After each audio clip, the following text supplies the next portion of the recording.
Run when the rhythm's right. Go into the night. Throw until you're out of sight and you're out of my mind. Run when the rhythm's right.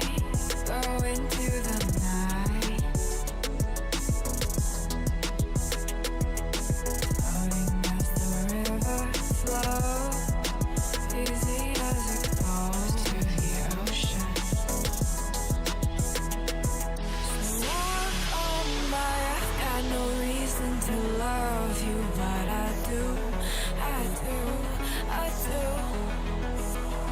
So walk on by, I've got no reason to love you, but I do, I do, I do. Show me colors of the sky, but all I see is gray. You lost me when you lied. Promise me, but you never tried. Secrets in your eye, you go and run, I'll hide. Show me colors of the sky, but all I see is gray. You lost me when you lied. I don't ever wanna be crowned, just another prize. It breaks my heart, heart, breaks my heart, heart, heart, heart, breaks my heart, heart, heart, heart, breaks my heart, heart, heart, breaks my heart.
Lost in the midnight blue shadows of the moon.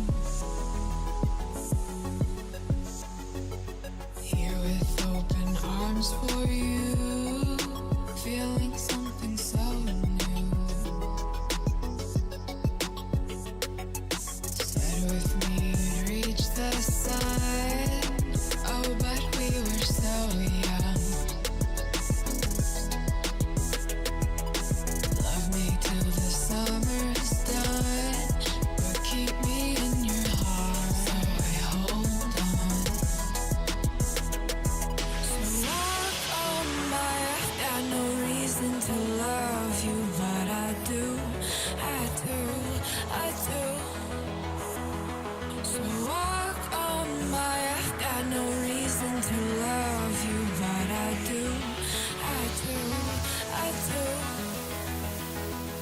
Show me colors of the sky, but all I see is gray. You lost me when you lied. Promise me, but you never tried. Secrets in your eye, you go and run, I'll hide. Show me colors of the sky, but all I see is gray. You lost me when you lied. I don't ever wanna be crowned, just another prize. It breaks my heart. Colors of the sky, breaks my heart. All I see is colors of the sky, but all I see is colors of the sky, but colors of the sky, but all I see is colors of the sky, but all I see is colors of the sky, but colors of the sky, but all I see is colors of the sky, but all I see is colors of the sky, but all I see is colors of the sky.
to the ground now, and somehow I feel like you don't know me. Shook me to the ground now, I don't even know how. Brought me to a life that you never showed me. Coming from a locked up ghost of yourself, but you're coming from the light. There's more to you than you ever thought there was. Yeah, you're coming from the light.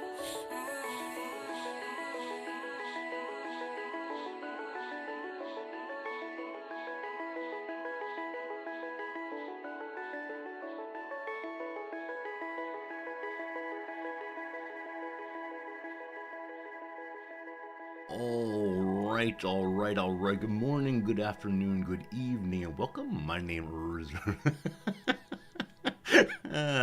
you know the words that go here. Whichever way, hello friends, resorting, etc. Hope you're doing well today. Yeah, say that same line every single day. Screw it about once a week or so. That's how it goes, How the heck's it going, though? Hope you're having a good day wherever in the world you are. Hope everything is a-okay. Unfortunately, there is no saying cut and restarting the stream straight away. That's fine, though. Hopefully you're having a good day so far. Let's do some hellos and then get to story time and so on. Pepper MG, first in today. Hello, Pepper. Hope things are going well for you as always. History teacher Steve, welcome. Hope things are looking up a little bit today. Welcome back again for sure. Hello to Jim. Jim says for Sigmar. I know that Sigmar is a Warhammer character who is in the title Age of Sigmar. Who's Sigmar? Good, thank you for that. Hello to 8 Bits of Bytes. What is up, Putsaroo? Hello, Hard Drive.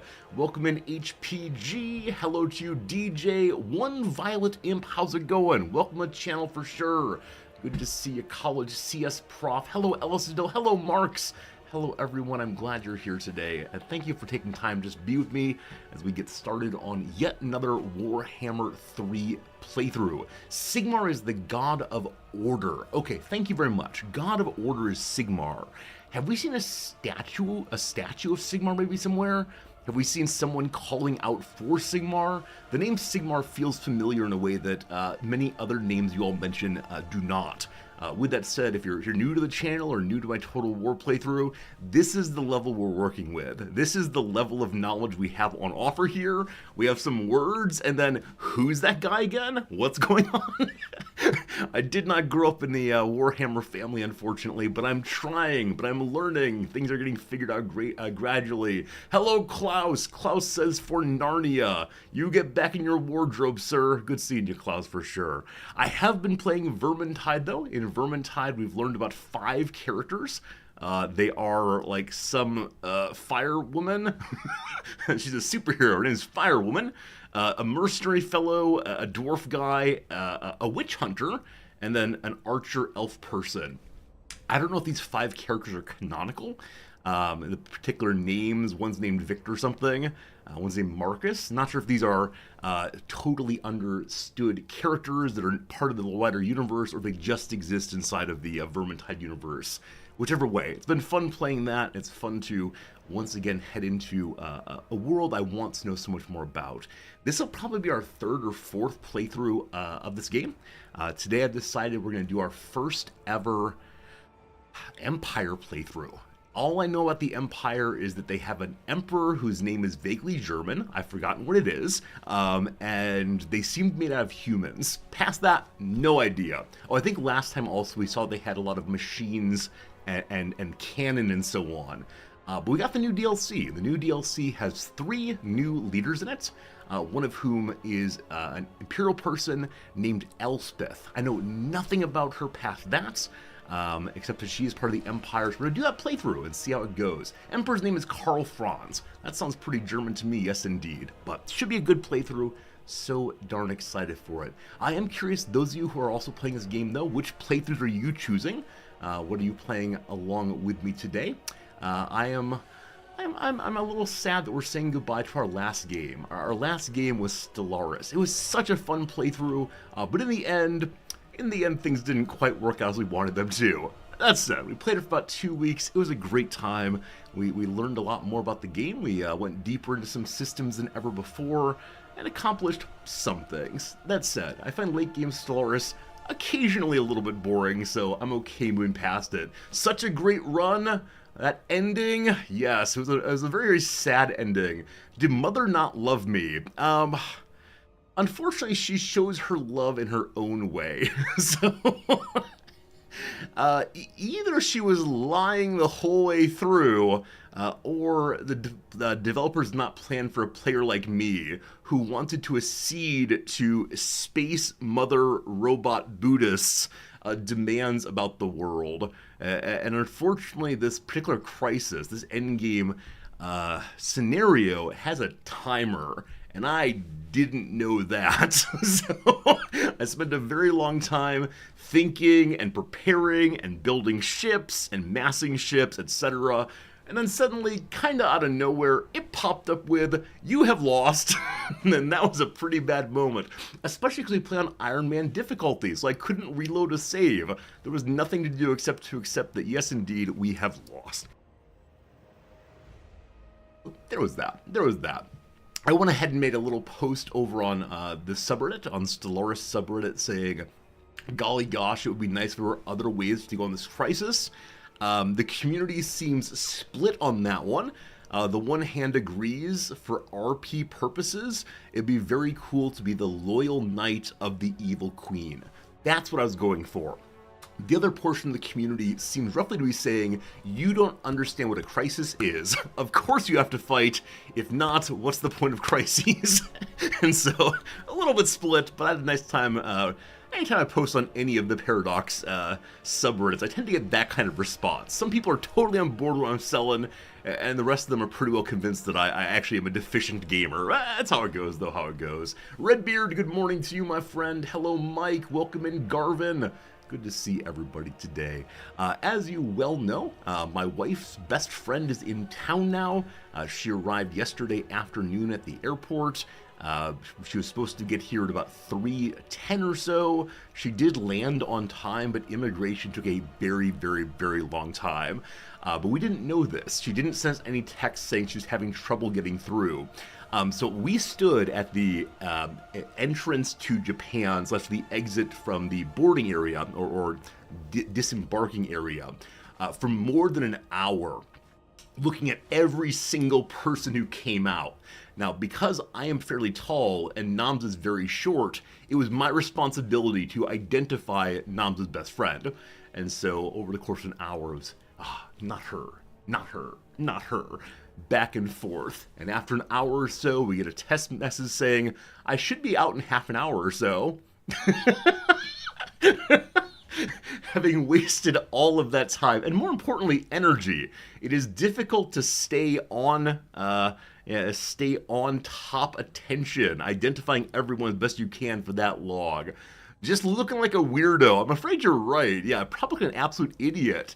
But I felt very proud of myself for doing my identification routine. That said, Nama's best friend is a tall German woman. The majority of people coming into the Japanese airport are short Japanese people. So 95% of the people I could ignore entirely. It was just that 5%. Had to do careful scans on each of them. Cyber Oracle, how is it going? Hope you're having a good day for sure.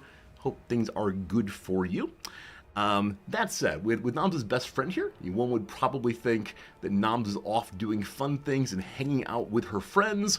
She's currently upstairs on a Zoom meeting, because that's what it means to be on vacation. So, it is the case that her friend arrived last night and responded to jet lag in the way I think is terrible to respond to jet lag. She wanted to go to her hotel room and take a quick nap. Now, I think that's fine. I think that's fine to take a quick nap. But her idea of a quick nap was 2.5 hours. I don't know about you, but I find if I go to a new time zone and sleep for that long, I am putting off the experience of adjusting to that new time zone. I find that I am then cranky and stuck, but you want very much to sleep. It's this deep desire, especially going from the US toward Japan in the westerly way, because you don't really get a night. And so you land at basically the exact same time you took off, but surprise, it's the next day. So it feels pretty horrible, but I'm not sure how she'll be doing today. But that said, Nams and she are going to do some stuff today. Probably going to go see one of the big temples here in Tokyo as a welcome to Tokyo experience. Last night, after her short nap, we took her out to dinner, and we said, "You're in Tokyo now. You can go to any kind of restaurant you want." And I gave her the big old list of here are the things within 3 blocks of this moment right here. And after listing the various Japanese food, the various Asian fusion restaurants, and all the rest, she said, "I would like Denny's." Now, Japanese Denny's is indeed different from American Denny's, but can you imagine? Can you imagine? Also, one nice thing about this is we discovered midway through dinner yesterday that she doesn't really know how to use chopsticks. So luckily Denny's does have forks, and from this point forward I'm going to be carrying a fork in my pocket, I suspect. It's one of those things that we should have told us, though, because there are a number of restaurants that definitely expects a lack of forks and all chopsticks all the time. As a French, you can say, "Ugh, Germans." She's been in the U.S. a very long time, but she definitely went with the Denny's ultimately. A little surprising. Also, McDonald's. We did take her past the McDonald's. She found the McDonald's absolutely charming. As I've mentioned before, here McDonald's is primarily a delivery restaurant, so out front they have a fleet of motorized scooters they use to deliver McDonald's to your door. This is somewhat terrifiedly steering through traffic for sure. Hello, Slivers. Good seeing you. Hello to you, Fresher. Garvin asks, "Do you have time to get a coffee? 2 minutes. You know what, Garvin? We will not play any games until you're back." You'll hear me going blah, blah, blah from the other room. Get your coffee. That'll be fine. Probably chat for another 5 or 10 minutes and then get to the game. Which I always feel a little bad about, because I think people join the stream at the beginning. People get their announcement that for the first time in a long time, I'm playing Total War. Wouldn't it be great to see Total War? And they click in saying, show me that Karl Franz. Bring me those servants of Nurgle. And they find out that, well, it's just some guys standing here talking. So that's how it goes. How it goes. Blitzkrieg, hello. What's up? Hello, Gary.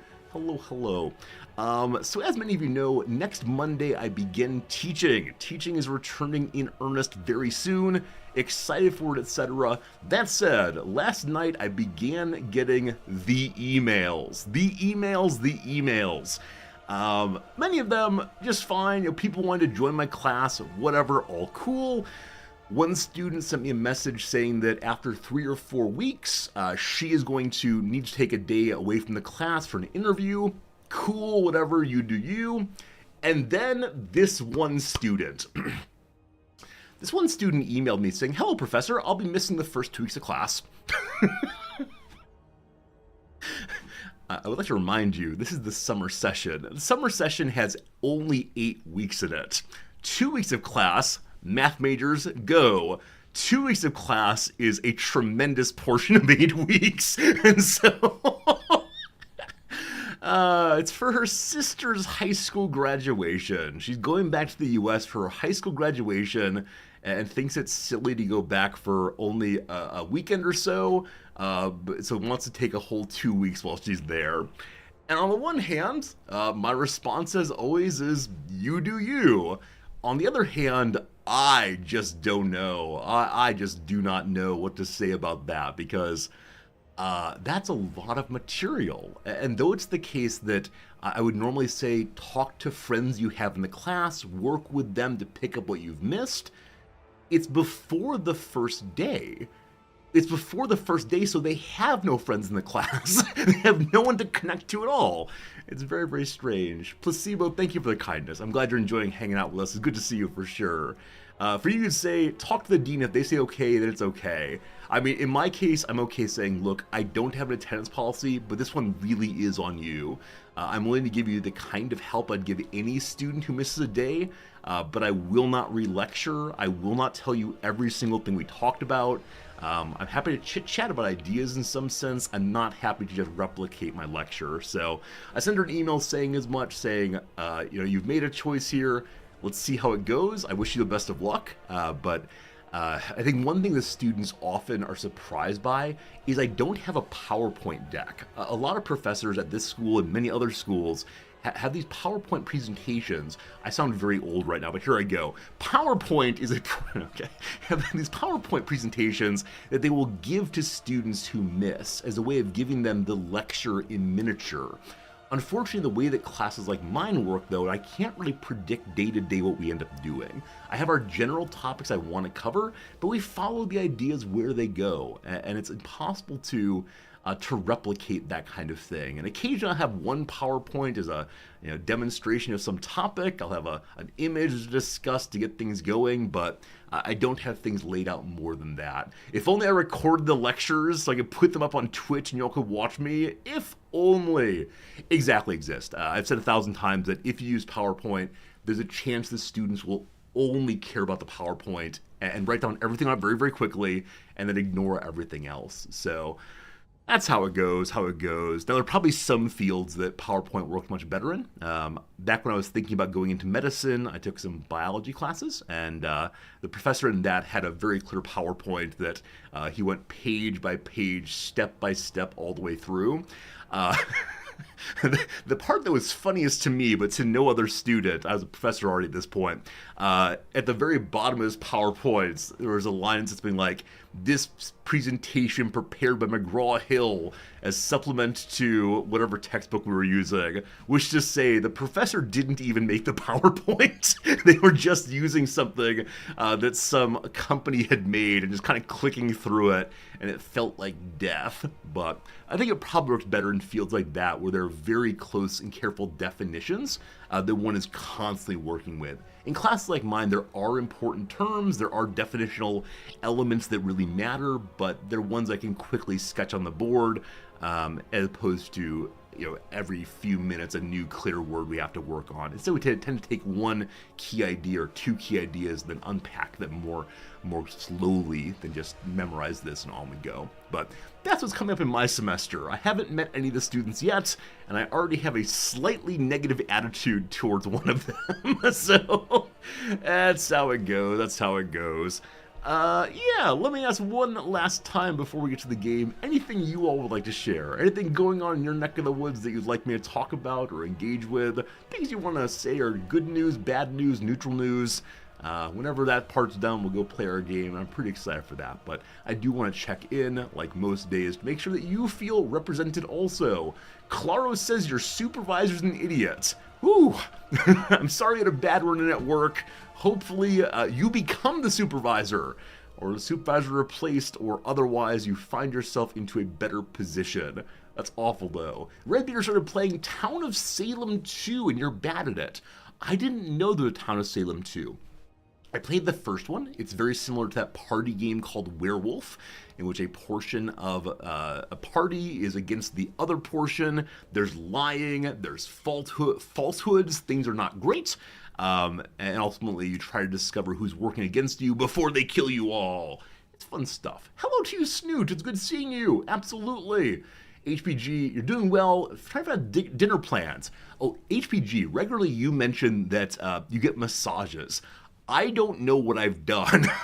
I should have opened with this. I don't know what I've done, but I slept in a slightly strange position last night, and something is weird in my upper back. And if I turn my head too far in that direction, it goes ouch. So I hope it's fine. I hope there's no problems there.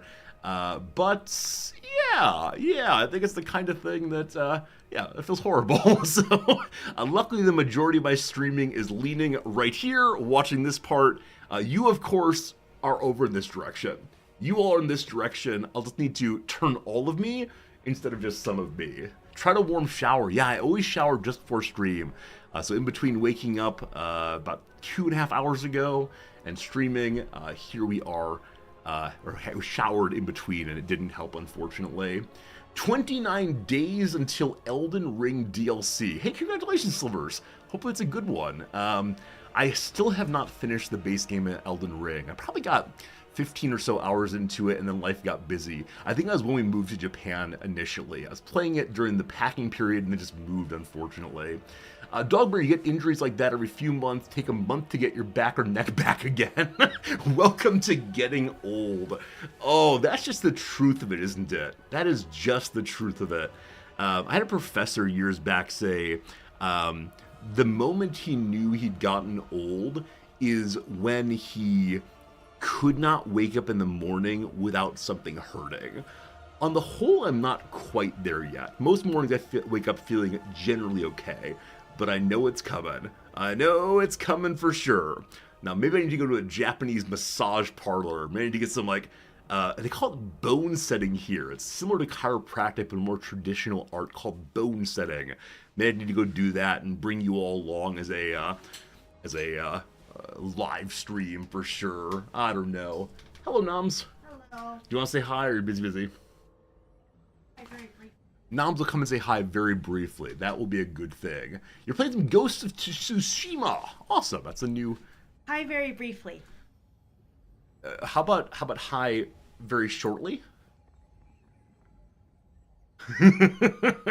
How's it going, Noms? Hello. Hello. They were delighted to hear that though it's your vacation, you are actively doing work this morning. Well, I didn't take off today. Oh, you didn't take off today? I today? took yesterday afternoon okay. off, but I haven't taken today. This makes it somewhat better then. Yeah, Anyway, yeah. Everyone says hi. Everyone's glad to see you. What's the thing you're looking forward to most of all today? I do not know. Okay, sounds good. What are you least looking forward to? I don't know. Probably a meeting about budget. Oh, budget meetings. Boo, budget meetings. Yeah. Yeah. Yeah. That's how it goes. But this afternoon, you're going to take your friend out to Big Temple, maybe? Maybe. Maybe?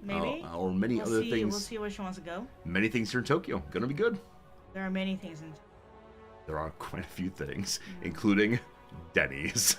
You come to Tokyo and you eat at Denny's. I think it's okay. I think it's okay for a first landing meal. It's a good introductory meal or in between for sure. Yeah, I think so.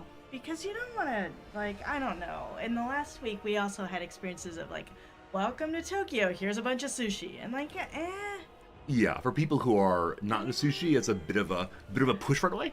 If you're someone who just wants to find a normal meal, Denny's has a wide variety of stuff. Yeah. Though no Grand Slam, unfortunately. Or is that IHOP?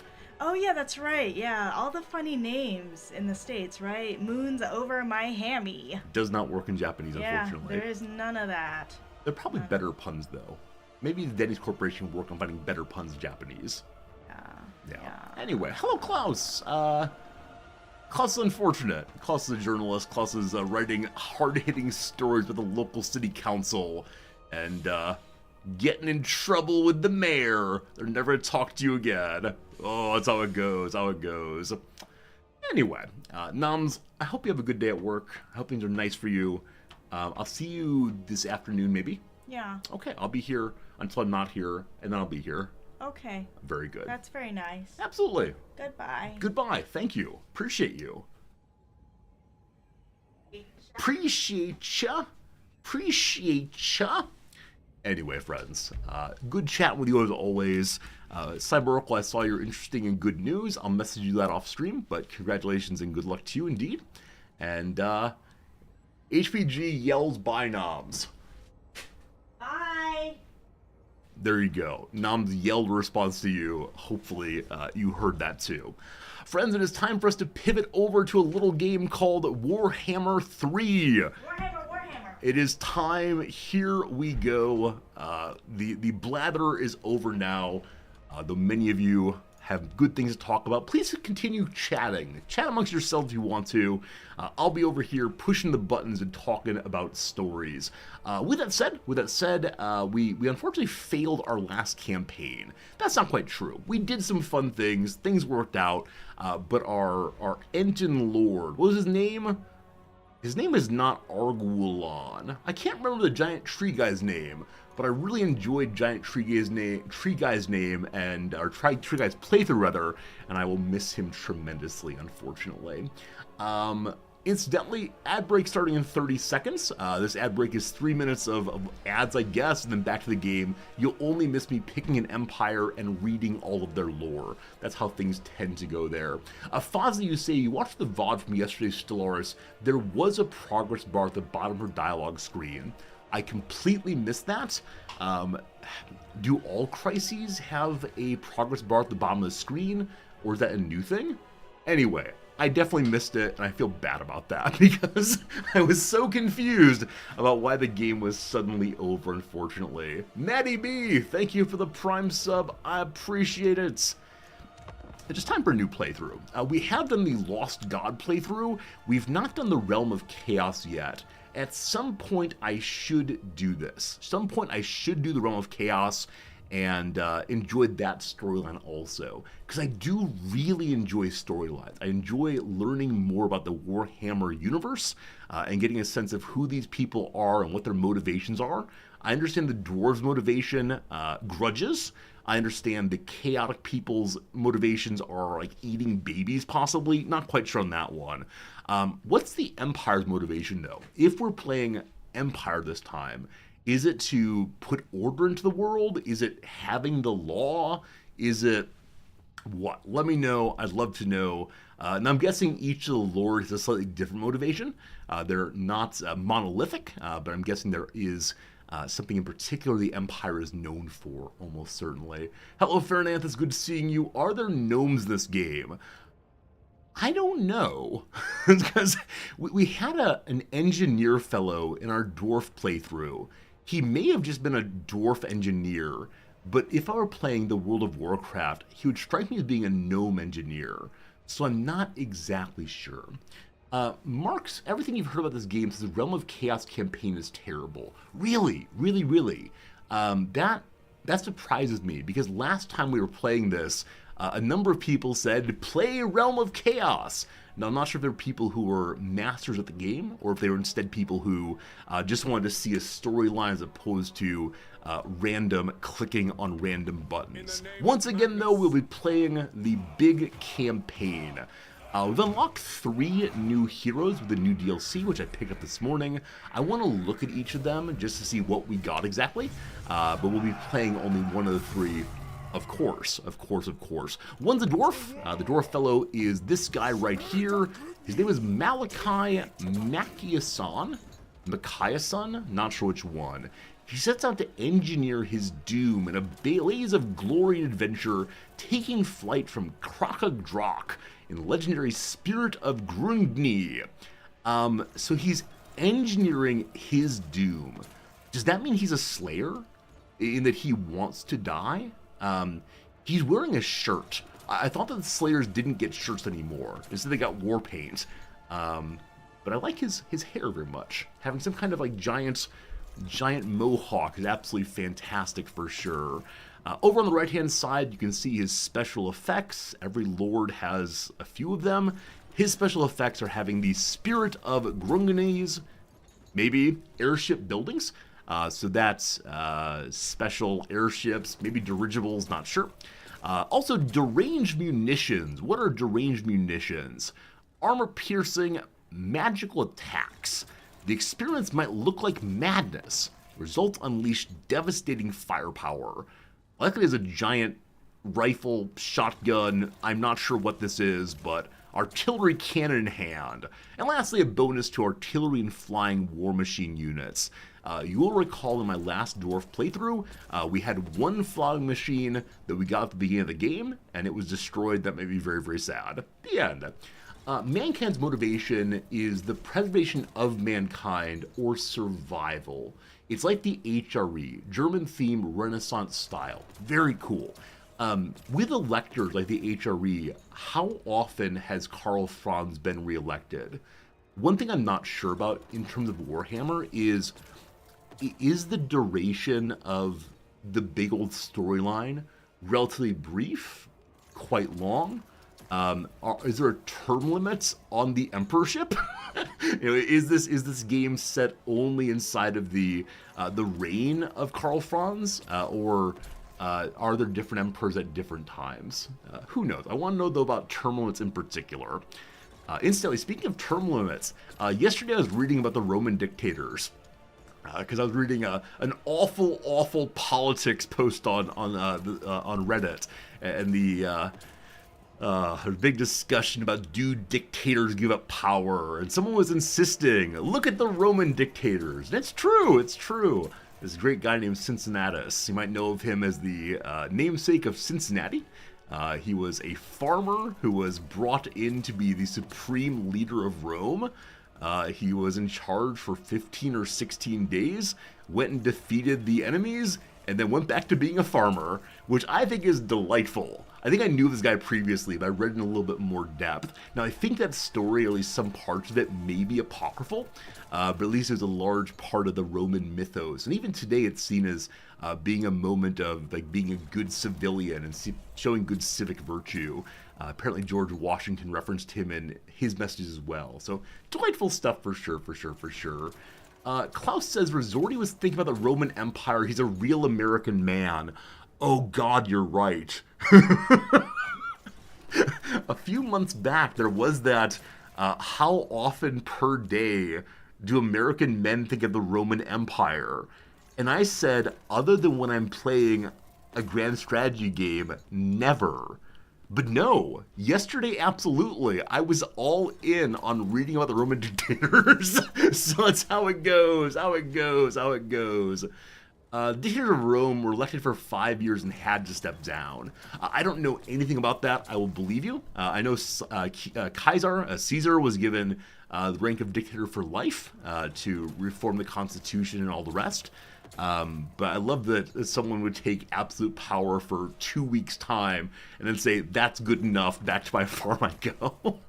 Anyway, I don't know why we're talking about this, but this is one of the new fellows. I believe... yeah, there's a storyline about each of the characters. I'm not going to read that until we play as the character. The second new character is a person in the Nurgle faction. It's so upsetting. So I've never played as these folks. In fact, I believe I've never even clicked on them. Because this is one of those disgusting races perhaps we should play at some time.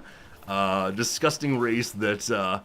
it's just upsetting in concept and especially at gazing upon. So maybe we'll try it eventually for our Halloween stream or something. And yeah, with a little fire sign there, I see we've got 2 new ones. One is named, what's your name? Tamarkan, the Maggot Lord.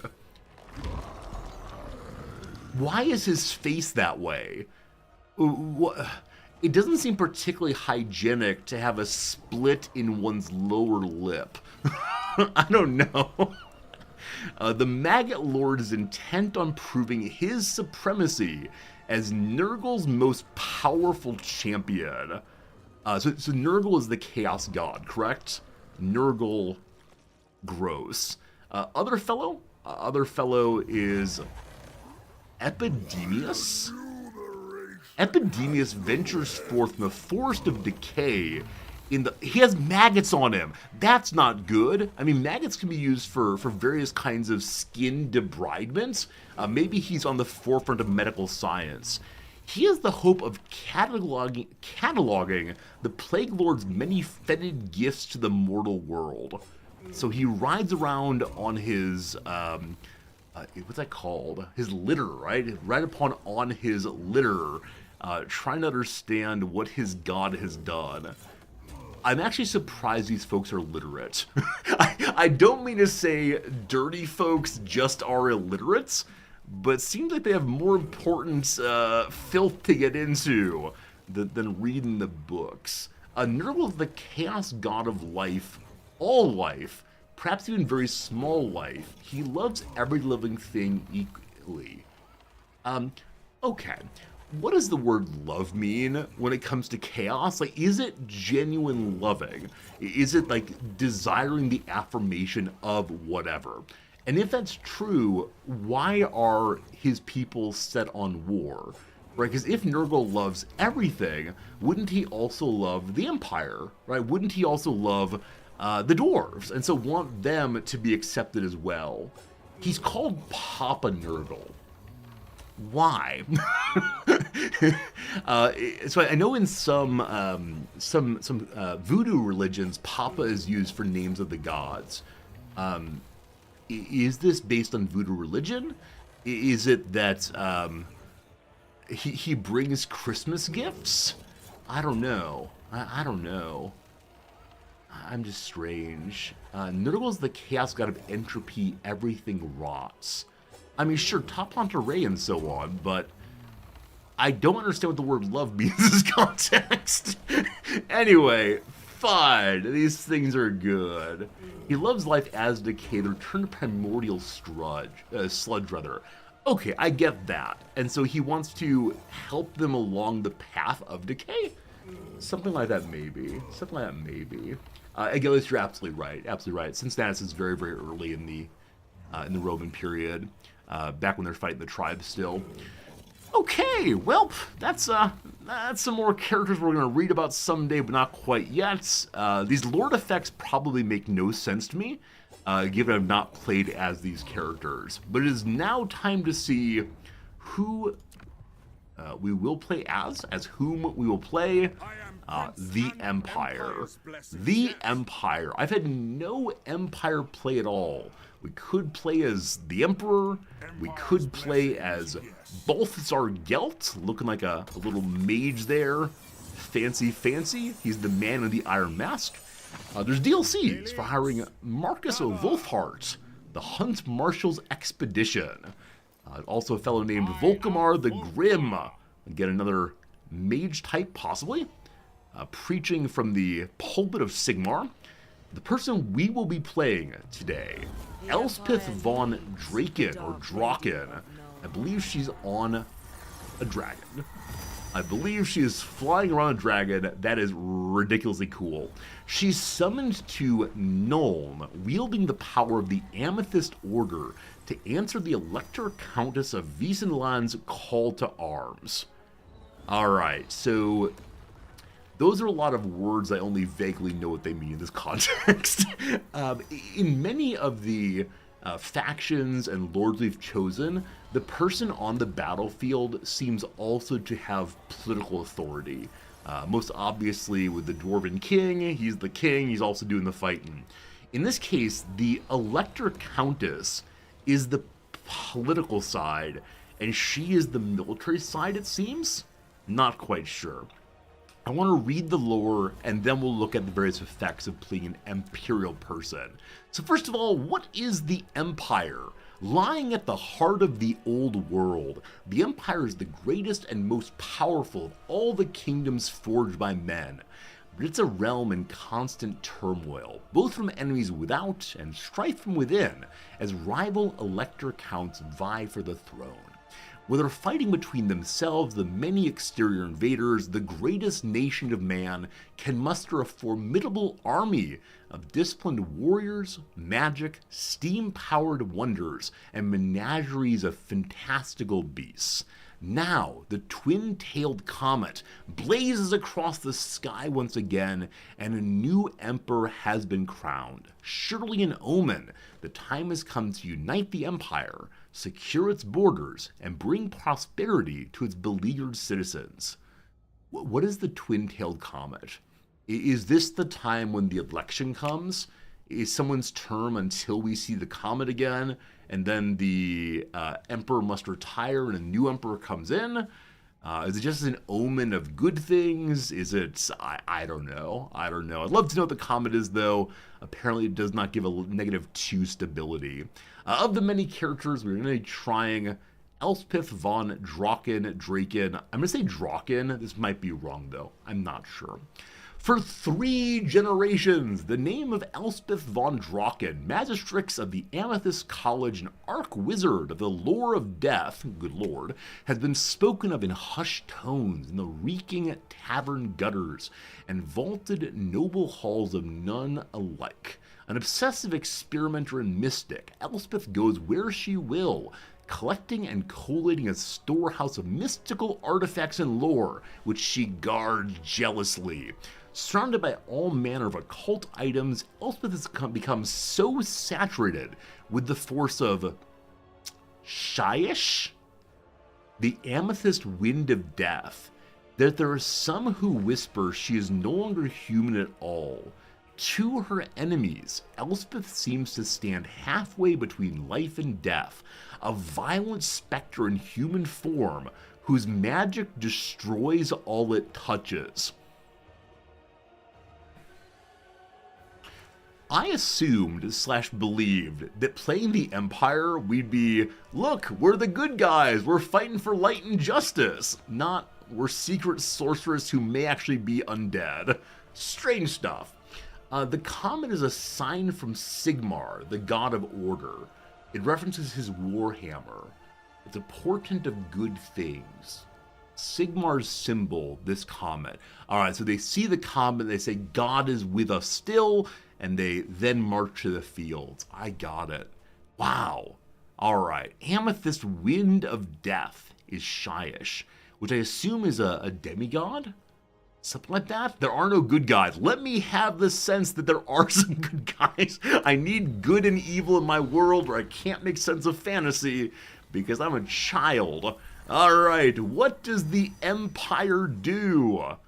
Warhammer's a grimdark setting. If I say Warhammer's a grimdark setting, I get people over the YouTube comments who say, actually, 40k is grimdark. This is fantasy. I have no idea. Anyway, playing as the Empire, we have access to the Imperial Gunnery School, enabling access to unique unit upgrades and special units. Also, we research faster. Also, gunnery units have less upkeep. Also, double experience gain for artillery and gunnery units. So what I'm seeing from the faction effects there is just make artillery, make gunnery. Now, from our dwarf playthrough, we know full well that you can't just build those. You have to have some kind of protection around them to ensure they don't get overrun. So the heart of our armies, though, will be artillery and gunnery, I guess. Maybe that's our goal, maybe our starting place, I'm not sure. Here are the things that our particular lord does. Number 1, immune to vampiric attrition throughout her army. Are we in fact vampires? Is that our secret?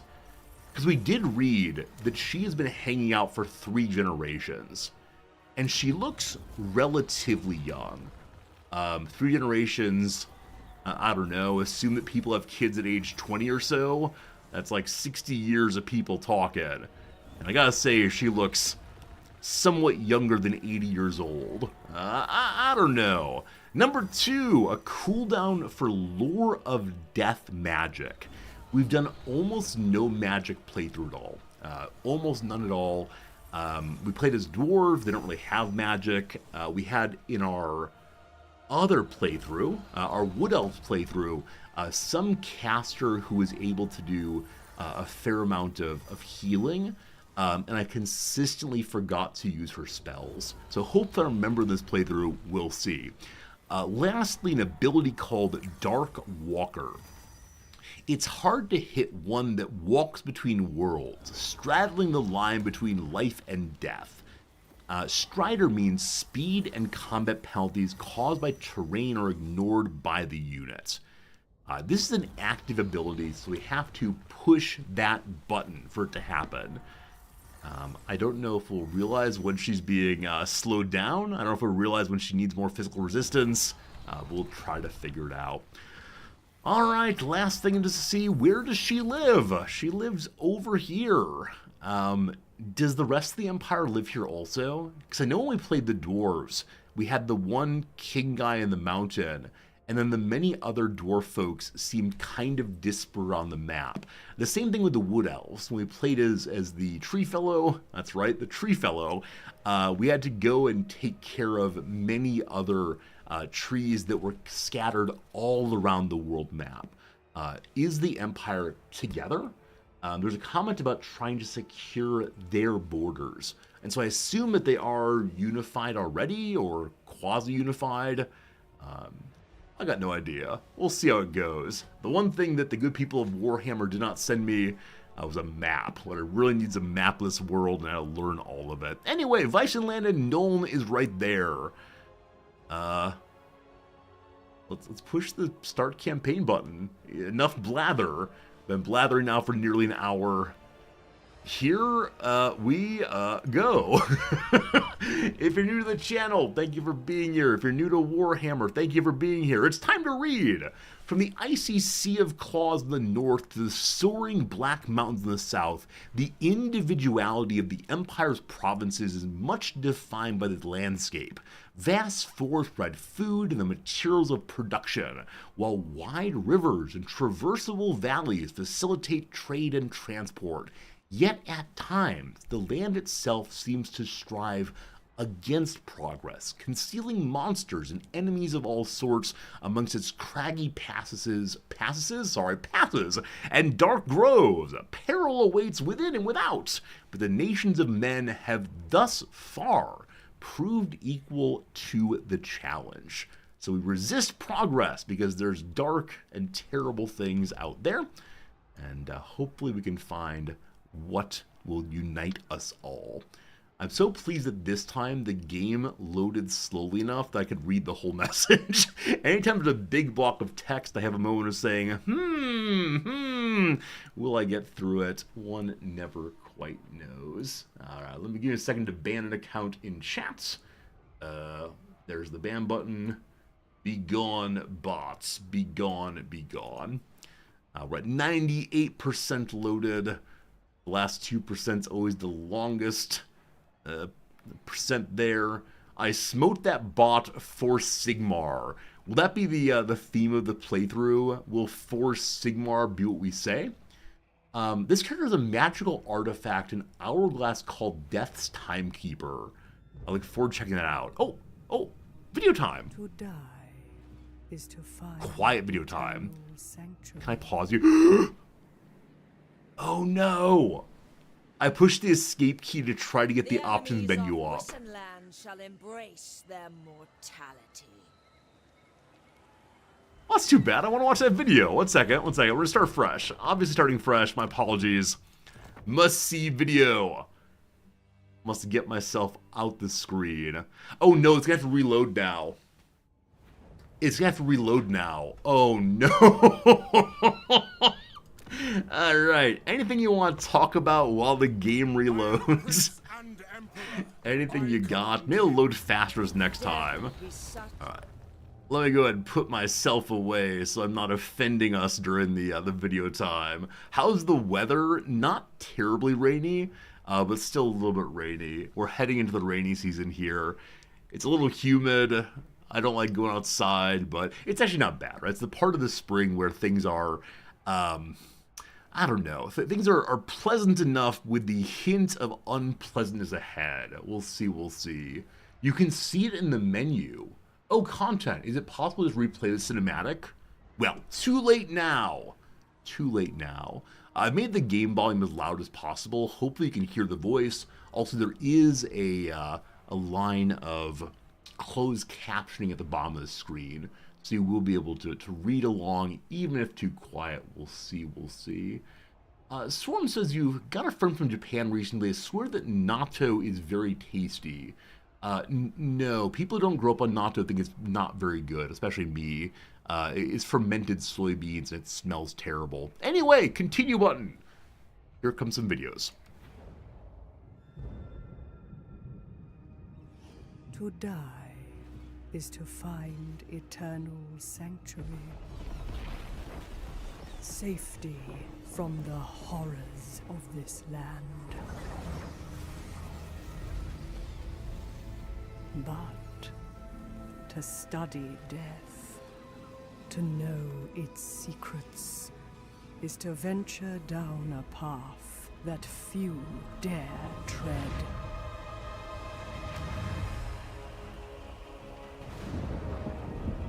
Atop her blackened tower, the graveyard rose, Elspeth von Drachen fights to protect the fallen, driving back the forces of evil.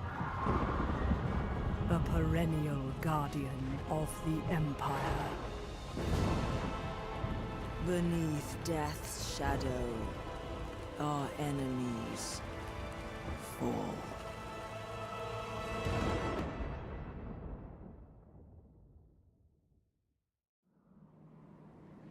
That smile though at the end. The enemies of WIII shall embrace their mortality. The intro did say that she is working for good. So she uses the power of death to defeat evil. Because I was a little bit worried that the vague hope of goodness would not be part of this playthrough. But she uses death to make death for the enemies. I like that well enough. Alright, here are some things. Our path to victory. Surely will win. Must believe in the incipit here that we'll surely win. Magistrix Elspeth von Draken feels the coming danger of an ancient evil stirring in the world. Two things, incidentally. This is definitely how I play video games, or I apologize. Two things. Number one, there's a streamer I occasionally watch whose name is Elspeth. It's her username. And so every time I read this name, I think of her, and that's definitely breaking my immersion. Number two, have you ever noticed that occasionally while reading on stream, I bring my mouse along through the text? Like I can't read without moving my finger across the page. Every time I notice it, I go, oh, why do you do that? Anyway, in service the Elector Countess of Wissenland, she must help strengthen the Empire's borders and authority, as she waits for the evil to show itself. Alright, what is authority? The Empire is a tumultuous but bountiful land of diverse states from which the nation draws prosperity, stability, and martial power. Thus, Empire factions garner great benefits when more of the Empire's lands are occupied by its states or otherwise debilitated when occupying fewer home regions. So take over the homelands. With access to the military advancements of the Imperial Gunnery School, hello, Nuln's Imperial Gunnery School has a long-standing reputation as an institution of great learning. The faction of Wissenland uses every skirmish as an opportunity for observation and field testing, in turn empowering its forces through the school's unique knowledge. Alright, so battles are a time to experiment. She empowers herself further using her unique knowledge of the amethyst winds of Shyish and the gardens of Moor. Hello. Elspeth von Draken protects the Empire by any means necessary, establishing sites most sacred to the God of Death. Who's the God of Death? Is that Shyish? To the God of Death, the Gardens of Moor. Is Moor the God of Death? Too many names. Where she constructs her black towers to harness the mysterious potency of these hallowed locations. God of Death is called Nagash. Or Moor. Maybe Moor is the God of Death. Moor is the God of Death would be one of those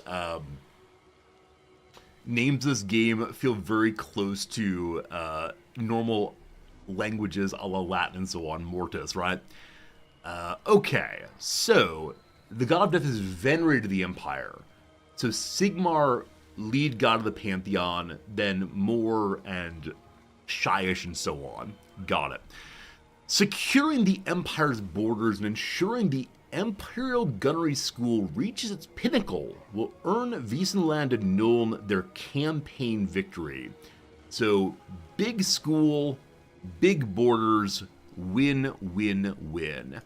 Cool. We now have a mission called Imperial Innovation. Purchase a unit upgrade of the Imperial Gunnery School. Wissenland prides itself in sparing no expense to thwart the Empire's ever-encroaching foes. The Elector Countess. Does she have a name?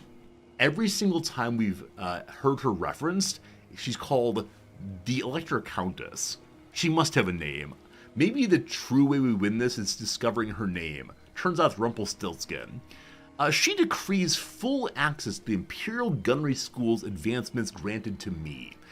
The Imperial Gunnery School panel offers special upgrades for gunnery and artillery units in return for schematics earned from the damage such units inflict in battle. So our gunnery and artillery strengthens gunnery and artillery. That is fascinating. Up in the middle here we do see schematics. War drives innovation.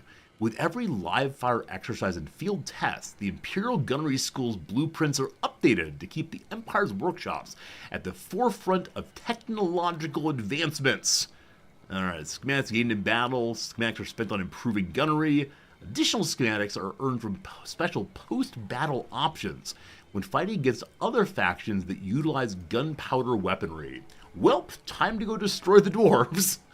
Cobblestorm says Emmanuel von Leibwitz is the name of the Electric Countess. Thank you. Good to know that for sure. All right. Reward for doing this one, we get a prototype field coat Mark 24. Special coat gives more ammunition, maybe. All right. More missions. Engage the enemy. Defeat an army belonging to the Court of Night. Are those spooky vampires? Our enemies, oh gosh, our enemies gather to strike against us. Attack first and deny them the opportunity to reach full strength. Move an army, etc., etc. For that, we get some money. Okay. So what are my buttons here? Objectives, diplomacy, technology. We must choose a technology for to begin. All right. Infantry, missiles, cavalry, etc. What's our current military? You're Siegfried. Oh, you're the bad dudes. They are indeed vampires. Now, we know full well that Elspeth's armies are immune to vampire attrition. I don't quite know what that means, but I could imagine. So her army is currently made up, 10 of 20 size, by spearmen, swordsmen, the Nuln Ironsides. They're missile infantry, armored with armor-piercing missiles, handgunners, cannon, and Hellstorm rocket battery. So a bunch of infantry, some gunners, and some artillery or cannon or whatever. You will recall that when we got gunners in the dwarf playthrough is basically the part the playthrough fell apart. Because while I understand how to play wood elves, because they don't really need elevation in their favor, they can just shoot arrows everywhere. Gunners need a straight line. And so this playthrough, I need to be so careful and figure out how exactly the gunners need to be positioned. The struggle I had last time was when I moved my gunners into a position where they had access to the enemy lines, they were often then just rushed into. So figuring out positioning that allows our gunners access to shooting, but does not allow them to be immediately overtaken is today's mission. Okay, variety of stuff for sure. Hello, Happy. I ruined your workday by losing to Mom in Stellaris. The Stellaris playthrough is now dead to me. We'll never discuss that game again. Stellaris? What's Stellaris? I feel like we should go all in on war machines. If this really is the playthrough, artillery and war machines, maybe we should just do that. Interestingly, the dwarf technology tree we saw previously, it seemed like you had to start with basic technology and then gradually unlock more and more. And it was all one big tree, it seemed. Here, they're more segmented off. Now, it might be the exact same thing. This is just presentation that looks somewhat different than before. Or we could do trade. Trade is lame. Imperial colleges. We build a universitas and more heroes. Boring. Engineers Guild. More research rate. Get another engineer. Engineer recruit a higher level. I mean, researching and research feels so good. Improved piston technology. Bonus speed on steam takes, luminarcs, and land ships. I don't believe we have any of those right now. Artillery. I recognize two of those units, the two we have right now. When the enemy might be an enormous monster taller than the highest spire, it's a good idea not to run out of ammo. So more ammo on artillery, and they're cheaper too. I'm going to start with that. Is it a good choice? Don't tell me. Who knows, who knows. Down here, also a special tree for her, I guess. The Dark Lady of Nuln. She'd become an advisor. Anyone who holds the ear of Countess Emmanuel von Leibwitz enjoys boundless influence across all of Nuln. Get more schematics. And then Seeker of Knowledge. She spends her time traveling between towers in search of lost lore and artifacts of untold power. Gardens of More fast travel cost is down. So is she allowed to teleport back to her secret tower? I haven't seen that yet. It'd be kind of cool though. Also, the Imperial Gunnery School offers special upgrades for gunnery and artillery, etc. Welcome to 8 pages of tutorial. Number 2, click the unit's image which displays the category's potential upgrades. Number 3, the list of units to potentially receive the displayed upgrades is shown here. Number 4, the upgrade effects are listed here. Number 5, each upgrade costs schematics. Number 6, some gunnery upgrades are available to purchase from the start, others are locked for now. Number 7, here's the level of the school. Number 8, completing the Imperial Gunnery School's Tier 2 requirements unlocks the Amethyst Armory, where schematics can be spent on exclusive and limited Amethyst units and powerful restockable single-use abilities. So curious if these limited Amethyst units are like the Legions of Renown, maybe that's the phrase, or for something different than that. Alright, so right now we have 250 schematics. We're not making any more. Let's go ahead and recklessly spend these. Everything costs 350. Alright, my clever idea to spend is truly disallowed, unfortunately. Very well, we'll get more soon. Last thing I want to see is inventory. Donde está inventory? If we click on her, maybe over here. Aha! Character details. Behold! About 12 Eskimos, thank you for the resub. You say you appreciate me. I appreciate you too. Look at this little love fest. Doesn't that feel good? Thank you much, my friend. Alright, so here is Elspeth. She has very good leadership. She's got some high weapon strength. Her melee stats are questionable. That says her melee causes magical bonus stuff and so on. Darkwalker, Ascent of the Dread Knight. Cool. An invisible aura of horror surrounds the wizard's allies. Only the bravest foes now stand before them. A way to force away people who would attack her. It's like playing a priest in Warcraft. You have that horror scream thing. I don't remember Warcraft ability names. This feels so good. Also, the Spirit Leech. It's a spell. Causes damage to combatants. Strong versus characters. Strong on single combatants.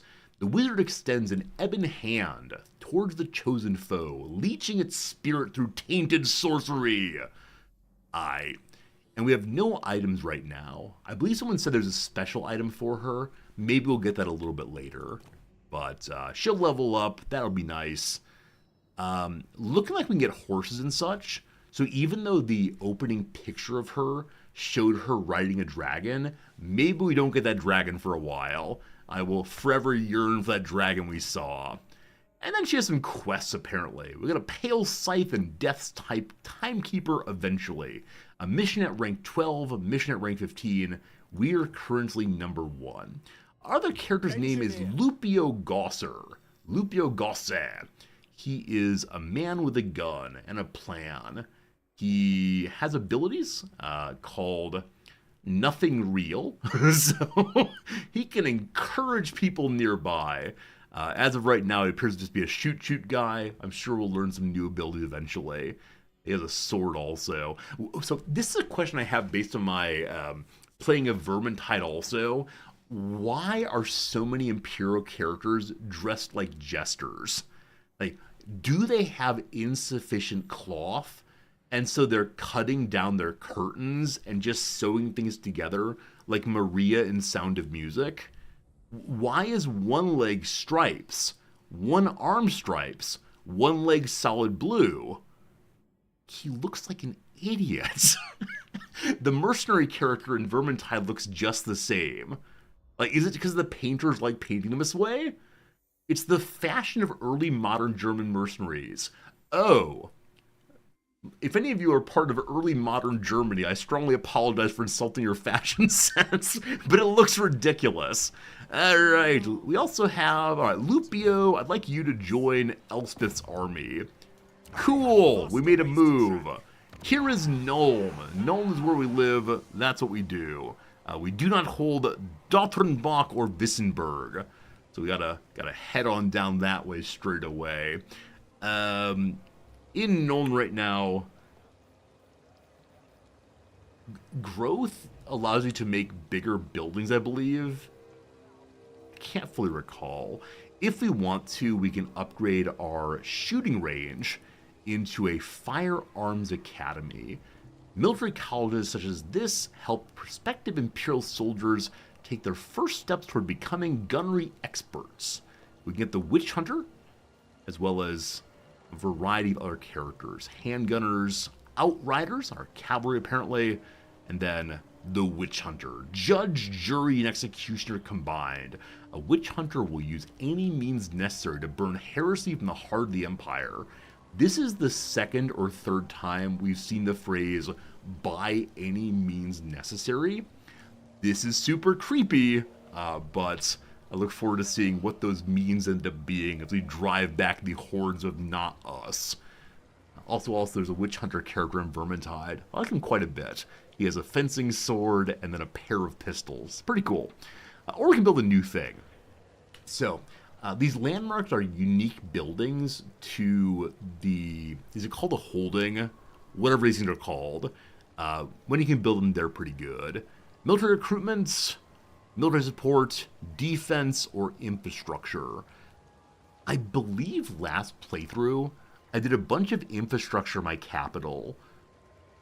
And then I ended up with just the capital and couldn't make any soldiers at all, I believe. So, that was a mistake. Maybe defense someday. What are you things? The Shrine of Sigmar gives us warrior priests. The stables give us Empire Knights. The gunsmith gives us mortars and an engineer. The Wizard's Conclave gives a whole bunch of possible hero characters. Also here, military recruitments. Where are the mortars and things? Where do I get the mortars and things? Because again, that seems super, super important. But okay, they're in this line here.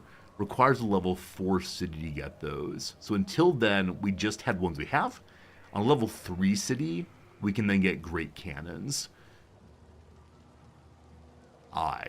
So you are nothing. Oh, you're nothing yet. At level 2, I can make you. We're level 1 city, is that correct? Yes. Level 2 city. So if we want to, we can go for artillery and such. But I think I should probably go for let's make money first. The tap room, the weaving house, the fields. I don't know. Let's make a tap room. We might lose the Empire, but at least we have beer. Alright, Elspeth. To battle against Siegfried. Allegedly, we're going to win this thing. We could sit here for a turn and recruit some dudes, right? As of right now, we can recruit pistoliers, so horseback people with gun, or spearmen. I'm going to take a turn and get 2 pistoliers, so at least we have some kind of cavalry. Have no idea what they'll use for, but something fun for sure. Alright, that is a turn. There are currently 284 factions. The numbers will keep on ticking down. Oh, that said, we were told to attack the vampires before they can get to full strength. So I wonder if we will actually have made a mistake here. We'll see, we'll see. Alright, I remember last time I was so delighted to see the number of other folks go down more and more. Because it seemed to me that it meant we were winning. The moment we got our 200, very exciting. I think we ended up in the final 20 or 30 before we lost ultimately. So it's fun stuff, fun stuff, fun stuff. we're seeing the few people of whom we know. One's called Croc somebody. I believe that they were dwarf folks. Now with that said, as the vampires got their turn, they ran away. Time to restart the playthrough, I believe. Alright, our forces are stronger. Did they post up inside their city here? Oh boy, losing our first battle is going to be a pretty bad thing, I think. Alright, Siegfried ran way back here. So tell me of Jotunbach. We can see the garrison is quite a few zombies, skeleton warriors, more zombies. Shaiish blows me thither. Well, what does Wissenberg look like? What is your situation? So their garrison, I believe, is just the garrison of that. No, it's 2 armies. I've made a horrible mistake.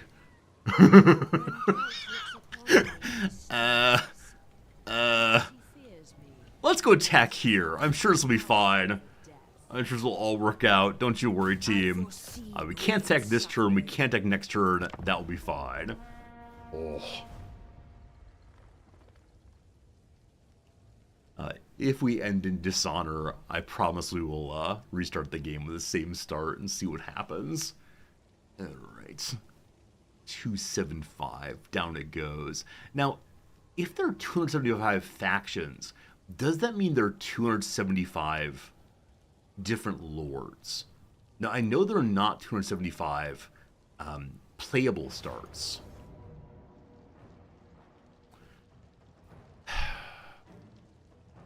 I forgot about the part where you could, if you stand in range of a city, the city folks will come out along with the army that moves out. Alright, a valiant defeat is ahead. Casualties are high. Okay, so I hope you enjoyed a further half hour, 40 minutes of reading. There will be no more, I promise, but this time we'll play the game correctly. This time. It's all good. It's all good, team. I could have retreated. What cowardice. No, what I want to do is attack that starting army. I forgot they wouldn't just stand there. I forgot that they would not let me attack them next turn. And I had a clever idea about building more troops. Don't you worry. We got this for sure. VOD viewers, here's to you. VOD viewers, you can skip the next few minutes. Or the past half hour, your choice. Yesterday we took a little quiz on stream that showed I am not a hardcore gamer. I believe decisions like this show why that is the case. Alright, there's a lot of reading, there's a video, you can watch that on your own time. We will zoom into our first ever Empire playthrough. We're gonna use death to stop death, etc. Okay, that's how you win, that's how you fight, that's how you fight. I believe we did nothing other than bring Lupio into the stack here. And then, to battle!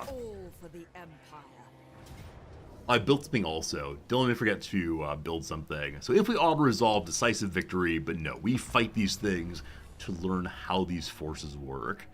I know a lot of players, as they learn the factions, say, we'll go ahead and auto-resolve that one, but I want to learn it first. Spearmen are the backbone of the Empire's battle line, a defensive row of spears against an enemy charge. They're shielded, anti-large, and good against charging from large foes.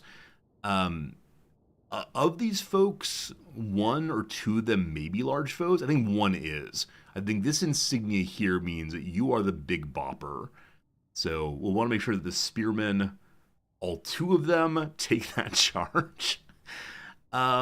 This fellow looks like a necromancer, and a lot of the enemies are undead, skeletons, and so on. Does Warhammer Necromancy work like other fantasy worlds? If we kill the necromancer, do the beings that he controlled fall? Or are they motivated by some reason other than his control? He's a vampire. Oh, these are not inconsistent, right? You can be both a vampire and a necromancer, I think. In the same way you can have a dwarf necromancer or a human necromancer. I have no idea. I'm not feeling lucky today, so we're not going to roll the die on Winds of Magic right now. Instead, here we come. I remember that one important thing is climb up hills. Hills good. Here's a tower. I doubt we can actually shoot from the tower, but that'd be pretty cool if you could. If you destroy the vampires and such, they don't instantaneously die, but the units crumble faster. Got it.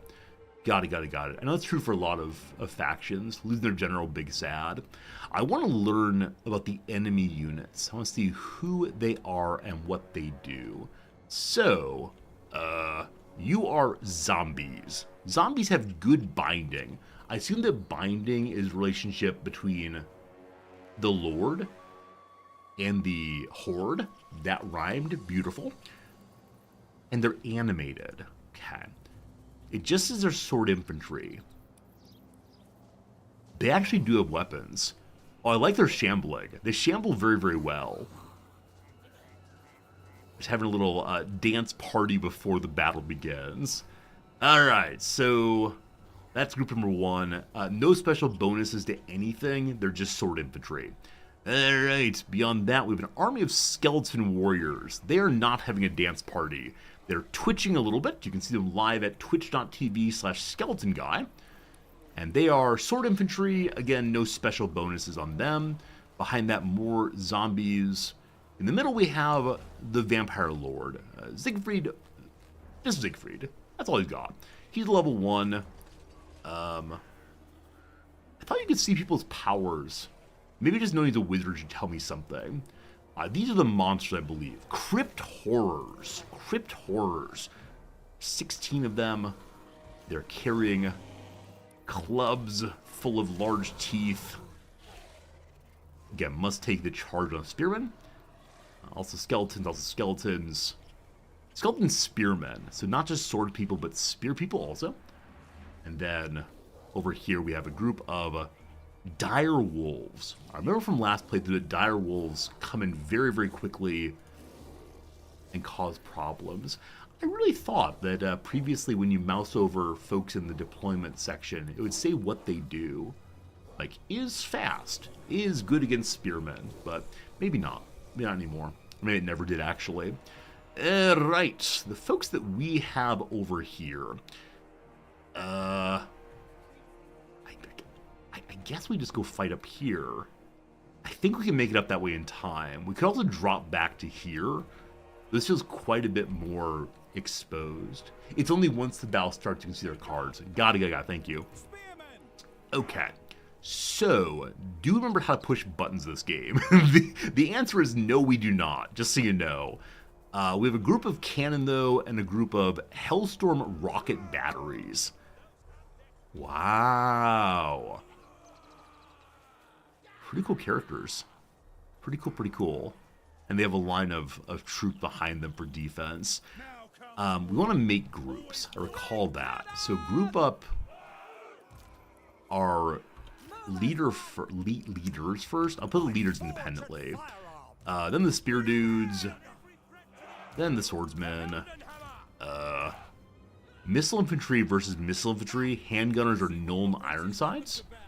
What's the distinction based on models alone?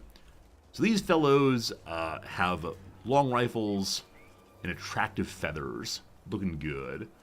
Over here they have long rifles and some attractive feathers? Possibly? There must be some difference here. They're both called missile infantry. There are more handgunners and fewer Ironsides. Fine. If firearm units stand high enough, they can shoot over units. This is the trouble I had in my my dwarf play. I could not get that figured out. It was terrible. Okay. We have some units now.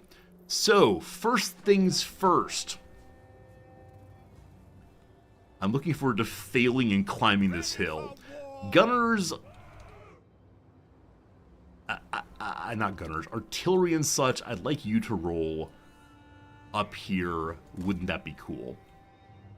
Spearmen, there's a lot of space there. For now, we'll have our gunners.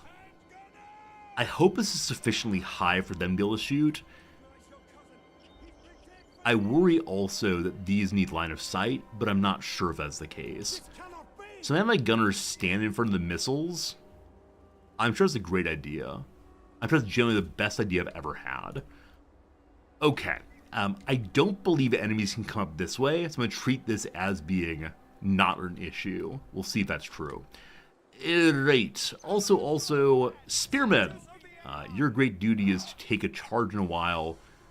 The enemy that's charging is on this side, so we're going to line up here and hope for the best. I never quite recall how long to make lines. Because they're spear dudes, we could do the line all the way across, I suppose. They can go, like, very, very far. Very, very far indeed. Okay. Oh, you know what? This is inside the deployment box. I just now realized... They go there instantaneously. Remember that part about blah, blah, blah climbing a hill? No such thing is needed. We get there instantaneously. The wider we go, the more hits I make or take. Is there any reason not to go as wide as possible then? Okay, the more depth you have, the better we are against charges. Got it, that seems good. Alright, next up we have the people with swords. There are 3 of you. The people with swords. I suspect it's the case I could use the sword dudes to go around the line and attack from the back. Speaking of the back, we do have some concerns. We'll see, though. So, guys with swords, you're going to be like wood elves and hide in the forest. They are indeed hidden, sneaky, sneaky, sneaky. Then our leaders. One of them is an engineer.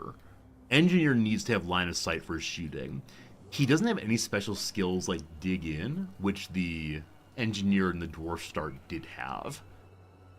Nor does he have a way of giving ammunition to other folks. Hopefully he learns that eventually. So, in hope this is high enough ground to shoot, put him right there. I am concerned. Is there any way to tell ahead of time if our gunners are high enough to be able to shoot over these folks' head? Because I think what I'm seeing is just naively assuming that bullets come out the front. They're going to shoot their friends in the head. So should we advance this line? I believe the answer is just yes. So if we advance it into the lower ground, maybe they're high enough now. This is tricky to learn. I think we learn it just by seeing, are they shooting or are they not? Oh, sweet. Good seeing you. Welcome to the channel. Hello, hello. All right. So the other leader, our Witch Queen. The hill itself blocks their line of sight. Okay. So standing here, they can't see over this minor rise. I'm not sure I'm going to learn that, but gosh, I'll try. Okay, so you all are going to go forward, but not too forward. We're going to put you on this rise instead. Welcome to Planning with Resorty. Does the log or stump block line of sight? Gosh, we'll find out. Alright, you, my friend, are going to join the gunners as well. Cool. I want to rotate you slightly so you can see the whole front, hopefully. And the cannon are probably doing nothing. So cannon, I'm going to put you over here, actually. Does that work? Rotate a bit. Hopefully that works. We'll see, we'll see. Feel like I should maybe plug over here, but the swords need to figure that one out. Elspeth, I'm just gonna throw you in the middle. You'll figure stuff out eventually. You got some Reaper stuff you can cast. You got over here your Dock Walker to move around better. It's gonna be amazing. It's gonna be amazing. Team, it is the case. We've spent an hour now blathering along and setting up this battle. It is time for us to have a very brief ad break. Ad break of 3 minutes. During that, you'll miss nothing because it's time for what's called a cross-a-word puzzle. We finished yesterday's puzzle in absolute glory and glee. We have not yet finished the Monday puzzle. We'll probably get back to that in a little bit. But after the break, I swear, I promise, I guarantee that we will return to battle. It'll be good.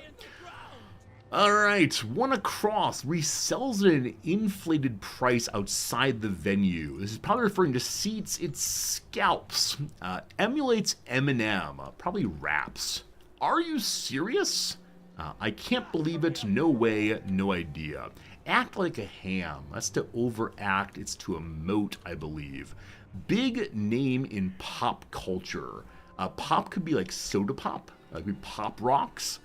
Mr. Pibb, Dr. Pepper might fit? Dr. Pepper does fit. Is it right? We'll see eventually. Known the world over, perhaps. So that could be, of course, being a celebrity. It could also be the other direction. So knowing the world over, like an Atlas maybe. 7 down is ref. Gather up over time is to amass. Blank and Circumstance, Pomp and Circumstance, written by Elgar. Informant, informally.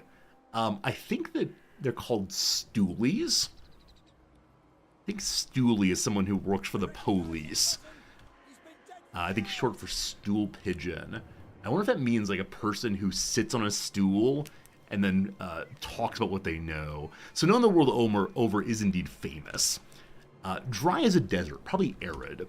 A religious branch is surely a sect. A hybrid utensil, the ever-popular spork. Senses through touch. Feels, I guess. Reads quickly and superficially. Is my students. No, skims. A floral necklace is a lay. A self-blank is confidence. Self-esteem, surely. A distinctive period of history is an era. Eco-friendly mode of transportation. The bicycle.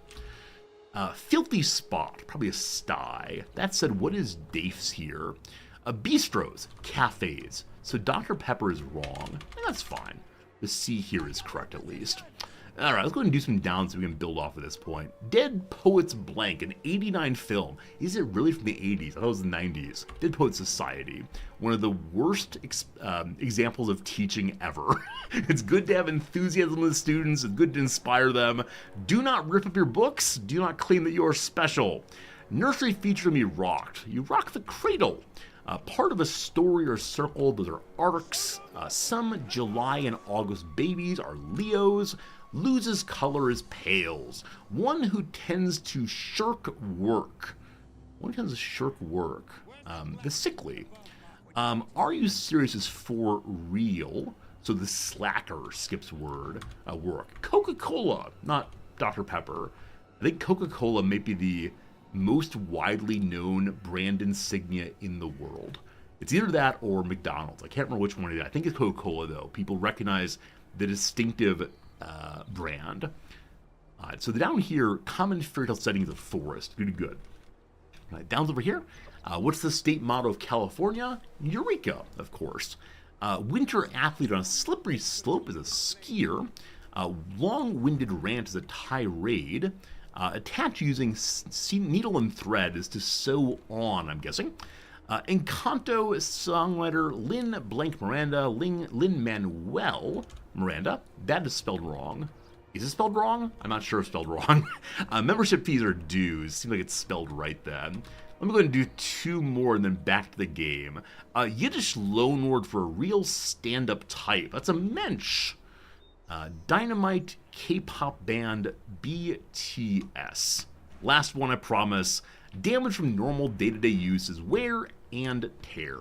A pretty good start on the crossword, we'll say.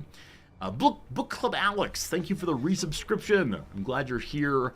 I hope you're ready to have a little battle time. I know that as we go from unit to unit, we can see the benefits and malices that they have relative to each other. So our Death Queen with her mighty scythe there. I mean, could they have any more death indicators on her? So honestly, when I was behind her and saying that, like, are there more indicators of death? I thought, oh, if only she had a skull. And then we mouse around and yep, there it is. She's ready to perform Hamlet at any moment. But I wonder how the Reaper became the symbol of death. Of course, the Grim Reaper character. Is it that in the same way that peasants or farmers harvest their field, we are also harvested from life? Maybe so. Anyway, enough blather. Let us begin the battle and see if we lose in earnest. Now, we are the aggressor, so we will lose if time goes by. That said, the brainless hordes appear to be coming our way. Oh boy. Just a mighty mass. Hey, firing's happening! Okay. Hello. We are not how do you pause? 1 second. You click the pause for now. So we're allowed to choose what we want to bombard. And these folks indeed are beginning to bombard. It looks like literally everyone is weak against them, so we could choose anything we want to. They have thus far been bombarding freely, but sure. We'll choose the zombies, however that song goes. Bombarding is happening. Now, cannon. Cannon are you. So, the cannon are misaligned. We'll have them roll... No, that's not right. Have them roll... Have them... I had them roll like so instead? Please go there? Wait, how do I order them to go there? Clicking and dragging is not working. Is there a move button? Isn't it right? Or maybe there's some key to push that'll show... that'll show have they been given an order. It is working. What's the button to see if they've gotten an order? Oh, there it is. It's the... There's the space bar. Very good. Orange bar's remaining ammunition. Right. So we can see here the cannon and the rocket battery have done something. The currently on auto fire, which will eventually override what I tell them to aim at. Is that like once these are done, they'll move to a new one? I'm not sure what I should tell them to do, but for now, let them fire. Alright, let's play this game. The cannon are moving. Yes, push, men, push. May you blast in glory. The gunners are not yet in range. My Witch Queen is not in range yet either. Get her out of the way so she doesn't block the cannon. Are the cannon going to fire? Look, they're doing work. Look, they're loading. Look. In goes the cannonball. They're now going... Oh! The rocket's red glare. The bombs bursting in air gave proof throughout the night. The Empire was still there. I continue, but I will not. Apparently back in World War II, one of the ways in which German spies were identified by the United States is when they were asked to know the words of the national anthem in the U.S., they knew too many verses. Americans, generally speaking, only know one verse of the national anthem, but there are extra verses. All right, with auto fire on, we could continue bombarding folks. I believe this group is nearly routed, and I believe further that once they're routed, they come back 3 times. Is that right? I think that's right. We should not continue bombarding, though. I think we'll instead aim right to the middle. I actually do wonder how many national anthems around the world have multiple verses the majority of their citizens do not know.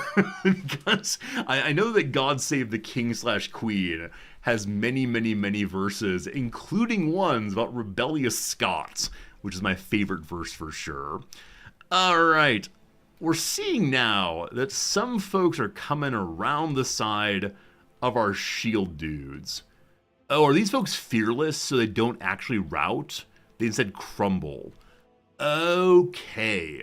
So we could bombard them again to get them fully indeadened.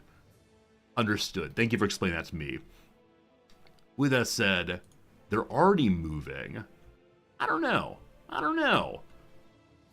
Alright, swordsmen, it is time to join the line. If they join the line here, will they block the gunners? the world's most important question. I got no idea. So you're gonna like stand over here and hopefully give the gunners space to shoot. We'll have a little opening in our line. I'm sure it's fine. You all will go stand near. That's not quite right. Stand near here with a little funnel thing, a little triangle of doom. Not quite a triangle, but you can imagine it's a triangle if you want to. And we got one sword unit left to deploy where we want to later. Yes, march forward, all of you. Look at this, gunners are going. Shooting man here is shooting, fantastic. We could move our enchantress forward.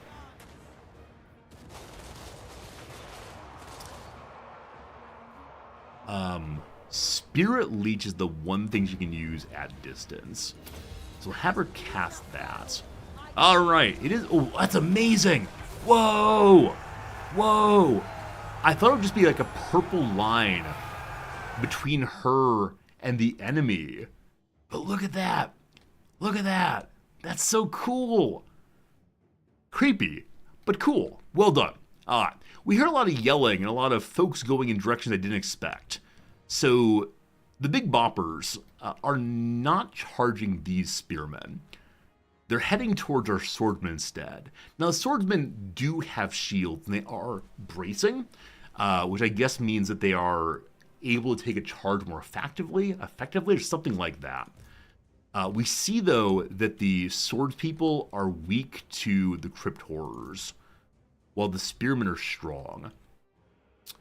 So I kind of want to do a reverse and shift these two units.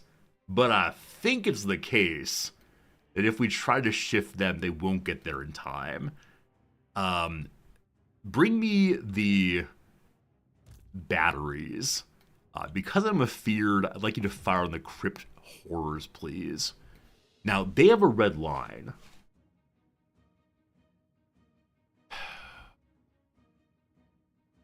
Okay, so you dudes can't see over top of that.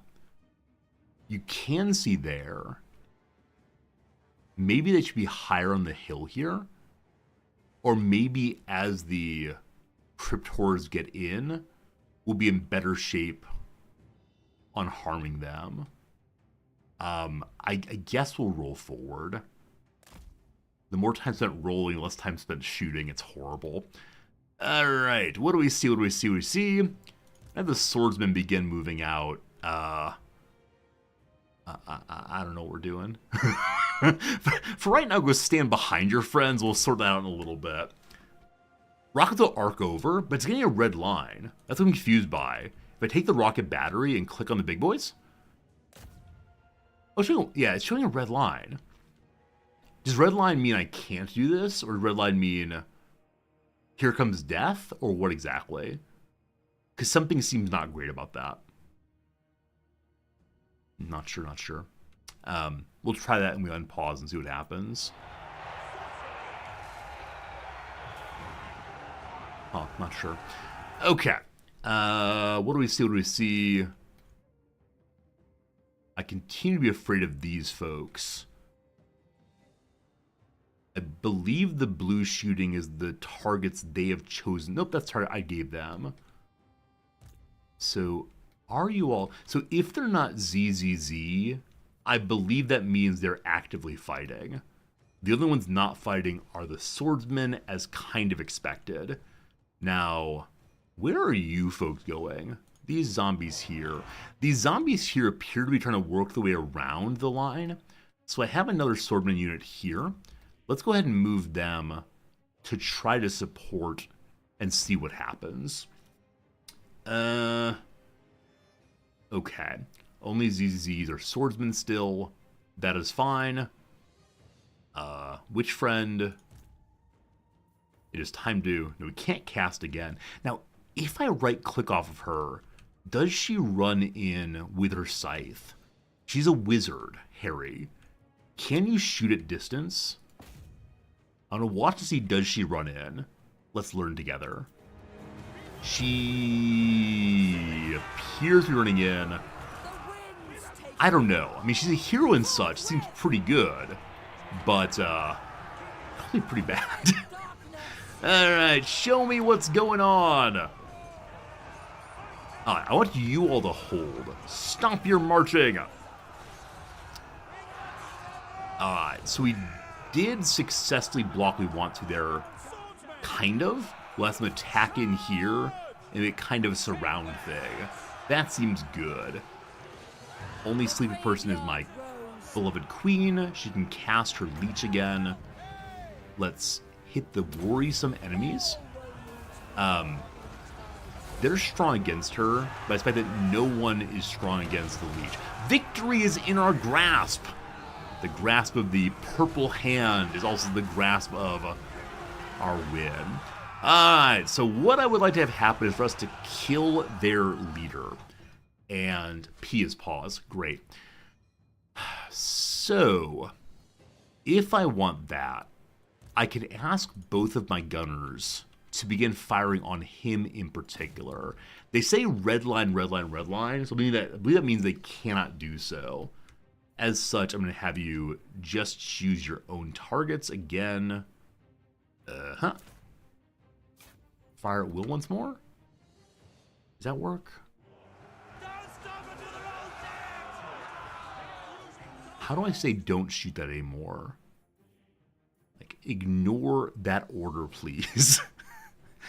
I like tell you to just go back to being in line here. We then pick your own target.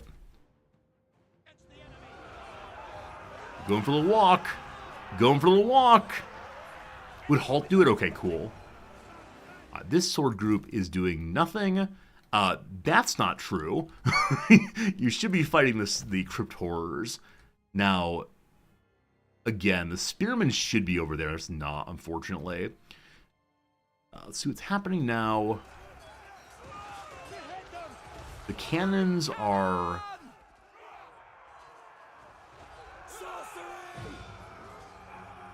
They don't say they're sleepy. They're encouraging each other, yelling, yelling, yelling. They're not doing anything. So, I guess we'll move forward and hopefully find targets. You also appear to be doing nothing. So, you will also, I guess, move forward. Learning how to use artillery, gotta take some work. Give me the Spirit Leech. This causes AoE damage to my people. Gosh, I hope not.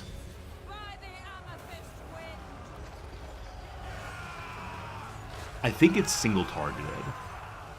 So I think we're fine. There's no AoE on the ground. Okay. Is there a way to get my gunmen to the fire on him? Like, we probably have to get behind our lines. Also, you are not doing terribly well right now. This may be a huge mistake, but I'm going to send Elspeth in to help out. If we can. I don't want my spearmen to die. I need to encourage them and so on. Alright, these swordsmen, they do nothing. Hey, we won this line. Awesome. So you're going to go ahead behind to get the leader, who is currently on the ground. My lord's under attack. That is intentional. Now, Vampire Man appears to be especially strong against swordsmen. And a swordsman group routed. So, we now have Crypt Horrors in the gunners. Well. We were having a good time and now we're not. The whole group of swordsmen are here looking close to doing nothing. Alright, what are we going to do? How do we deal with this? So the gunners fire in absolute panic, trying to pick off some crypt horrors. There's still 11 of them. They're debilitated. What that means, I have no idea. They have a ability called Von Hell's Danse Macabre. They go faster and do more melee attack. Victory's in our grasp. I was told that victory was in our grasp.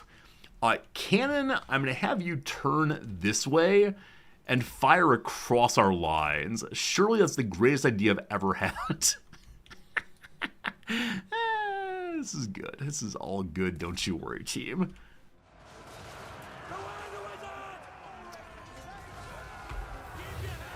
I had these swordsmen heading to the vampires. I think I should head up this way instead. And then I think our gunners can go to skirmish mode.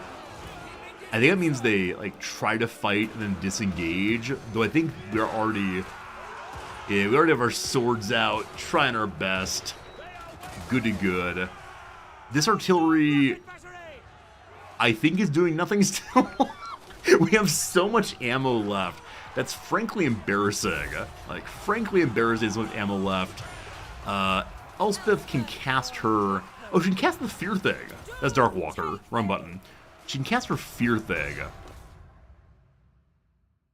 And the enemy lord is down. A close victory. You may call it a victory. I call it fortunate. We should have an overwhelming victory, I believe. So the computer could have done better than I could have done.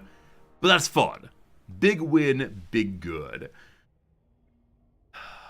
We're learning. We're learning. That's the thing to say. I feel like a lot of this playthrough will be me saying, I can't get the gunners to shoot well.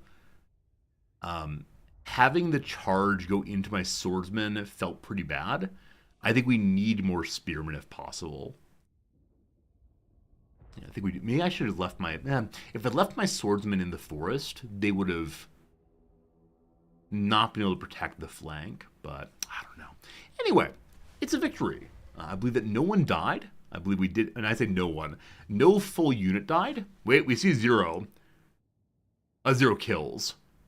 0 kills. So the best work was done by random swords dudes and a level up shield group also, or spearman group. I think my artillery could have done a lot more damage. Alright, over here we see... Wow, yeah, their big boys did 100 kills. We should have handled this one better. Because my artillery fired in this thing, I believe we'll be getting additional schematics, so we can level up our artillery more. Anyway, death of a vampire. Our rewards, 67 schematics, 872 money, bunch of experience points, and the Griffin Banner. Note to self, use banners. The number of times I failed to use banners in this playthrough, way too high.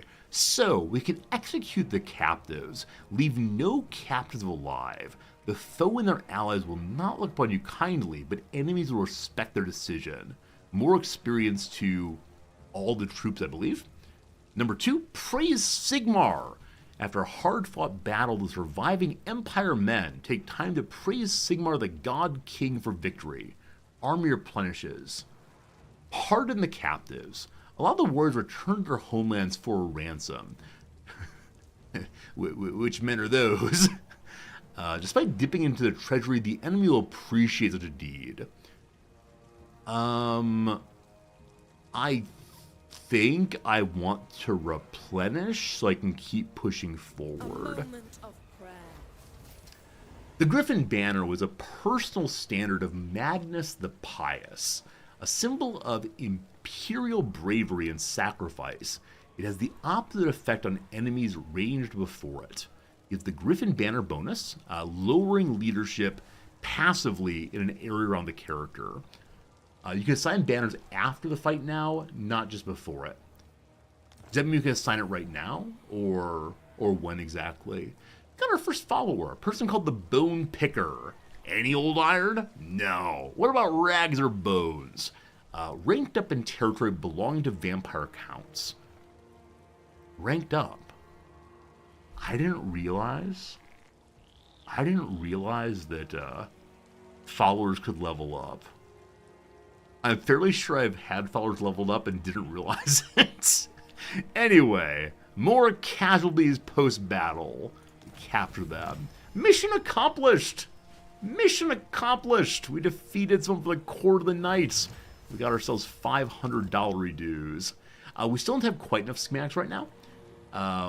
We don't have quite enough schematics right now to upgrade our artillery. At 325 we can. Hey, Pernick. We got the follower because Elspeth leveled up. Okay. That makes a lot more sense. I was somewhat confused by that. All right, Elspeth, time for you to level up, my friend. First thing, let's see your inventory, please. Hello. You have the Griffin banner equipped, but I actually need to make it active in a battle screen. Must remember. We have 2 ancillaries. One is the banner, one is the follower. So, we'll equip that one. It can only be equipped on captains, engineers, witch hunters, battle wizards, warrior priests. Despite the fact that she got that, she can't equip it. Luckily, we do have engineer dude. Lupio Gosser can equip that. And I assume that affects his Lord's army, but it might not. Who knows? Time for skills. So the one way in which he's really contributing to the war right now is with Spirit Leech, having additional damage being put out. I would love it so much if you could set these things on autocast. Is that possible? Can I tell my Lord to cast her spell anytime she can? I think I want to keep it on cooldown as much as we possibly can, because she's so bad in melee combat. We'll get Hold the Line. Those in command of the ranks issue orders of ferocious bark, expecting instant obedience. If we do that, more melee defense on everybody who's nearby, and more leadership. I do like her as hero person, but no, I want more damage, I believe. Or more campaign movement. I want them all, and I want them now. Give me. Spirit Leech it is. We've chosen. Great. And then Lupio Gossa. More mobility? I believe this goes to the Lord's army. Or we can get Survivalist for now. More HP. Well, he didn't take any damage last battle, which surely means he will never take any damage in the entire playthrough. So I'm going to have you do increased mobility. Help us get around some. I accept.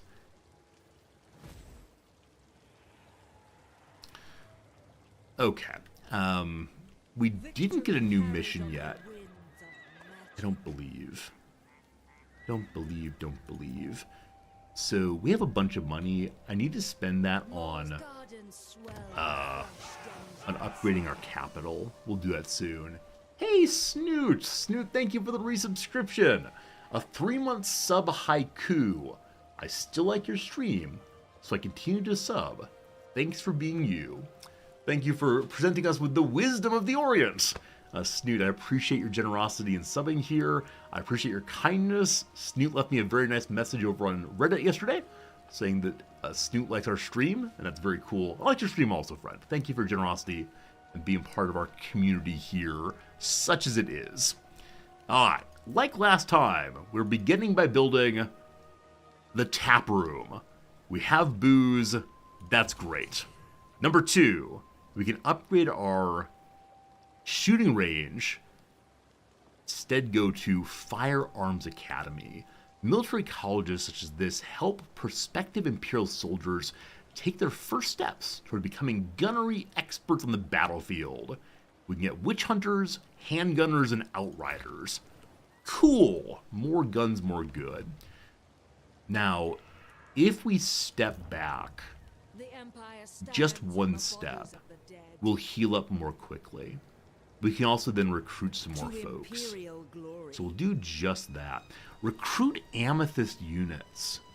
Recruit from the Elector Count state troops. Recruit regiments of renown. I'm so glad I noticed this. I had absolutely no idea that there are other kinds of units. They're very expensive and currently locked. Amethyst units, though, are Ironsides, Outriders, land ships, and rocket batteries. I believe she's the leader of the something Amethyst faction. The Electric Count State is borrowing troops from the local Countess. Again, locked until Swords of the Empire's researched. God. Last one is Regiments Around. These are locked until level 15. They're the big old fancies. Grundle's Defenders, the Hergig Jaeger Corps, Wonder of the Age. I assume that these kinds of special regiments are ones that are in Warhammer stories and so on. As you probably know, every time I say Warhammer, I think Warcraft. Gotta make sure I say the right name, or people get very, very confused. Alright, so I want more spearmen. Give me more spearmen, thank you. And then we'll encamp to next turn and hire some more folks. Also, we never mark our technology. Last time I chose what? I believe last time I chose better cannon and such. They didn't work great this last time. Surely next time they will. Oops. Okay, good. Okay. I think that's all for now. Our only objective is purchase a unit upgrade the Imperial Gunnery School. We can't do that until next battle. I think that's our first turn. Cool. One turn down. One turn down after playing for 2 or 1.5 hours. One turn finished. Hope you're all enjoying hanging out. Hope things are swell for you. Appreciate your company while we continue learning this game. Perhaps not quite as delightful as the first time we played it, because I understand some of the mechanics now, but there's still so much more depth in this game. Total Wars always seem so enrapturing to me because of the depth of possible play. Knowing how to place your troops, knowing how to get the best possible DPS out of them, keeping your people well protected, all the rest. So that's good to be good. Hello, Axix! Good seeing you, friend! Hope today's good, Axix. Hope the summer's going well. Happy summer. Almost summer. Pernak asks, how did the Stellaris stream go yesterday? What's Stellaris stream? There was no Stellaris stream which we lost everything because the endgame crisis has a timer, and I didn't see the timer, and so suddenly the game was over and I was pretty sad. That's how it goes. Alright, we got a next quest. The quest is called Theodor Bruckner, the Countess's Champion. Build a livery. Place where we keep our livers. Nuln is known to many as the jewel of the Empire, and not without good reason. As the Empire's industrial as well as cultural heartland, this sprawling city contains many manufactories, providing heavy weapons, munitions, and ordnance, in addition to the Imperial Gunnery School, whose role it is to train the Emperor's artillerists in the ways of modern mechanized warfare. There are some, however, who believe that only a fraction of Nuln's potential is currently being exploited. The rulers of the Empire have demanded the development of a new cavalry doctrine, so Theodor Bruckner may join Imperial armies in the field. View this as an opportunity for Nuln to further earn its already well-deserved title of Bastion of the South. The reward is Cavalry Focus, which gives, for 5 turns, cavalry can be recruited at higher level and are cheaper. And we get a legendary hero named Theodor Bruckner. Build this thing. Now, livery is something to do with horses, right? I'm thinking of, isn't it also something to do with, like, the kind of clothing that carriage drivers wear, maybe? Something to do with that. Something to do with that. Alright, so what is that building? And I don't have a slot for it anymore, but could I have built it? I can't click in right now. I think there's some way to see all possible buildings and location. The browser. Okay, if I were a horse person, where would I live? The stables. The livery. So we gotta go up this way. Probably the best way to get more slots is to head to the other territories taken by the evil vampires. Now, do the vampires have territory other than right here? Yeah, they do. A place called Fieveldorf. I believe we only need these two to have our starting duchy, whatever we call it. Pardon me briefly, I sent a quick text message. A friend I'm meeting for coffee later asked me, are we still on? I forgot to say, yes, we are. Hello. Yep. 4 p.m.?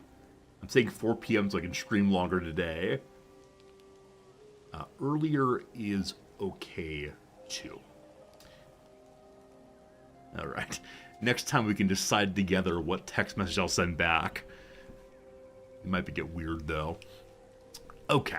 So, Elspeth is not full. She can continue recruiting for a little while. If she goes into camp, I believe that makes her more or less likely to be ambushed. Which one is it? In the borderland of life and death, more likely to not be ambushed. Boom. Okay. And so now we can recruit even more troops over our turn. Unfortunately, it's only pistoliers and spearmen. We're up to, where are my digital spearmen? 1 second. Oh, they're different kind. So we have shielded spearmen and unshielded spearmen. Good to know. Good to know. Units replenish faster if in a settlement. Oh, I didn't realize that. It'd probably been better to go into Null instead of encamping. Well, lesson learned for next turn then. Okay. For some reason,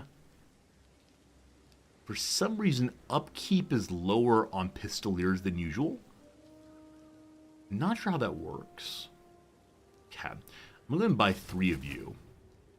Wait. They're much more expensive if purchased from... Oh, God. If purchased from Global. They're cheaper on our local location. Can I undo that? Can I say oopsie doopsie?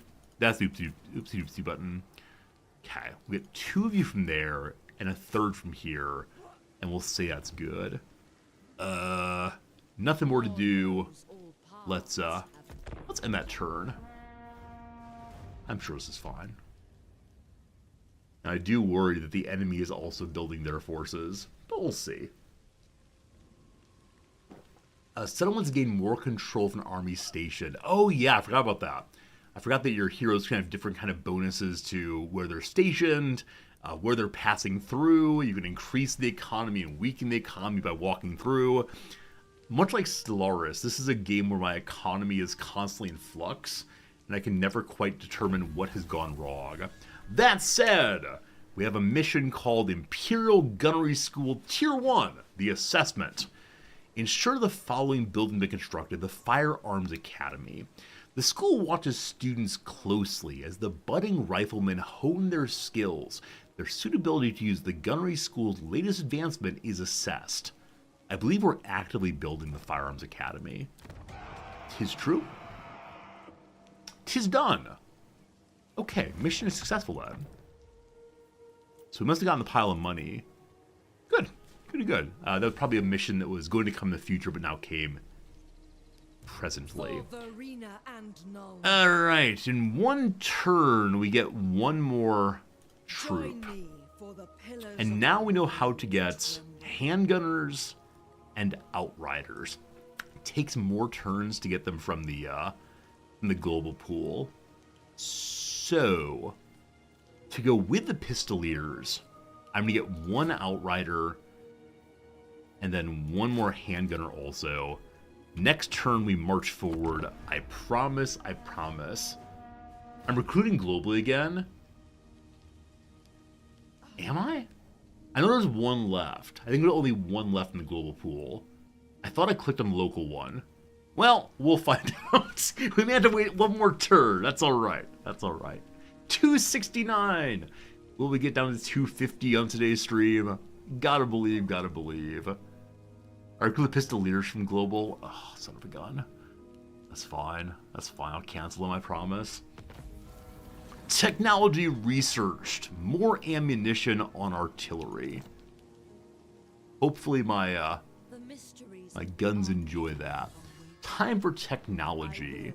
So, state troop standards. Higher recruitment rank on all infantry, more leadership, and more speed.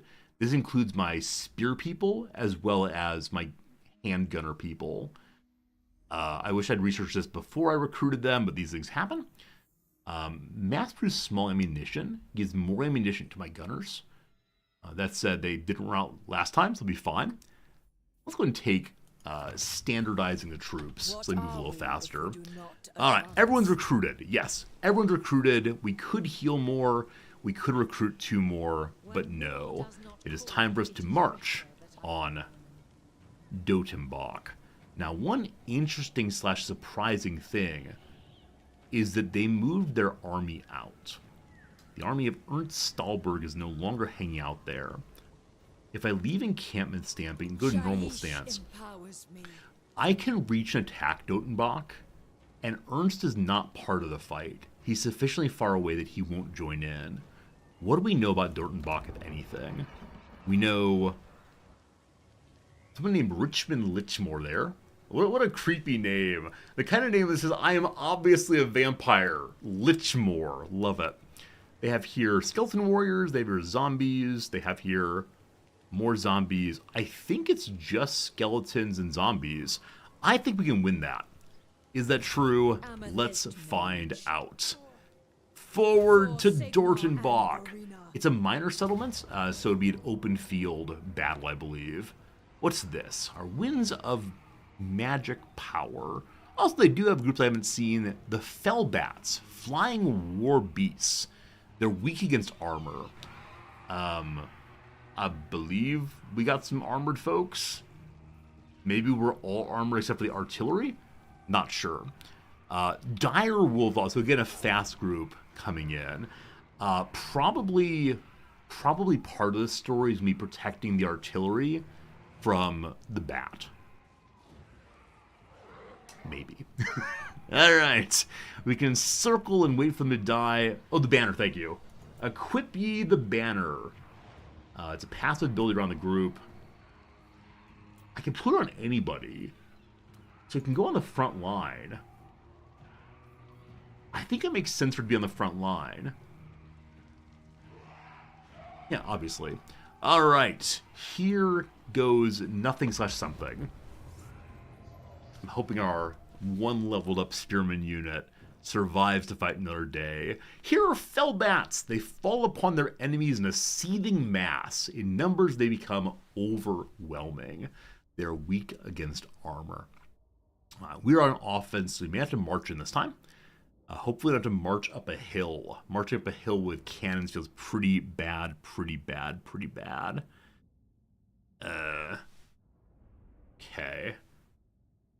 Unfortunately, I can't invite you to give the responseless text message because she says, here's where we should meet, and it will say exactly where I live. So let's do words here. Muted.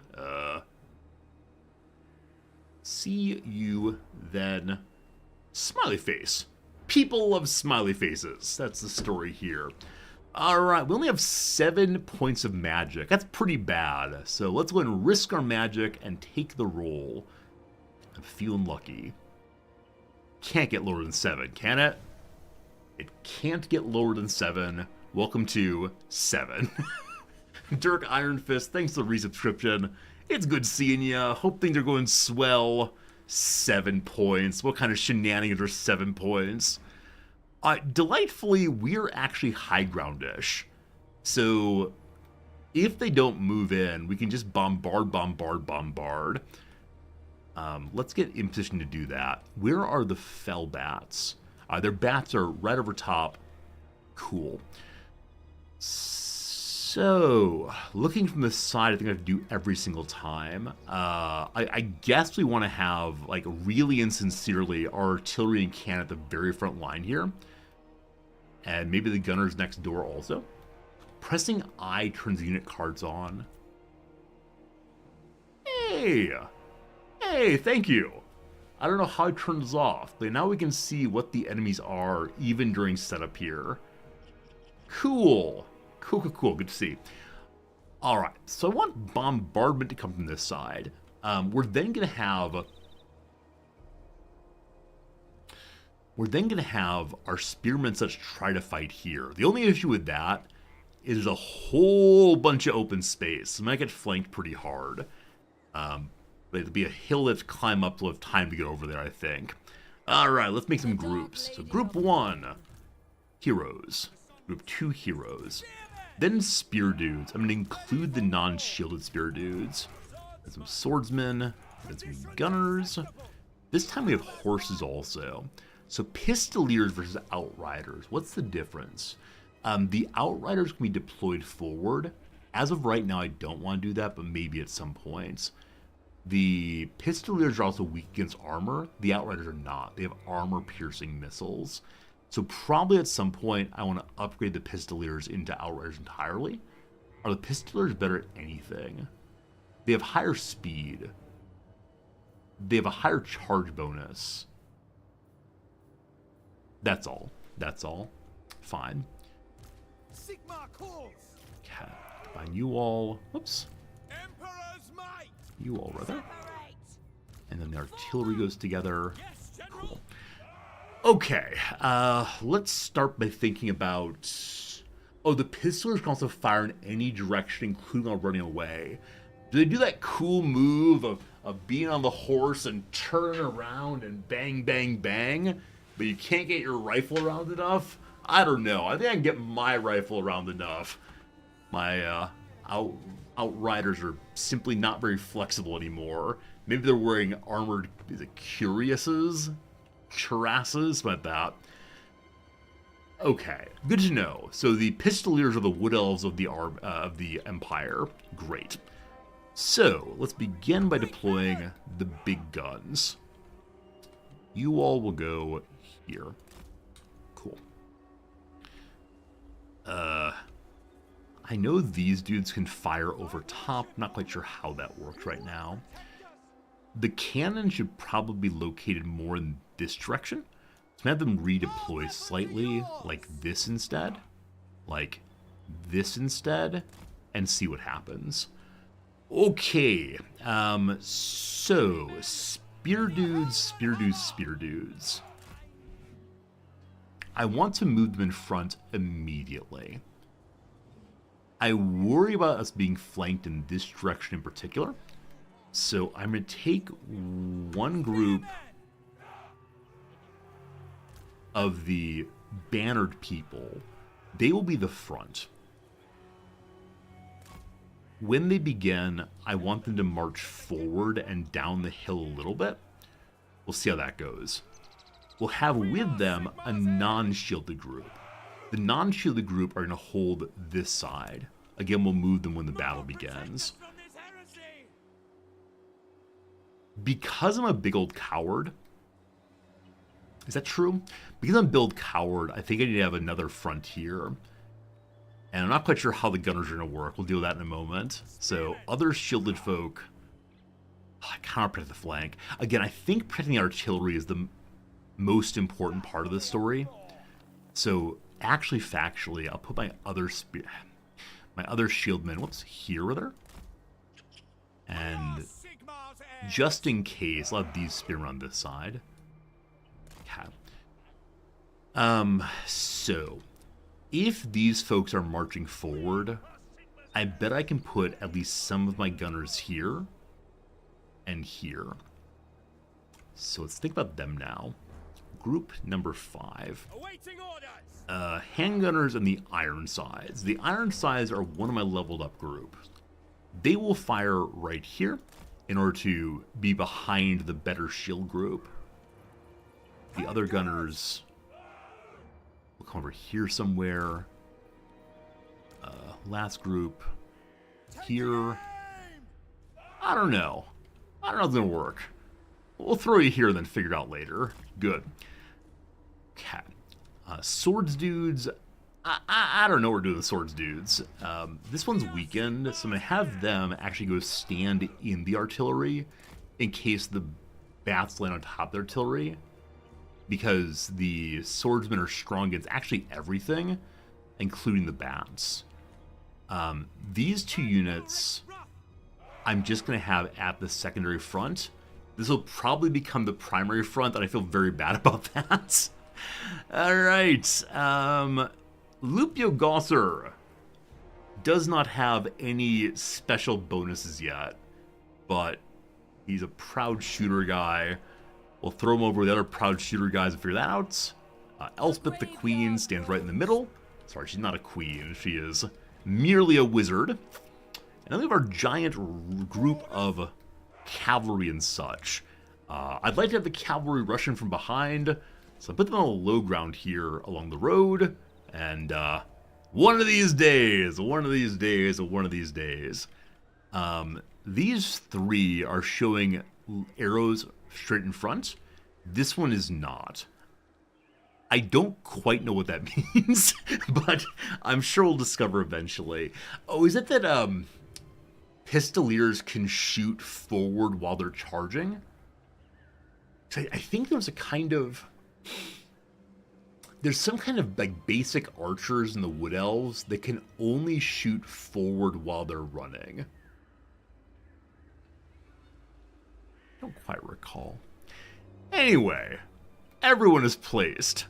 We'll need to move folks as the battle begins. So let's start the battle, immediately pause, and then talk our way through it. Hello, Slivers. Welcome back. Glad you had a good time with your board game. It's good seeing you, friend.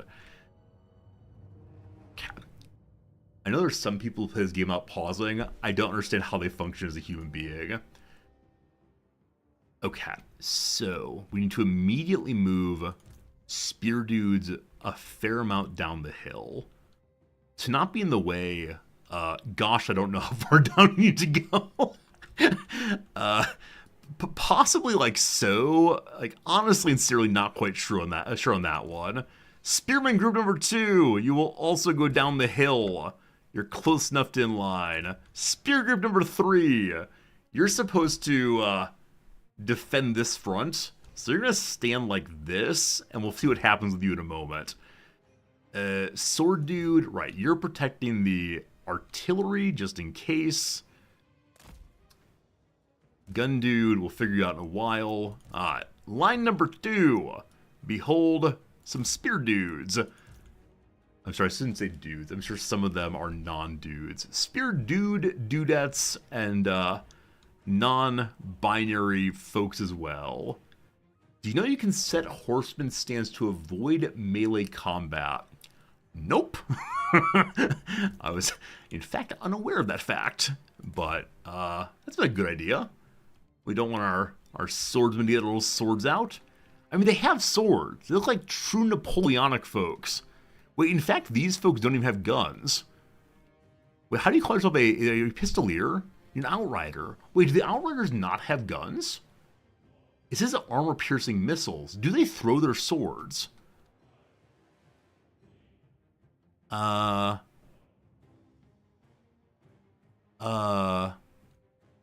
that a holster, maybe? I don't believe they have guns. I think I've been bamboozled. They've been absolutely bamboozled by the lack of guns. Alright, so apparently you can put all these folks on let's not shoot. Or let's not melee, rather. Toggle melee mode. When melee mode's on, issue an attacker will send the selected units to engage in hand-on-hand. I don't want that. I don't remember how guard mode works. I think it means they don't disengage chase. Missile front, melee front. Let me missile front. Is that true? Yeah, that's true. Skirmish modes avoid melee. Cool, thank you. Skirmish mode is now on. Cool. I believe everyone's been given assignments. I can have our dudes here, like, head out this way, just to observe. The horse observers. let's see what happens. Hey, how's it going, Grease Enjoyer? Hope you're doing well, my friend. Click on the stream for sophisticated scholar streamer. That's super swell. There's no S. That's super swell, subject. There you go. S is all the way. All right. Let's see what falls apart first. We unpause the video game. Before me, I see a Again, host of though souls they're for the defending, taking. they come in kind of mindlessly. Also, where is their hero? Their lord must be in the trees. Didn't know that vampires worship tree folks. Happy to see that artillery is doing its thing. Not happy to see the cannon are doing nothing. That's not the cannon. The cannon are here. Are you all loading? Are you firing? They're yelling to fire. They are firing. Now, they are firing at will. Which one of them's will? Etc., etc. Okay. Gunner dudes are still sufficiently out of range. I'm not too worried about it. We'll just watch that. A group is sneaking in from this side. Oh, there he is. This is the hero. I missed him entirely. So Richard Lichmore is surrounded by sword warriors. Is Richard Lichmore a sword dude himself? Is Richard Lichmore the collective consciousness of these of these folks? I actually don't see the hero here, but apparently this group is it, with 9,760 strength. Okay, that concerns me. That concerns me quite a bit, actually. I want Elspeth to be encouraging absolutely everybody, but I think she's probably needed on this front, most especially. Wow, her strength is only 3,600 versus 9,000 or so. That's me kind of silly. I think we're gonna have our gunmen redeploy over here. Now, high ground, etc., might be kind of challenging, but y'all go here. Y'all move down the hill. That's right. Y'all do it. Luckily, we're strong with our meleeers against whatever they have there. Settlements don't have proper generals. They have a unit instead. He's merely a captain, not a hero.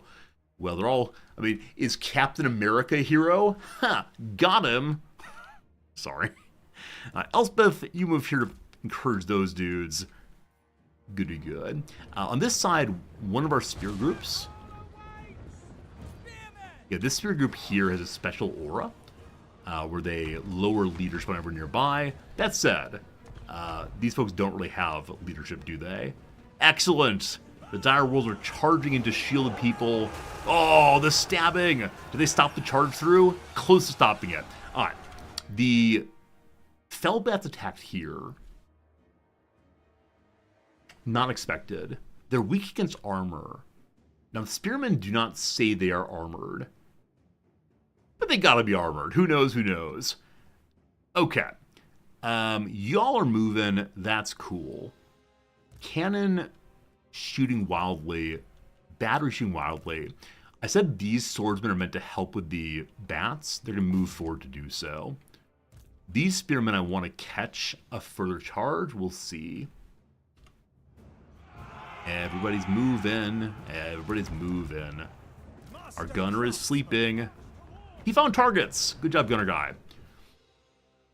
Okay. Hero nearly in range to launch the leech. It actually is almost in range. The leech, though, is stronger into single character. There are no single character units here, so her main attack can't do terribly much. I refuse to move her into melee, though, unfortunately. The aspect of the Dread Knight, imbuement magical attacks. It doesn't say it does... Wait, affects allies. So I think that's saying The allies then cause fear on the enemy, but these dudes are not fearable. But maybe they do more magical attack then. I'm honestly not sure. I'll go ahead and give it here. Friends, unfortunately, it's been another hour of play. The game just keeps on clicking through. Time for a quick little break from it. Make sure you get yourself a drink. Make sure you stretch a little bit. Make sure you do some fun stuff while we do the crossword puzzle. You miss nothing. Our second battle. Seems like one battle an hour so far. Probably not the best of efficiencies, but it's okay. State whose northern neighbor is Mass. That's Connecticut. A special effects background with a rhyming name. Special effects background. Oh! Hey! It's green screen. Delightful. Down to the dumps. Maybe just sad, we'll see. A toy brick company based in Denmark. That's Lego. Michael, who co-hosts SNL's Weekend Update. Michael Che, I believe. A pint size, just little, I guess. Texter's Holy Cow. OMG. Skills, as it were. Skills, as it were. Abilities? Not sure. What's the down here? Last position on the relay team, called an anchor. Skills. Says again for emphasis maybe. It's repeats. It's repeats. Lines on a city map are streets. Hems the right length, for example, is to alter. I believe it's an E, not an A. It's definitely an E. A classroom fixture that might have pencil slots and built-in cubbies. They're desks. There's probably denim here at 33 down, yeah. Genome material is denim indeed. A lip product with a sheen. Lip product with a sheen. Things I've never used. It's lip gloss. There we go. A piece of surfing material. You channel surf with a remote control. Once upon a time, there were these things called televisions. They were boxes in our house, and you pushed a button on another. Okay. Appetizers sometimes served with duck sauce. Egg rolls. A cream of blank. A powder handy for making meringue. Cream of tartar, I believe. Enjoys an intense activity. That's surely camps. One's skills are one's chops. Ish is sorta, backside is rear. Dark and blank, a rum cocktail. Dark and stormy, I believe. The most elite celebrities are A-listers, get hitched in a hurry as to elope. Tall, formal pieces of headwear. Top hats. A deadly sin whose corresponding virtue is chastity. That's lust. And lastly, contemptuous looks. Those are sneers. Woo! Woo! Woo! There you go. Your Wednesday puzzle has been completed. I pause in sadness. I pause in confusion. Because now we must return to the Monday puzzle. And this Monday puzzle has been kicking me all around town. It has not been a good one for the home team. I think we've spent how long on it so far? We spent 21 minutes. We have this done. The bottom right corner is absolutely correct. I'm still convinced that Jackass has to be Fool. I think we're going to go ahead and work on the upper right corner if we can. Room. Like stay at. Rooms and stays are the paired tenses. Eddie Kendricks and Donny Hathaway for 2. Gets even for Avenges. Oh, thank God. Okay. As you know, if I take days off from the puzzle, I can usually get something. Irk. That means to frustrate, to confuse, to... don't know. Nuts with cupules. Those are acorns. I'm now wondering if cupule is the cap of the acorn. They can come up separately. Is this pierogi? Offering a Polish milk bar is a pierogi. The problem is, how does one spell pierogi? Is it I-E? Pierogi. I think that's right. Alright, we'll go back to the game in a moment, I promise. Room. Room. Okay, Eddie Kendricks or Donny Hathaway are tenors. Urk is to peeve. Room is space. Of course it is. 2 corners done! Oh, there's no greater feeling in the world for me than getting a Monday puzzle moving. Alright. Suddenly believing we're gonna finish that thing. Thank goodness. We'll see in an hour if it's absolutely true at all. Alright, so beloved Elspeth is currently working on moving forward to cast magical attacks here. I wish I had a clearer sense of what magical attacks mean here. Like, presumably more damage, more good. I'm not sure, though. For the Emperor? No. The crosswords are done for me. Swordsmen are moving forward to help with the bats. Lots of sleepy spearmen. We could charge our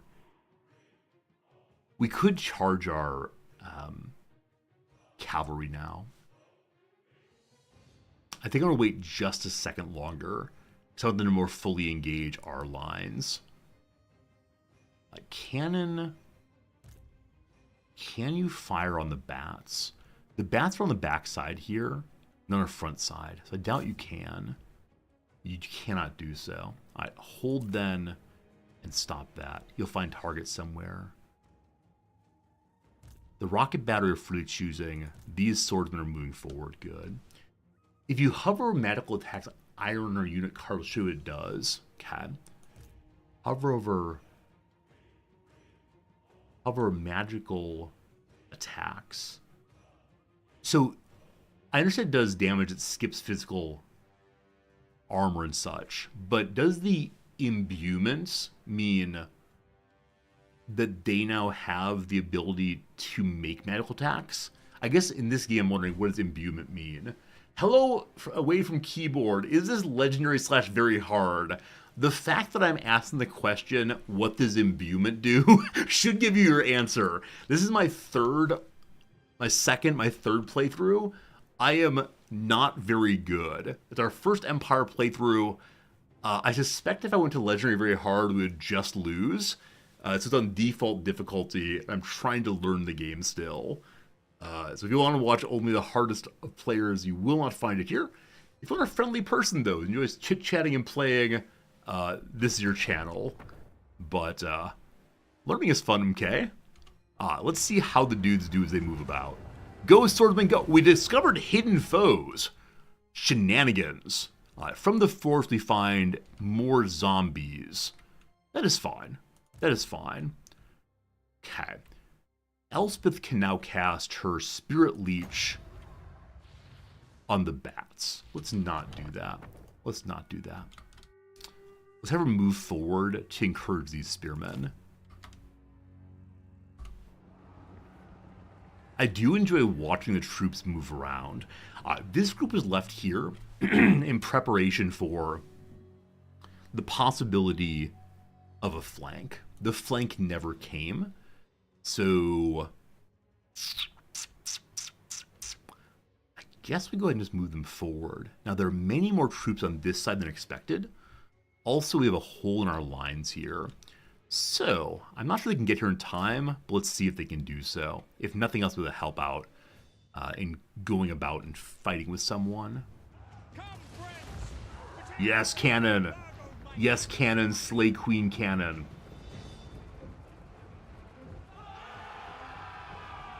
Okay. I'm going to say we're close enough now for a cavalry rush. So hello to you, beloved cavalry. If I hold on shift, you move forward. Is that right? And then I can order you to go across? No. Is it control?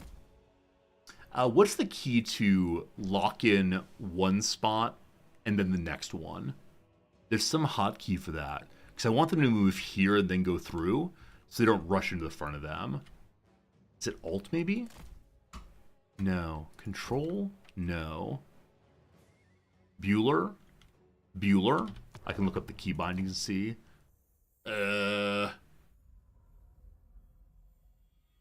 Shift key. It is shift key, okay. Shift is draw movement path. All right, so shift key there.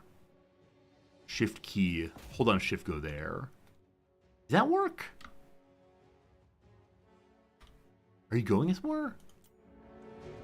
Hey, there we go. We can see the red line now. It's going. Good, good, good. This group is suddenly moving around this way. The flank that is never coming has now come. So, return ye to this portion. Get in line, team. I believe in you. How we looking? How we looking? Sleepy swordsmen. Okay. These swordsmen were hanging out and blocking these guys' line of fire. Good job, team. Good job, team. You're going to move to take these skeleton warriors. In the process, are you all shooting at anyone? They are. They do have targets, somewhat surprisingly to say. Elspeth can now cast magical attacks on this group as well. And when that's done, lever Spirit Leech. Who's the command unit? This one right here. Okay, hit the command unit, please. Okay, these gunners here are shooting good. Engineer is not in range. Okay, he's kind of in range actually. Engineer, I'd like you to move sneaky snake over this way, facing towards them. Okay. These swordsmen were blocking a flank that didn't come.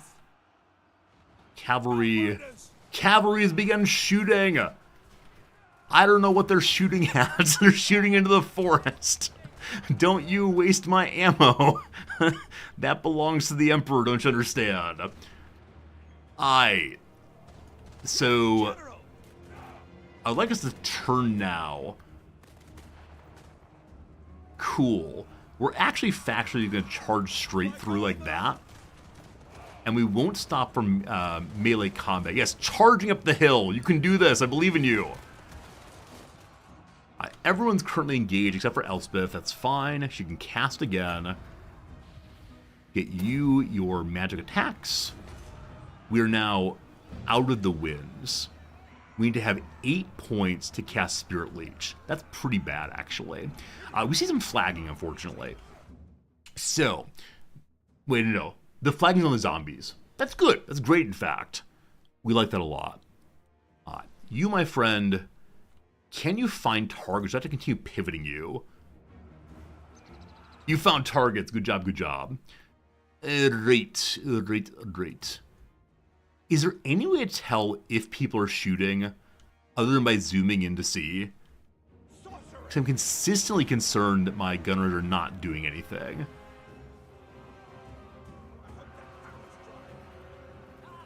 My gunners are not doing anything. Okay. Let's move on to higher ground with Elspeth. If you hold space, it'll show. Is that what we're seeing here? That if they're red, they're... Or it's not in line. I'm not sure what I'm seeing here. Anyway, move to top of the hill with Elspeth. We'll see what happens once that's done. Okay. Cavalry's going to cav. The spearmen here have defeated their enemies. Good. So the left flank is looking really, really, really strong. And have them move over to... I don't know. We're doing great, actually. We're doing really well, actually. Let's go ahead and help out with these folks. The bats are still up somehow. The cursed bats. We did have overwhelming numbers in this battle, but all pretty good. Cavalry charge. Show me what you got. The cavalry have refused to charge. I guess they've instead just gotten close if they can shoot stuff and feel good about that. They are pistoliers and riflemen and so on. So this is desirable. This feels very, very good to me. Shooting up a hill feels pretty bad. Let's fire on the zombies, because they are coming in to cause problems. We have some sleepy folks now. The spearmen have one on this line. All spearmen, find more targets. Get moving at once. They won't charge on skirmish. Good call on that, but as long as they're firing, I guess I'm fine. A decisive victory! No mere victory! Fates rewritten, destinies ended, and the immutable changed. All because of you! You did it with your ability to know how this video game is played. Hey, good job!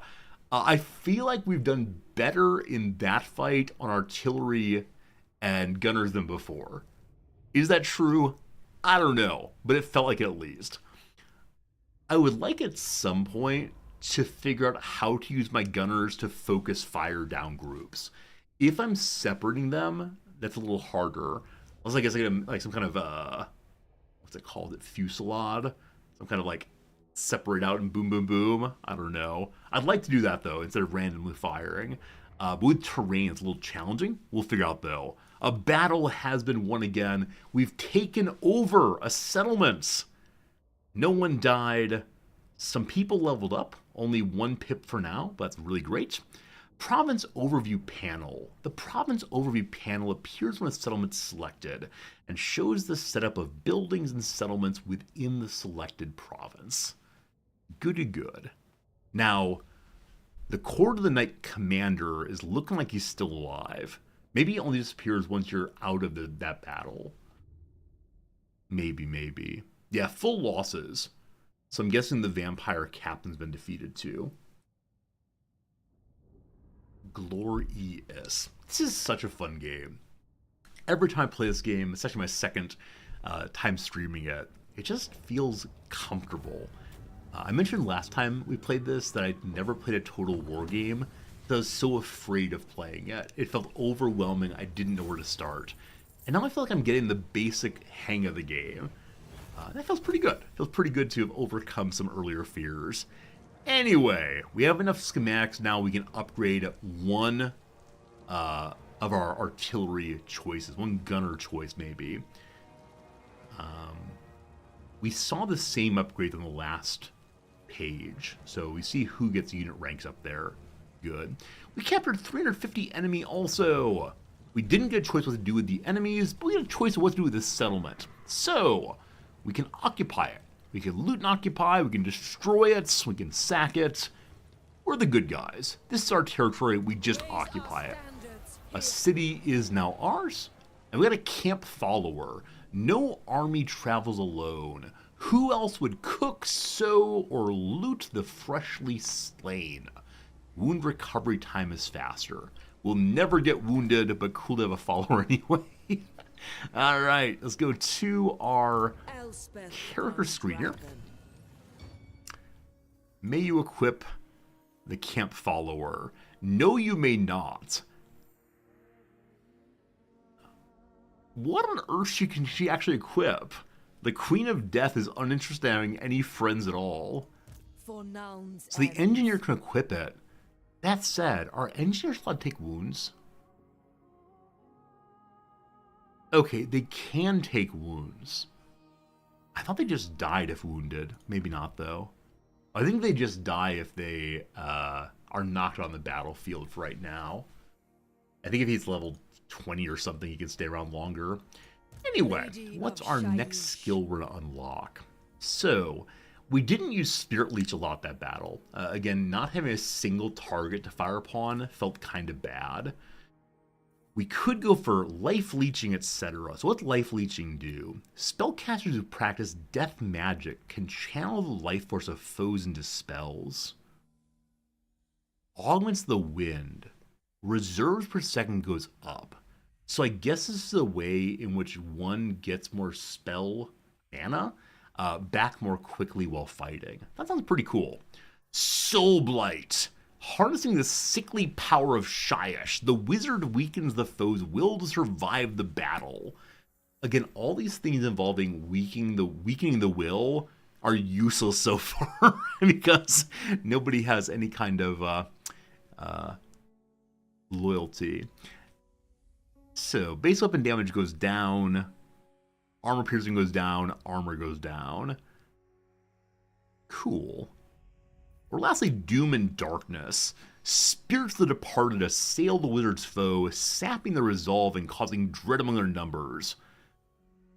So another spell you can cast and lower leadership generally. That's definitely not useful right now. Soulblight might be useful to lower damage done. Or we can just choose move farther on the world map, or we can just choose more leadership, more good. And the further unit experience gain for hanging out, yeah. Free experience point gain. I love it. I love it. I love it. Let's take it. Also need to level up the other dude. Hello, other dude. Good old Lupio. So, well, there's lots of things we could take that would help him out in helping the army out, etc. If we're hanging out at home, more income in the territory we are. But I guess I want to head into his being able to do useful things. So first you have to choose, let's get some HP, and then we can eventually give him more leadership, etc., more ammunition, etc. Eventually we can unlock his special line here, Master of Ballistics. What's Master of Ballistics do? Passive ability increases accuracy and reload. Yeah, so eventually he'll be in charge of our gunner units, but not yet. For now, more health, more good. Okay, I believe that's all we picked up this time. We're going to stay inside of the castle for right now as we heal on up. We can recruit 2 more units from here if we want to. The cavalry was useful in the end. I think I may have moved them in a little bit late, because I was thinking about doing a regular charge, a real charge, where we charge through their lines, disrupting them, instead of charging behind and just shooting. So kind of sort of I want to do it again. I wish you could get shieldmen with spears. It feels a little ridiculous to not have shields invented yet. Maybe someday. I think I'm going to hire another gunner, because I want to be able to use them so badly. And I think we'll hire another spear dude. Well, no. Let's take more gunners all the way. Cool. Does Doltenbach have an open slot? It doesn't. It has basic settlement slot, and it has an iron mining pit. We have our first resources for trading and such. More money, more iron. Iron ore is a necessity in a world that craves weapons and armor. Smaller mines usually comprise a single shaft. Also, swordsmen, great swords, and knights are all cheaper. We can't get any of those yet. This place will get another slot at level 2. It's currently level 0. Or, sorry, that's population surplus. Once grown quite enough. But I think we can take Wiesenberg next. We'll have a village. They'll have a gibbet.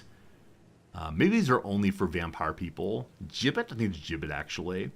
Maybe it'll change over once we take them. But don't know if bar was a good choice. We like increasing control and such, but maybe having more military buildings would have helped. I'm not sure. Bravo Kilo! Thank you for the resub. More months, more good. It's true. I appreciate even 1 month subscribing, but the more months you get, the more I appreciate it, because each month's appreciation increases, etc. Who's Grunberg here? Who this? Who this? Reichland. Isn't Reichland the emperor? Hello. I don't know how to bring up your stuff. I think you're the emperor, though. If I bring up my little, like, diplomacy page. Where's there it is. That's events. Known factions. Okay. How do I engage with you all? I thought there was a diplomacy page. Alright, team. Resort needs help figuring out the diplomacy page. Radar map. Power of Nuln. This is our special abilities for being Elspeth. bottom right scroll icon. Hey, there it is. Thank you. All right, we can see who we know.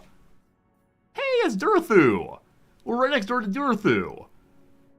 That's the tree man. We love a tree man. All right, as of right now, people largely like me in the Empire. The vampires dislike me. The elves are neutral. They appreciate that I'm fighting the vampire dudes. Okay. Reichland is indeed the Emperor. He's feeling like we're not a threat. His strength is 113. Mine's 72. It's early games that swing very, very hard. Hello, Emperor guy. I hold Galmaraz. You may bow. What is Galmaraz? Is it a city? Is it an item? Galmaraz. We're very close to non-aggression. Got quite a bit of money. Giving away money early game feels pretty bad. How much money would he want to be coolio? He would like 1,100 money. A Galmaraz is a hammer. It's a Warhammer. Okay, very cool. Thank you. Is the Warhammer like a symbol of imperial power? Is it just something that he's impressed by? Did he forge it himself? Is it passed down like the royal jewels? Galmaraz. Sounds dwarven. Shouldn't say that, but it's true. All right. I'm not going to give him all that money. No, no, no. Okay, so we're at 7 points. We're heading towards 7 points of these people in general. Sterling does not like me very much. And they're the largest of the current... No. Strength rank is lower is better. Sigmar also wields a Warhammer. Is it the same Warhammer? Or is it a symbolic Warhammer? Saying, you know, the ancient fellow did this, the god did this, and so I do it too. Okay. Anyone want anything with me right now? Sterling will take some kind of deal. Non-aggression. Nobody wants to trade. Nobody wants defense. Alright, Sterling. Led by Albrecht Haupt Andriessen. He's protective. He is currently at war with the Red Horns and the Deceivers. Trade goods of wine. Alright, buddy. Please don't attack me. I want to attack you. Bingo, bango, best friends. Alright, we should feast the Grand Accord. Is it festive yet? Alright. The Warhammer the Emperor uses Galmaraz, the same one as Sigmar's. Cool. Does it have like special powers, or just a symbol of authority? Is like Thor's hammer where we can strike the ground and boom lightning? Or is it instead just look at me, I'm the ruler? We have friends now, friends-ish over here. They are immediately to our east. Seems good. I hope we can get a real alliance eventually. Do we pass our turn yet? We've done everything we can do for right now, so I think that's just that. I'm hoping tomorrow / next year, however long a turn is, we can take out Ernst Stahlberg. He'll probably go to Wissenberg, though. Berg. Let's go. Under 250 this time. The numbers rush on through. I'm curious, is this the first time that any of you have seen this game? Are any of you totally new to this this series? The first time I watched, I was just enamored of the variety of characters, how many rulers there are, how many different soldiers there are. Smoke Your Peace Pipe is your first time watching it. Awesome. Welcome to the world of this game right here. It is a really, really fun one, in my view. Mission accomplished! Oh, I could have upgraded a weapon last turn. Good thing we didn't fight. The Imperial Gunnery School Tier 1. Maintain 3 handgunners. Your handgunner program has given the Gunnery School a batch of new cadets eager to learn in the field. Let us hope their enthusiasm lasts. We got 250 more schematics. Also, we got something called the Gardens of Moor. Roses upon gravestones. This is our character. She's blooming in death. When the cult of Moor establishes new gardens, Elspeth is given the opportunity to establish towers in return for her aid in the times of need. View the Gardens of Moor panel for more information. That's down there. I'll view that in a second. Gardens of Moor are bastions of solitude in this dark world, where my arcane research and rapid transposition are Suddenly made quiet manifold. talking. Do I turn up the volume possibly? Oh gosh, I'm closing everything. 1 second. Just voice volume up. Speech. Maximize. Advice. Let's minimize that. We need no advice. We know what we're doing. Hope that's a little louder next time. Got 2 new missions. Also, we've met the Skull Takers. Skull Takers appear to be greenskins. I'm thinking once we're done with our Empire playthrough, I might want to try a greenskin playthrough, just to see what it's like to, I don't know, have drums maybe, be hated by everyone. So down here in Piefeldorf, I believe it. Wait. They're in the process of preparing to attack Piefeldorf, I believe. Let's see how that goes. Other quests we got are Magistrix and Moor. Construct a Garden of Moor. Almighty Moor demands respect wherever his cultists reside. A garden temple of tombs. Where do we get the tombs? Where are we getting the bodies? We'll dig up one graveyard and move them over. A garden temple of tombs ought to be a worthy act of worship, with a tower at its heart, steeped in the magic of death. The Garden of Moor panel allows the construction of black tower buildings in any visible, friendly, or neutral Empire settlement for powerful benefits. I'll be there very soon. And lastly, a new mission called Protection of the Empire. At the start of your turn, have at least 80 Imperial Authority. At the very top there, the thing with the skull, I believe is Imperial Authority. We'll have to look at that too. I love how the different factions, different kingdoms have different mechanics. I do wonder how much overlap there is between many of them. We'll see though. As the foes grow stronger, so too must the Imperial cause. As the Emperor's authority is bound to his dominance over rightful lands, it's every able servant's role to expand that authority at any cost. Imperial authority is a measure of how many of the Empire's home provinces are occupied by factions belonging to it. Alright, so is this just my job? Or is it based on other people's work too? Hello? At 51 to 75, the Empire is stagnant. The Empire is diminished, yet surviving, teetering towards ruin and a slow decline. Former glories are still within reach, however, for now. If it goes down, it becomes in decline. We then have actual penalties. If you go all the way down, it becomes the nation crumbles. By Sigmar, the end of Imperial power as we know it is finally at hand. The other races see the men of the Empire as nothing more than target now, soon to be homeless and scattered. So we need to at least be stagnant to get positive bonuses. I'm surprised actually the middle section here doesn't have just neutral. No bonuses, no malices. Higher is prospering. Top is the true heirs of Sigmar.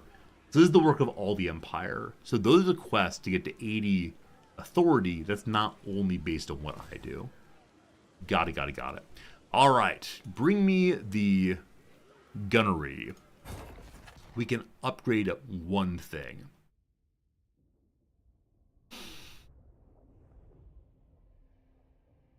I wish I had more things to upgrade. So missile strength increases for all gunnery infantry units. So dudes with guns on foot. Gunnery cavalry. Speed increases for our horse people. Also strider abilities. Strider means there's no speed or combat for being in different kind of terrain. So we can rush up the mountains even faster, being like that horse in Skyrim. Then the mortars, we have no mortars. Then the Great Cannon, we have one of those. It's widely feared for the ease with which it rips apart flesh and armor alike. It's simple engineering, easily modified by the school's designs to magnify destruction. enables monstrous impact attacks, which reduces speed and charge on these units. Seems cool for slowing enemy charge into us. We also have the Hellstorm rocket battery. More rockets, and an additional projectile for Hellstorm rocket battery units. I don't know if that means we get one more ammo, or if it means when we fire, one more shot comes out of it. I assume it's the latter. There. Because it's not an ammunition bonus. It's instead a projectile bonus. I have no idea what to choose here. It all seems equally desirable. I'm just going to choose Gunnery Infantry Upgrade because I have the most of those right now, and we'll move to the heavier ones later. Who knows what good idea? It is done. Blade and bullet will find Learned about its mark. carrying guns. Good. Imperial Innovation. Purchase a unit upgrade in the Imperial Gunnery School. Reward 1,000 money and a field coat upgrade. Alright. Prototype field coat Mark 24 is the future of projectile-proof battleware. Unlike the Mark 23, this version doesn't catch fire when struck. More ammunition, more fire resistance, more missile resistance. So that coat feels a little bit useless for Elspeth because she doesn't have ammo. It can only be worn by engineers. So, yet again, we have an item that cannot be used by our lord. Engineer, you got some armor. Congratulations. Hopefully you're never fired upon, but cool, I guess. I can't wait till we find something for her. Next area to look now is in her Gardens of Moor. As part of her arcane learning, Elspeth spends time roaming between black towers in the Gardens of Moor. Her magical storehouse travels with her, imbued with the ancient magic of Fosric, to transport her forces and coveted artifacts. I've yet to see an artifact. I think she's making it up. Friendly or neutral Empire-owned settlements known to Elspeth can be selected here to construct up to 5 Gardens of Moor. Once constructed, Elspeth and her army can travel instantaneously to the Gardens of Moor via fast travel. The Gardens of Moor offer powerful buildings viewed in the province overview panel via the button to the right of the building icons. Select any existing gardens for the option to deconstruct and make space for gardens at a different location. Okay, so we can make them in any friendly territory, or I think it said neutral also. I'm definitely going to build one in our local capital. That seems smart to me. It costs how much? 3,000 money. About half of what we have. Let's do it. Garden of Moor constructed, 1,000 treasury, and an ability called As the Dragon Flies. For the next 5 turns, upon her terrifying Carmine Dragon, we don't have one of those, Elspeth flies forbidden routes between her towers, whether it be in defense of the Empire or simply in search of new artifacts. So for 5 turns, fast travels faster. I wish I hadn't taken this until we actually wanted to use it, but we learned for future playthroughs. Elspeth has new, long-standing alliances with the Cult of Moor. With each new garden, she erects a new tower she might call home. Double the R, double the good. Next up, use the Garden of Moor to travel. If we do that, we get 3,000 money. I don't want to. I like living here. Okay, so we can see the Garden of Moor here. For right now, it's only the Black Tower. It's immune to diplomatic penalties from trespassing its region owner. I don't know what that means. Oh, I think that means if we have this building in someone else's territory, when we go there, they don't mind our being there. Or even if you pass through a neutral party's territory, they yell at you and say, "Get out of my yard, you darn kids!" Understood. When she's present there, fast travel is cheaper. It also gives 2 further garrison to defend this place. Halberdiers. We haven't seen those yet. And we have 1 open slot. literally all it can be is the Gardens of Moor, as we can have an Amethyst College, we get Wizards, we can have a Temple of Moor, unlocks recruitment of Knights of Moor Elector Count State Troops, become faster, lowers corruption, and we get better loss of vigor against undead factions.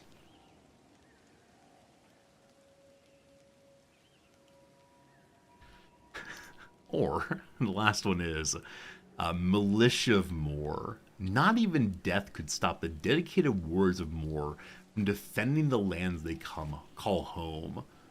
All armies nearby are cheaper. Global recruitment is faster in this area. So it goes from 2 turns to 1 turn. And you get 1 more overall recruitment with a ton of garrisons. And this will unlock Halberdiers, Handgunners, Empire Knights, Knights of the Black Rose, and Mortars. I have absolutely no idea what to choose. They all seem interesting in their own way.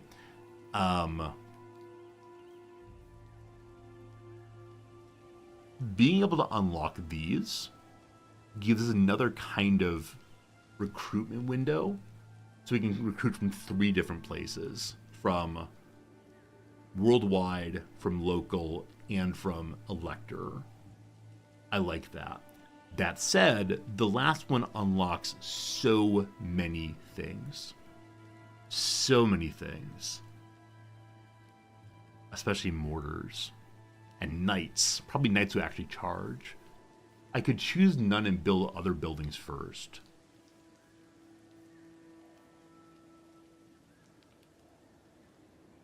When you say other buildings first, do you mean another one of the magic towers? I do have the money for it, but regular settlement infrastructure. As of right now, we don't have any place we can build up infrastructure. Ernst did go to Wissenberg, as kind of expected. We now know that the garrison there is not too bad. Wait. This is just the garrison. It's not his army also. His army is 13, of which we don't know some. It's a Strigoi Ghoul King. I'd like to take that, but we're insufficiently strong to do so right now. Maybe Nolan's open slot. So Nolan's an open slot I can't use yet. Once we get to level 3, we can use it. As right now, we don't have anything to do, I believe. Yeah, kind of as it is. Probably can't fight that. So, I think I can recruit a second lord. Is that a thing? Is that doable somewhere? Yeah, recruit a lord. So we get a general to come help us. Allowing a second army. As right now, there were only plus 656. So a second army will probably ruin the economy. This fellow's disciplined. Always in control, this one leaves no stone unturned and nothing to chance. Gottfried Becker is strong, well-built, robust, powerful. Oh, I can send the engineer out as an individual lord couldn't die. Or is I think my engineer may not be a master engineer. He's merely an engineer, so I don't believe he can run an army on his own. I'm fairly sure on that.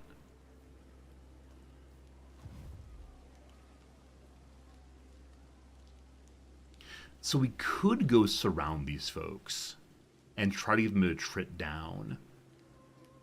The issue is they're stronger than I am, and so if they come out, we got big problems. Dark Lady of We're totally capped here and we're healing up. I appreciate that. I think we're gonna sit here for a turn and see if Ernst comes out. If he does, that would be nice. If he doesn't, well, we'll see what happens later. Alright, the question of what to do with you all. You all are going to pass your turn. That's the turn. That's the turn. Hey, Vicinland has a population surplus. They're making some babies. I'm not trust enough to actually level up the city yet, but cool, cool, cool.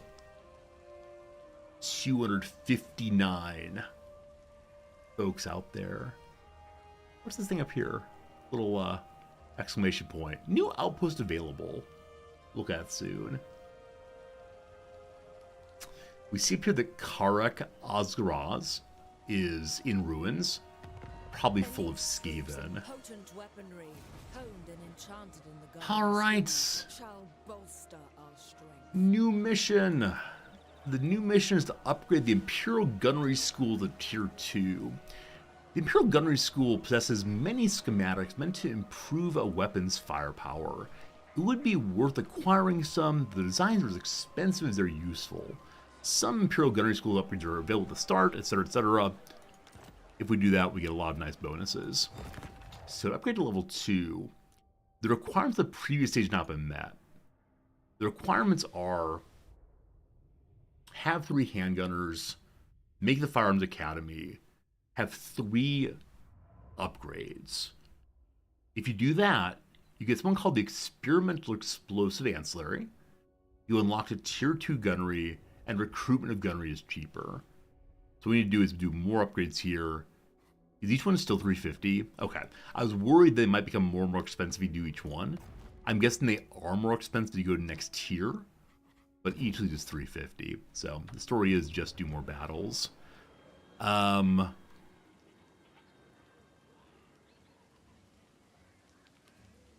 don't see the fellow who was here previously. His name was not Valdemar de von Drock, who's currently fighting the Skull Takers. So Siegfried, the first vampire I fought, is back. I wonder if the other fellow is going to try to ambush me. Wielder of the pale scythe. We're nearly healed up. Next turn we finish technology. Okay, is there a way of moving that lowers the chance of being ambushed? And camping does. Well, do we just attack? This is one place I'm still just not super great at thinking. Because I do not know what we can win, etc. What's this outpost thing, though?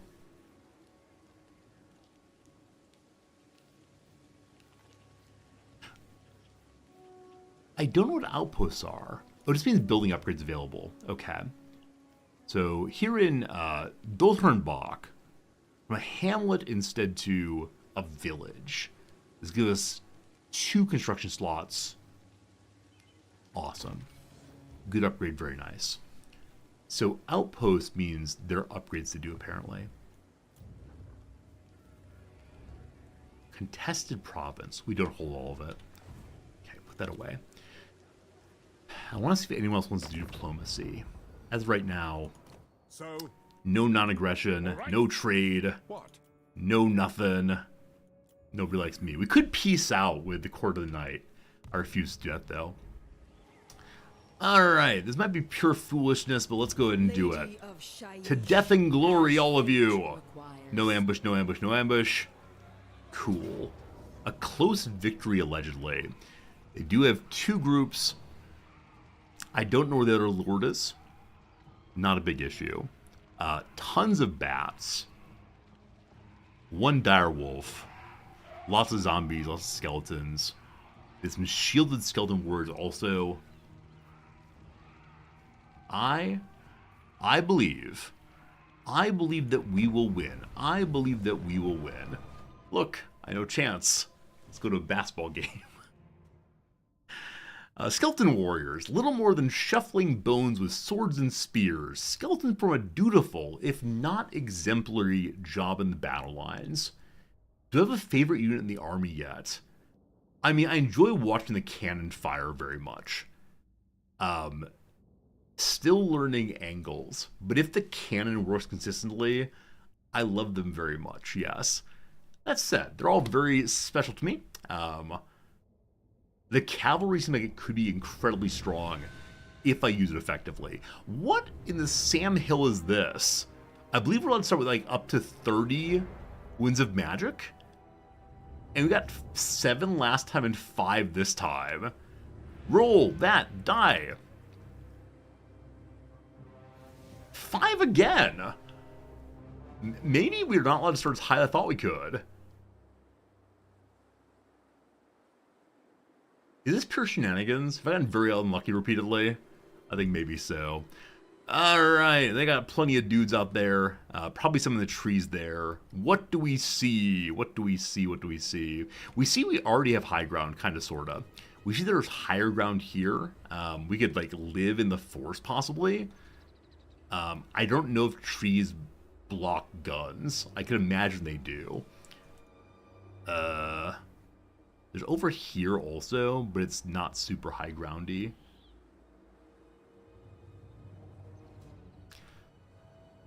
Alright, we start with groups. Start with groups.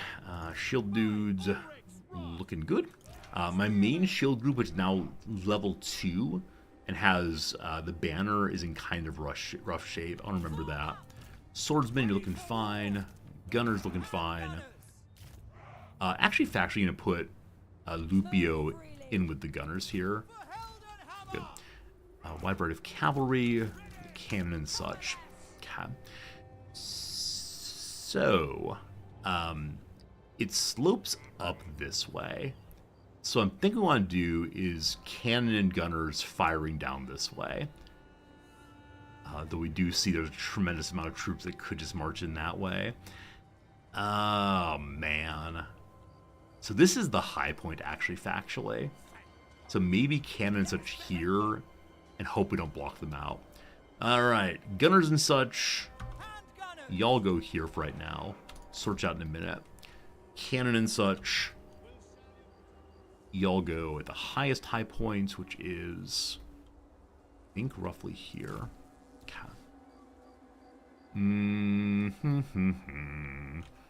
Spear dudes. We'll deal with you in a second. This is how most of you play this game, where you just kind of throw groups around for a while and say, okay, now that you've been thrown around, here's where I would truly want you to work.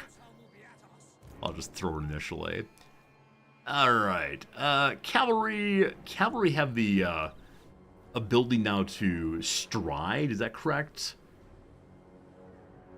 There was something striding involving the cavalry, in which they don't get stopped by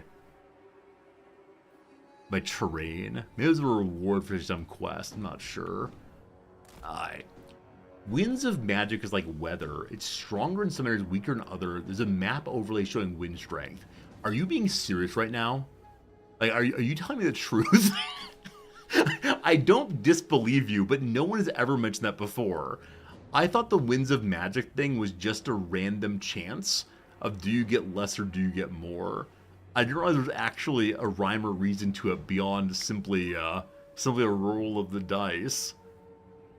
Well, that's something. We'll have to learn about that next.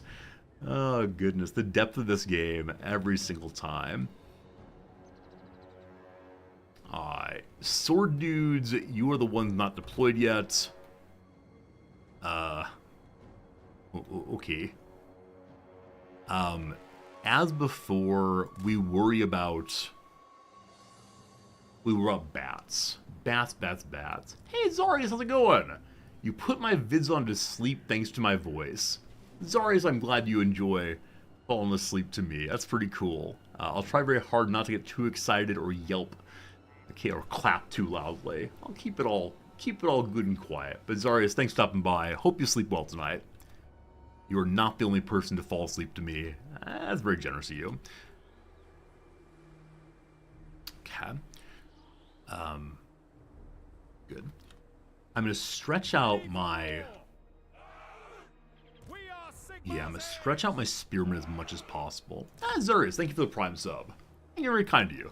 I love that generosity and love that you're enjoying hanging out with us. Okay, This group is the strongest spear unit. I would like them to be towards the middle then. We have to march forward to get out of the way of the guns. So we're going to move on forward with everybody.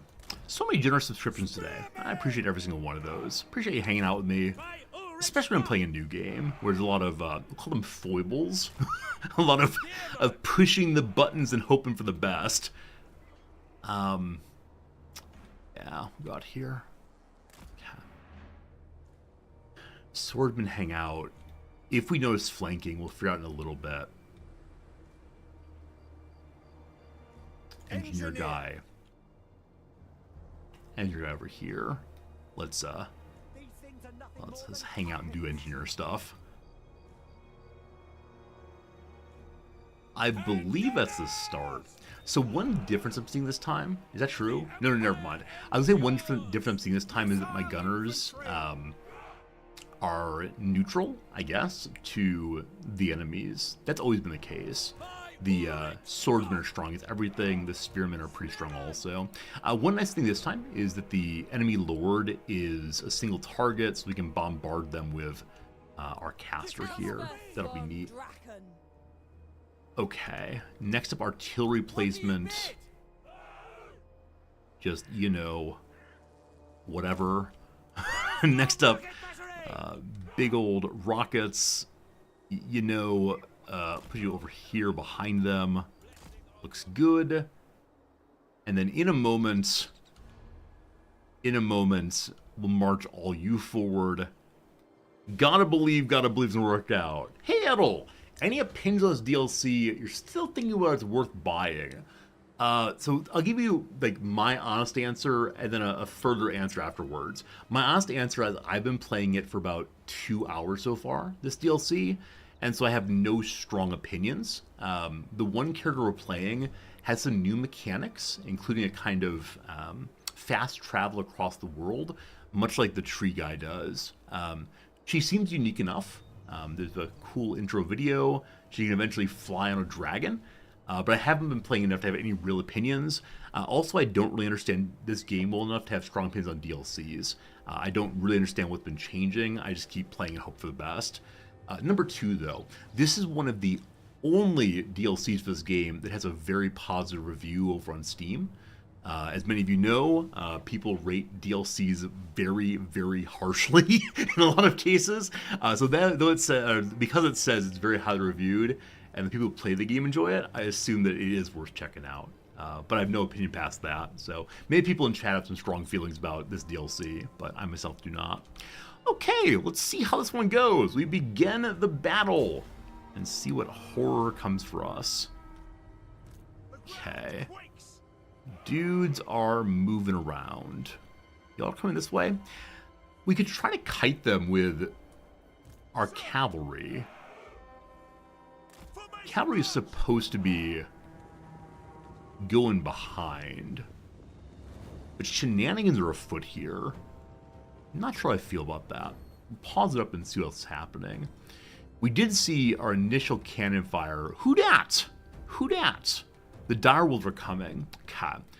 So, I'm going to have you all turn to protect the artillery. And swordsman, swordsman, swordsman.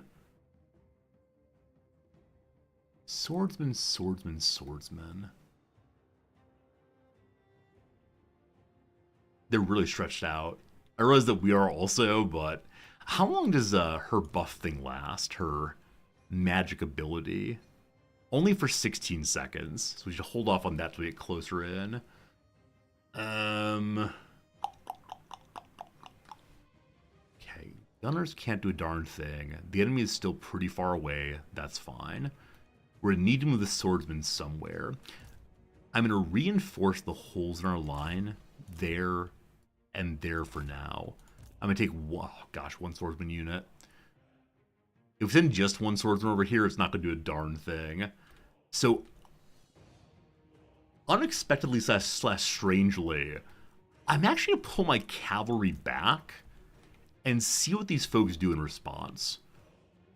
I'm gonna have them move here I removed the shift key. I'm going to move here. Nope, start again.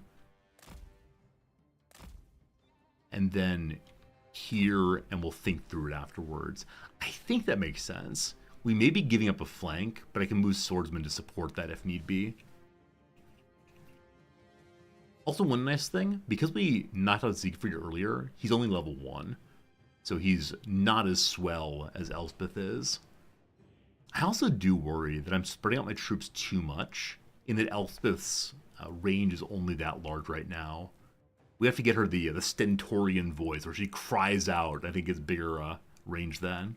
Whichever way. It's been another hour, friends. Time for a quick little ad break. 3 minutes ads, 3 minutes of crosswords. Time just keeps slipping into the future. All good, all good. All right. So, we're working our way through the crosses right now, I believe. That's true? No. We finished this corner right here. And so I want to see if we can build out of that corner in this one. Line in a pneumatic system. Air hose? THY feels pretty bad. It can't be airline because the word line's already in the clue. Okay. Suburbs counterpart.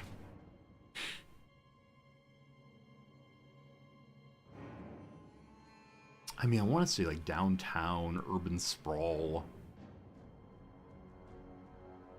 Okay, I'm going to put air hose in. Not feeling great about it, but let's see if this works. Extremely neat. Some kind of cool. Ultra cool. Totally cool. Not sure. Donner pulls its Donner.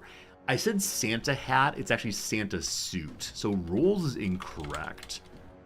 Santa suit is what Donner pulls. Awesome.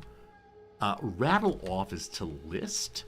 And so the person who is a jackass is a tool. Good. Reproductive Justice Organization for Women of Color.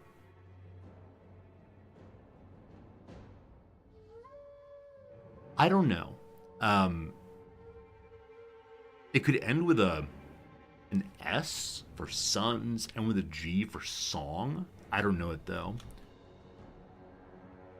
This negative word for mashed potatoes, I feel like I'm on the verge of getting. If I say a G here, then gluey. Gluey is a word.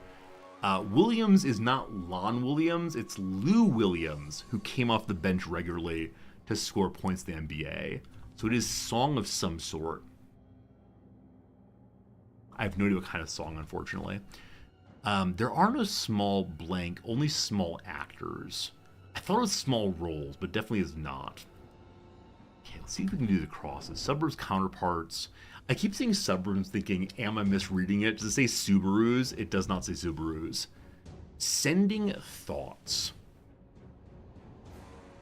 So the ending is not thy, it's probably the, like worthy.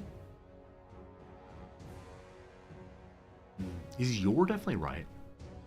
It's blank thing. A concert film released in 1970. It could be like its tour thing. I think yours probably right though. Okay, can we work out the Sant part of Santa? What can be added to 11 to make 2?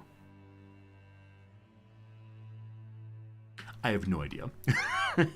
Meals. You can make a meal of it, meaning you've really screwed up. Meals. Dinners. Feasts does not fit. Birthday party invitation.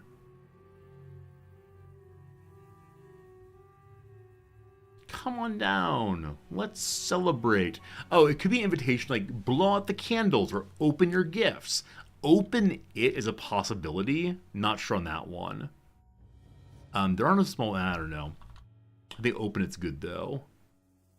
Yeah, I see you all saying I know it. Imagine doing it on stream, people are watching you. Okay, some kind of pathy possibly. Like telepathy, very good. Sending thoughts, telepathy, good. Progress. There aren't a small casts? No. Okay, we got one. What is this small one here? Some advancements. Some advancements. Super cool is extremely neat. Super cool. Okay.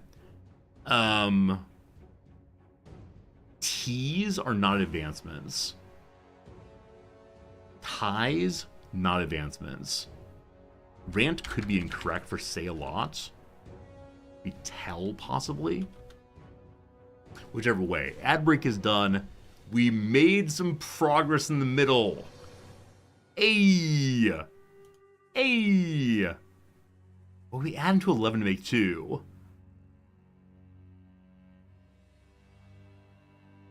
PLUs are something involving, like, scanning, I think.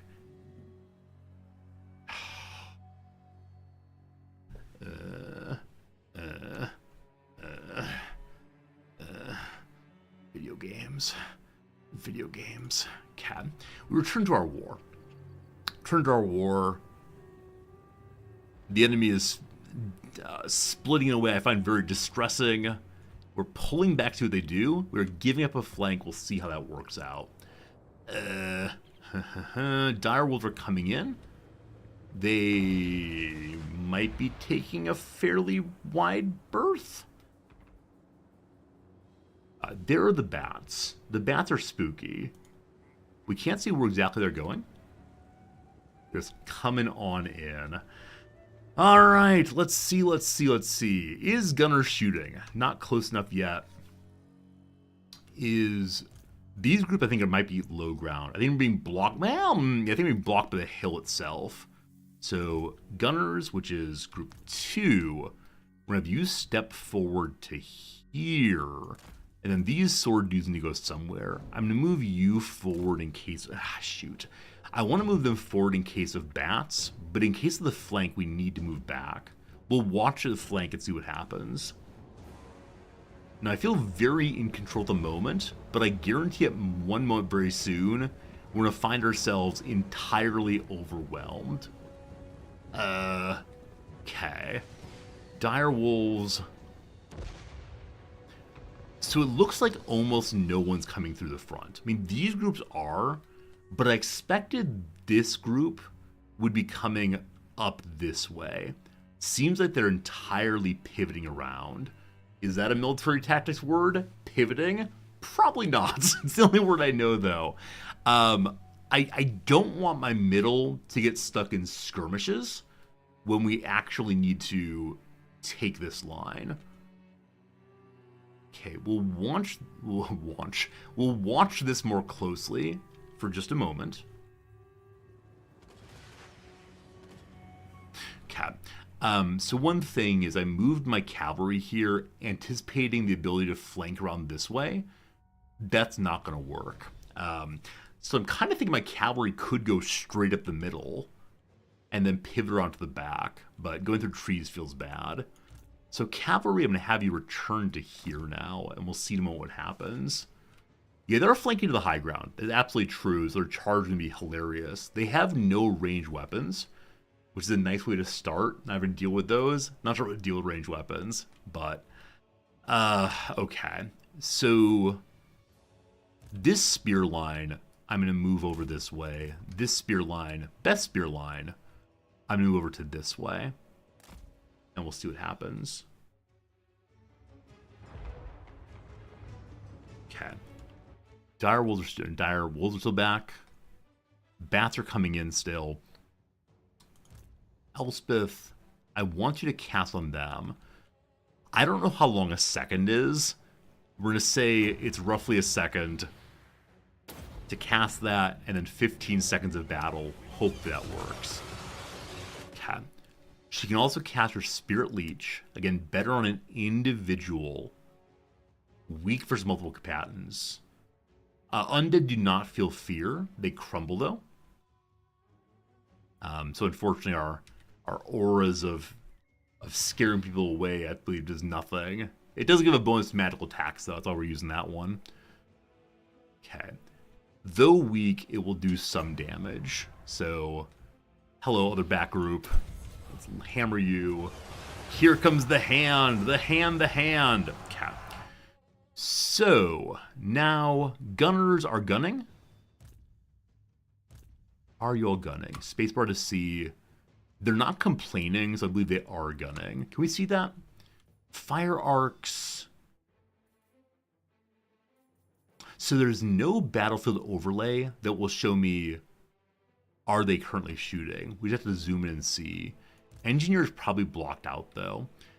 Let's move the engineer to support this side. So for right now, he's going to move to there, and we'll see. Doing damage on the Fellbats very quickly. Are you all shooting? Show me your lines. I see shooting. I see shooting on those two. That's very good. They have a bow and arrow over them if they're shooting. Oh, I see that. I see it now. Thank you. So engineer's not shooting, but everyone else is. Fantastic. Awesome, awesome, awesome. Cannons firing. Everything is great. That's very useful. The dire wolves are going even farther behind. We could send the cavalry to deal with them. I worry they're going for artillery, though. So this swordman here, I'm going to move them. Like, they're not great against charges, but it's better than nothing. Okay, now that we have some folks in... Are you really chasing those swordsmen, or are you going on the gunners? They're going on the gunners, I believe. So swordsmen, try to go help with that. Elspeth does not have any amount to do anything. So you can't fire. She'll go melee at some point, but she's kind of useless right now. I can't wait till my wizard gets better, because right now she's just kind of questionable, it seems. Okay, the hole in the middle has been noticed.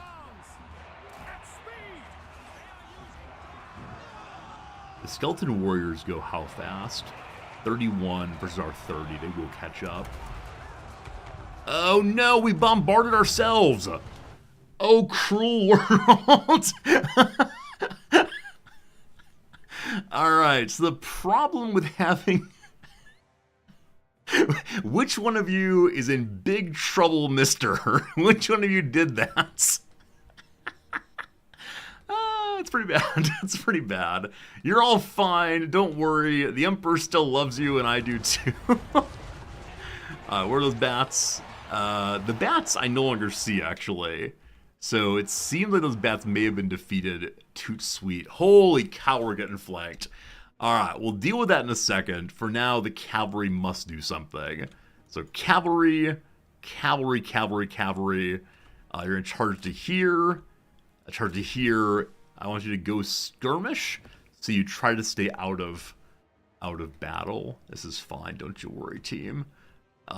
We do not have a firing over this person. We should be able to see those, I think. If I ask you to fire on them, these swordsmen are in the way. These swordsmen were supposed to reinforce against bats. I no longer see any bats, except for the ones right here, which are actually harrying our shieldmen. So move on over to help with that.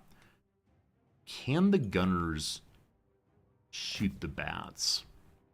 Swordsmen in the way again. All right, these swordsmen are supposed to reinforce over here after dealing with bats. Can anybody else fire on bats? They're all saying no. Oh, it's unfortunate. We'll give it a moment and see if they shift where they can. They're now firing wildly. Good job, folks. Cavalry's moving as desired. Our strongest shield unit is taking some real damage. So Elspeth, give them more leadership and also more magical damage. Cool. Elspeth, you're going to turn around and help fight it against the Fellbats here. Just don't die, please. The dire wolves are so far behind. The game is trying to help me forget about them. I'll never forget. Never, ever. Cavalry, what you doing? Y'all moving now? Cavalry's moving through. Cavalry's going to go cause some real trouble in the back line. Great. Okay. Gunner's not shooting. I'm about to say, where's my engineer? I deploy the engineer in the wrong direction. This is one thing I will never, ever improve on. I will never get good on making sure my engineer is facing the right direction. Oh, engineer. Oh, is there any way to force him to turn the right direction? It seems like possibly no. But, you know, just turn this way. It's fine. It's fine. Okay. You all aren't shooting. You're faced this way. I don't know why you're faced that way. I don't recall shifting you. Maybe I grabbed you this as a swordsman unit accidentally. Okay. This is the weak side now. So we're going to move you to here. Hopefully protecting against the backside. That continues to be the big fear. Elspeth. The bats here I no longer see, so I think we're good on that one. We can cast in a while, not yet. We're going to move you this way to give more leadership buffs on everybody. Okay. Swordsman here doing nothing. Get them on in. Get them on... Where? They're facing with the last word to target them directly. Okay, so once you target someone directly, the gunners will not shift. Is because they're on guard mode. I don't want them running in to fire, but I want them to acquire new targets. That'd be good. That'd be good.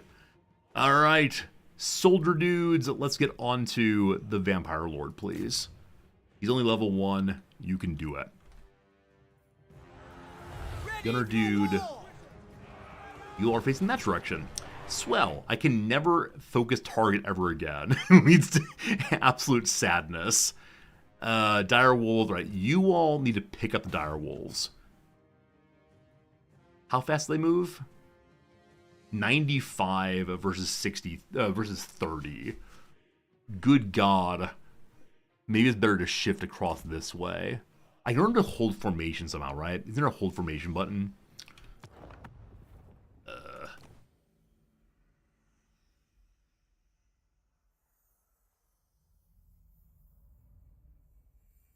Not seeing it. Not seeing it. Okay, they'll be over there. Hope that works out. Okay. You can't see anybody. I'll trust the... Is the cursed ground again? It's the cursed ground again. Forward! Defeat the accursed ground! Our gunners are behind. They are facing in the wrong direction. Happily, the pistolers can do anybody, but the outriders here, exposed flank. Are y'all coming for them? You're not. Outriders, we're going to have you come across... Are you coming this way? What you doing? What you doing, spear dudes? You are coming this way. We got time, though.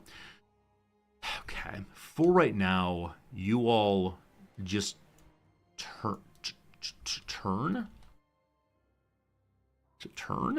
I didn't select you. That's the issue. Y'all turn and get firing. You're probably too close, actually. So we'll turn this way instead on everybody.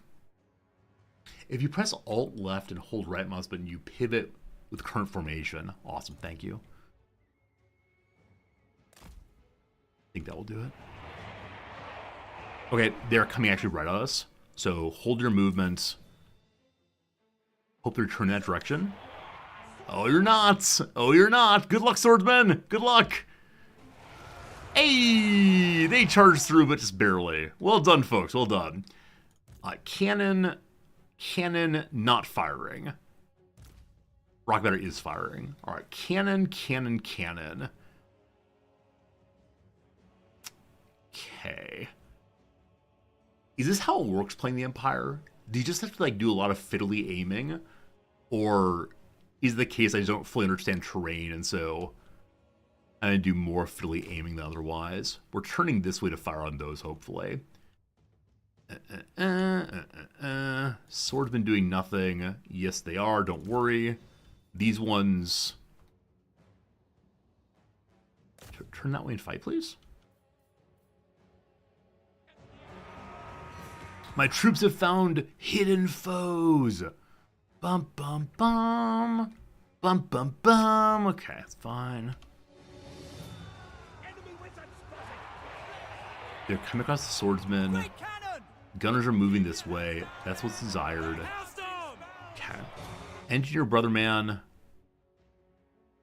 You have targets. You still have ammo. I kind of want to ask you to shoot the Vampire Lord. Okay, she has magic again. Aim on the Vampire Lord. Your greatest need is to do that. Okay, these sword dudes have a rough time. They need reinforcement. These gunners are facing this direction. What on earth is wrong with you?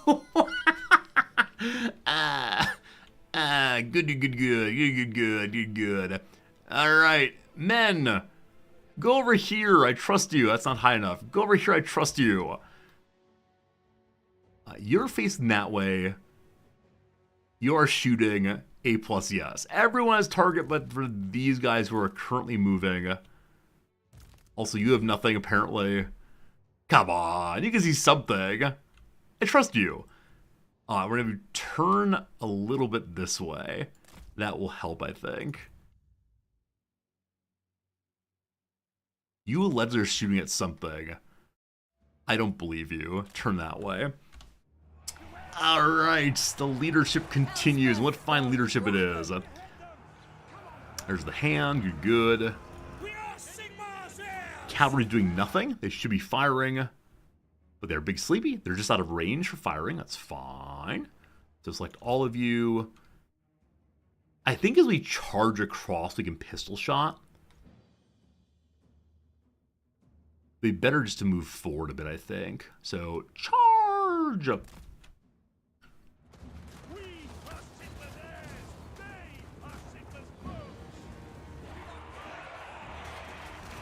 How's it going, team? How's it going?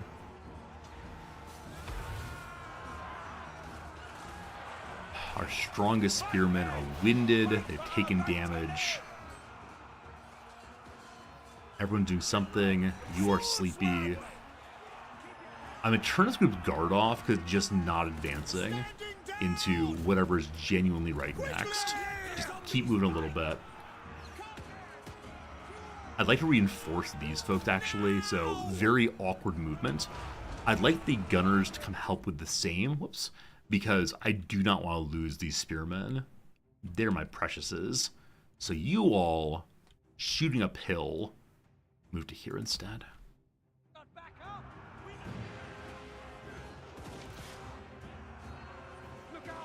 Gunners are gunning.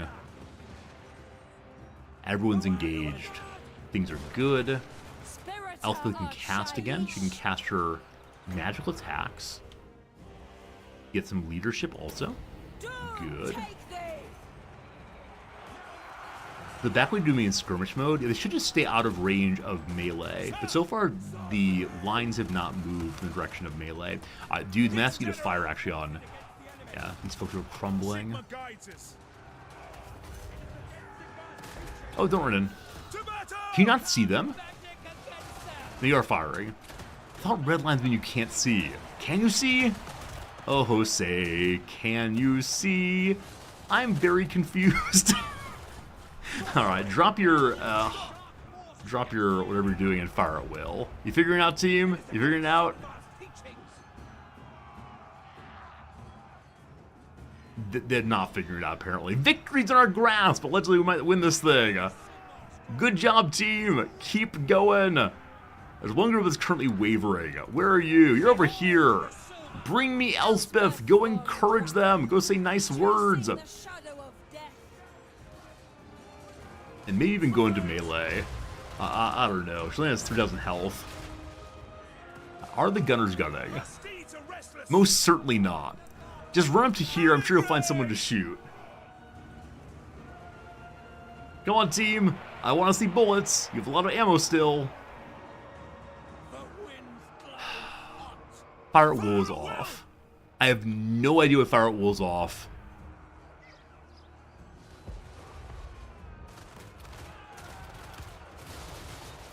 Some folks are shooting. The pistoliers are not. Can they not shoot up the hill? There they go. It took a while for them to load their old guns, but that worked out okay.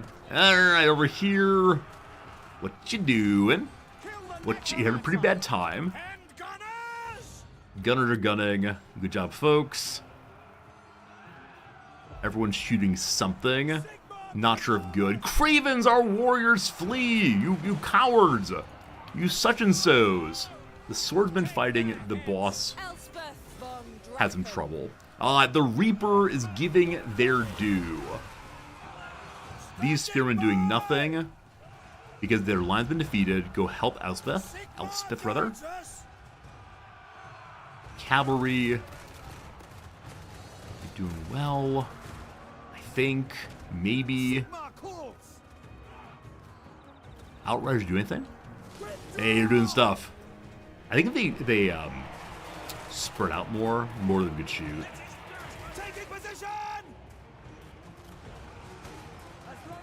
More spearmen are fleeing. That's fine. Gunner's doing a gun. Cannon's a cannon. Hey, the leader's down. I should have just engaged Elspeth, shouldn't I?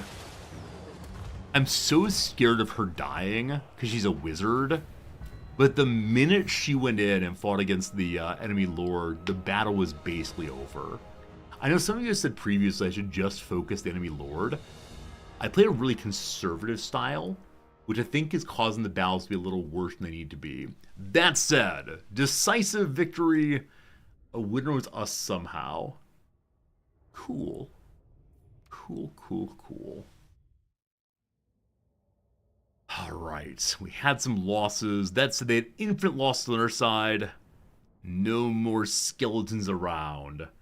Got some more level ups, level 2. We have no 3s quite yet. Flanking's everything in Total War. Yeah. We did kind of get flanked there, didn't we? It was just a big old open area. Not sure how it goes. Elspeth is pretty good melee for her mage. Yeah, her health is low, though. I don't know what amount of health feels high to me.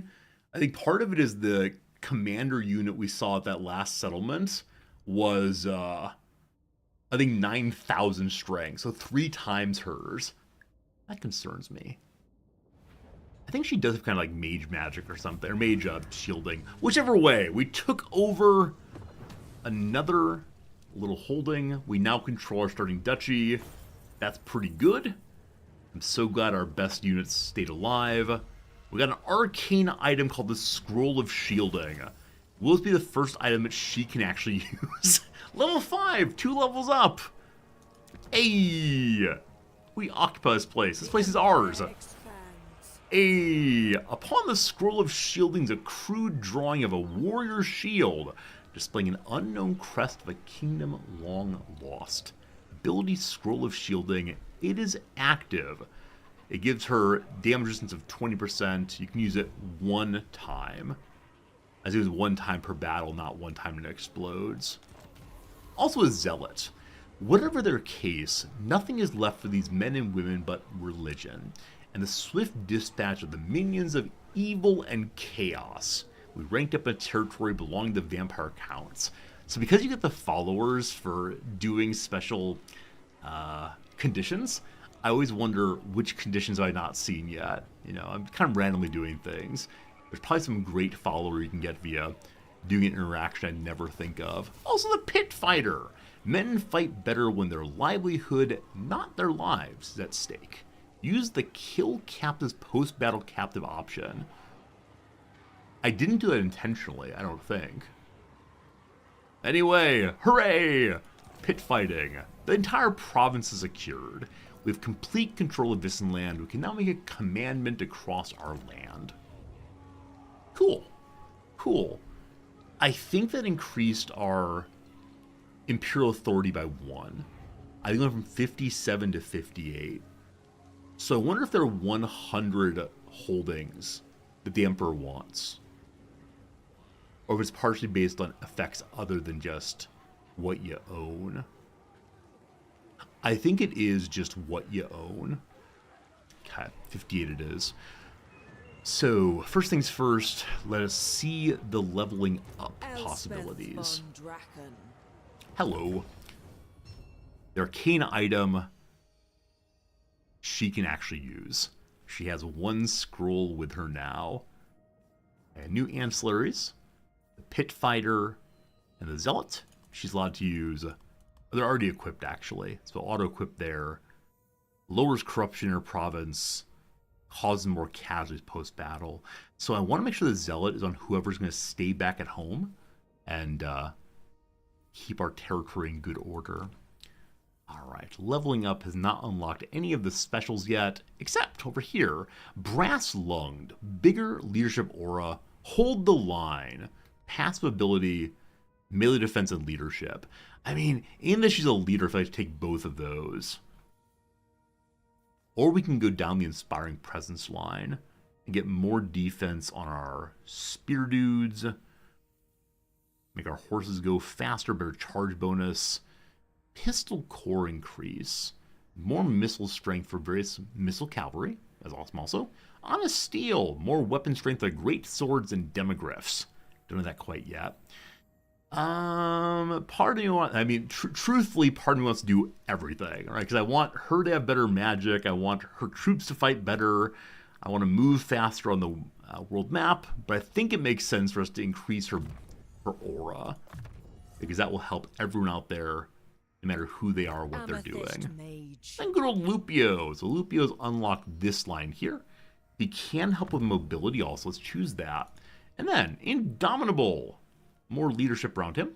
Bandolier. More ammunition, more speed, or missile strength. He hasn't run out of ammo yet. I'm going to go and give him greater missile strength. Just to make sure the engineer is facing in the right direction. Alright. We have also, yes, it's time for us to figure out what we will say this place is all about. So, in our province, we can give a commandment. Do I recall how to do that? I do not. Here it is. Found it eventually. So, number 1, host the Festtag. More income from trade tariffs, more control. Number 2, Sigmarite Dogma. Down goes the plague, down goes the corruption. Number 3, Imperial Taxation. More money, more good. Number 4, the Council of Burgomeisters. More growth, cheaper construction. Or State Troop Levy. Cheaper recruitment cost, more local recruitment. I'm curious about current control. Donde está current control? Okay, control is low in the places we just took. Gradually speaking, this will get better. But for the moment, I think it would be good to improve our control. Time for a celebration. Make everybody happy. Once control is under control, we'll then move over to, I don't know what, probably growth, most likely. Next territory we took over, does it have open slots? It does not. So it currently has a hamlet building. It also has a training field for spearmen. Now, we could already recruit spearmen. That said, these are spearmen with shields, as well as swordsmen. These are in fact new. These are in fact new. Unfortunately, her army is totally capped, but I kind of want to retire the basic spearmen and get more shields. Do basic spearmen have any bonus on shielded ones? No, they're worse in every single respect except for upkeep. I mean, not worse. They're equivalent or worse. So these are level 1, level 2. I'm going to go ahead and get rid of the level 1s. Has the hourglass I'm run sorry. out? I'm Your sorry. time may be at an end. I'm then gonna recruit We are the strength of the Empire. shield dudes instead, I believe. But I'm sure the swordsman also. We already have the 3 of them. Alright, 2 more shield dudes. That feels safer. Definitely feels safer. Do we have access to any other unlocks yet? Nah. Nah, nothing quite yet. That's alright. We're pulling an 859 right now, because I got rid of a few troops. We're also at 347 schematics. I believe we need 350 to spend that. Yeah? Yeah. Oh, you can combine units. I forgot about that, thank you. Yeah, we can combine the units to get their health up faster instead of waiting on that. That's alright, though. Down here, Vicious Gobspit continues to hang out outside of Pilfdorf, which may be the only remaining holding of the vampire folks. How strong is it? Can we see?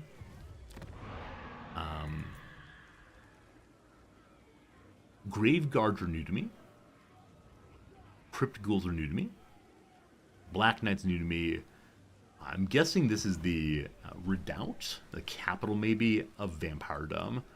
So we'll see if Vicious Gobspit gets through. As of right now, I don't see any obvious targets. Mary's Leitdorf is part of the Empire also. So maybe these are the obvious targets. Going down and dealing with tusks. Up in the mountains, Gristle Valley. Is there a way to tell what is rightfully Imperial? Because I know that Imperial Authority says you must control the regions of the Empire. If we zoom out,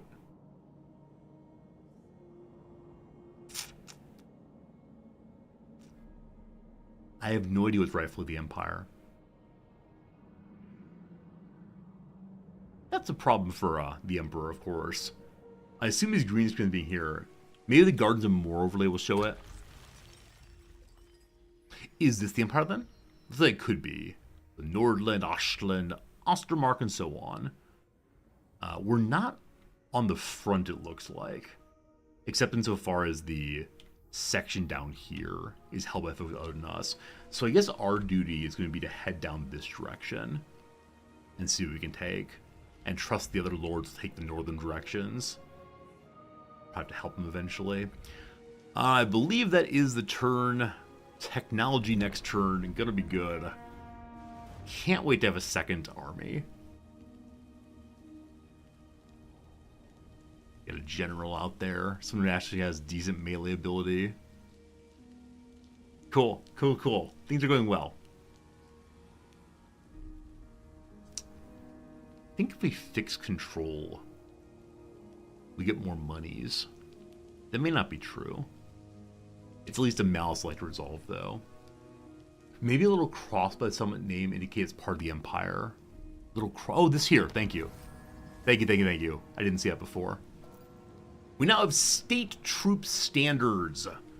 Infantry gets higher rank when recruited. They're also faster. They have bonus leadership. They fight better than before. This indicates the Empire, though, which means that... One second.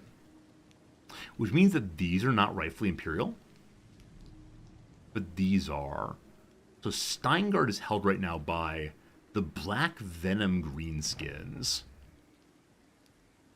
Grenzot is held by the Empire. It looks like this thing, they have a couple territories, might be worth going. Do I know of the Black So-and-sos? Bring me my diplomacy! Show me Greenskins. The Black Venom. They're strength 205, so we're allegedly stronger than they are. They hate us quite a bit, because they don't like that we are unifying ourselves through and through. Reichland has lost a bunch of troops recently. They're previously higher than I was in strength rank. Now we've gotten stronger. Again, early game doesn't really matter. Let's see who else wants friendship with me, if anybody right now. Show me the quick deal. Hey, the Emperor wants non-aggression now. The Emperor can't possibly lose this thing. He's at war right now with the War Herd of the One Eye. Oh, War Herds. They just kind of show up and cause problems. Remember them now. Alright.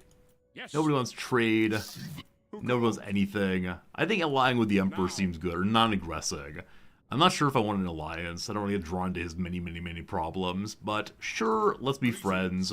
All you surveyor loyal to me, advise caution next words. The words are, you want to be buddies? If we balance the offer, he gives me 413 money. I worry he may be tremendously impoverished right now, so I won't take his cash. Hooray, friendship! Okay. Imperial folks are not going to attack Imperial folks, apparently.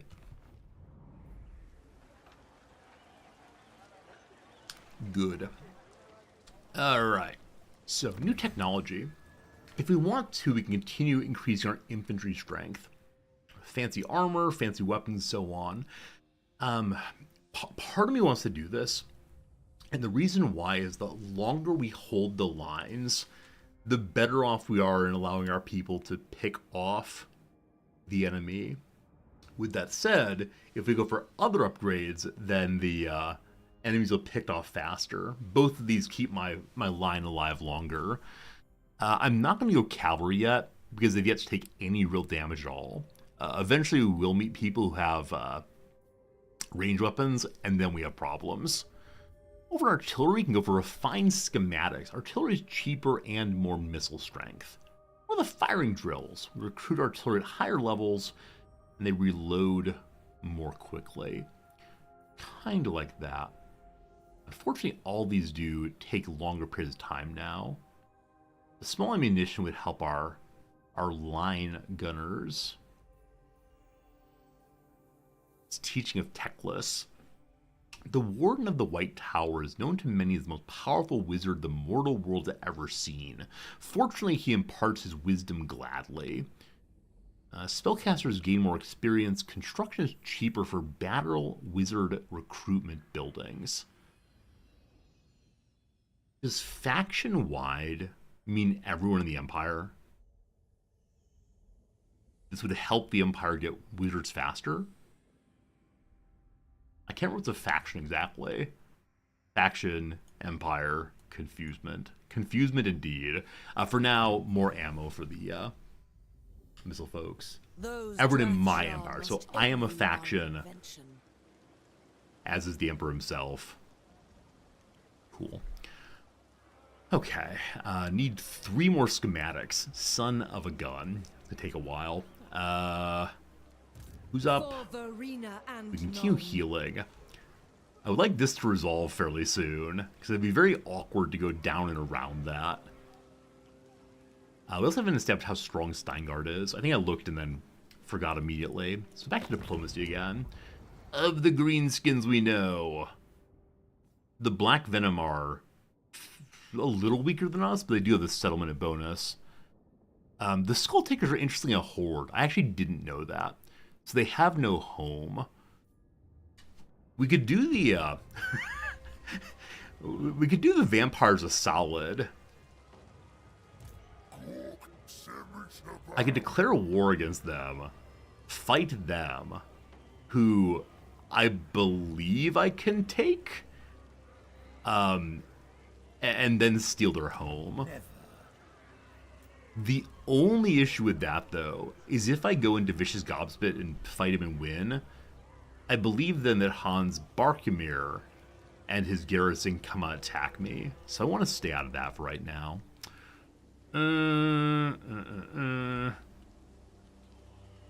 Kind of just want to stay at home. Hi, Durthu! Durthu's done a great job. The orcs aren't sieging. I see they're encamping. They're sitting there. Sitting there being rude. That doesn't mean I could go for Pilfdorf, doesn't it? If they're not involved in the war, not doing anything, I could just attack Pilfdorf.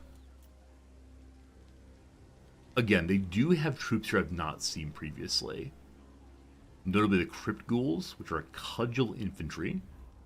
The Black Knights are a cavalry. I think there's only Graveguards also. So 2 new infantry types and the Black Knight. The Black Knight seems to have much better stats than most things I've seen. I am afeared of them. They're anti-infantry. I believe my shieldmen, though... Not shieldmen, my spearmen do well in cavalry. So... Don't quite know how that would go. This is also a castle invasion, isn't it? I'm so bad at taking over capitals. Amethyst We're still healing up. So I think we'll take a turn to do that. Yeah. Yeah. And we'll see what resolves afterwards. I do wonder what kind of money I'm making. Need to check my control numbers also. What's this flashing thing? I think this flashing thing mean don't you want to go ahead and upgrade your special tower? I think indeed I might want to do so. Bernie Kusterman, what a name. Also, my coffee is currently empty. I'm considering running and filling it up. It's 12:49 my time, though, so we have probably about an hour left on stream today. Death is so close. All right! So Siegfried, the creature of the night, reaches out. He wants a peace treaty for 2,400 money. That's almost enough to make ourselves a new tower. Wait, I have a gift for you. Best not to refuse and repeat the tragedy of Macbeth. Is this an in-game joke about Macbeth? Or has the McDonald's Corporation managed to get a sponsorship inside of this game? Wait, we are the Queen of Death. And you reference Macbeth? They're one of the weakest factions. I'm going to continue heading towards them. So, no thank you. What on earth is Macbeth? That's ridiculous. Let the games begin. Good! Distract your people with brutish games. Crowds flock to the fighting pits and arenas to revel in the violence and forget their woes for time. Happy populace, more control, more good. So our control is negative 13, but increasing by 13 right now. So it will go to 0 next turn. I still don't know what control does, but cool, I guess. And the tower still has an opening. Okay. Let's go ahead and build something there. Get wizards. Get less corruption. Various kinds of new elector troops. Seem pretty cool. Or get mortars and such. And Empire Knights. I'll take that one. I want mortars so badly. Sounds amazing. Okay. They're now sieging, correct? Yes, they're now actively sieging. Which means the enemy here is weakened. Anyone know what happens if you... Oh, maybe I can't siege now. Maybe if someone's sieging, I can't attack them. I can attack him, though. And apparently we're of equal strength.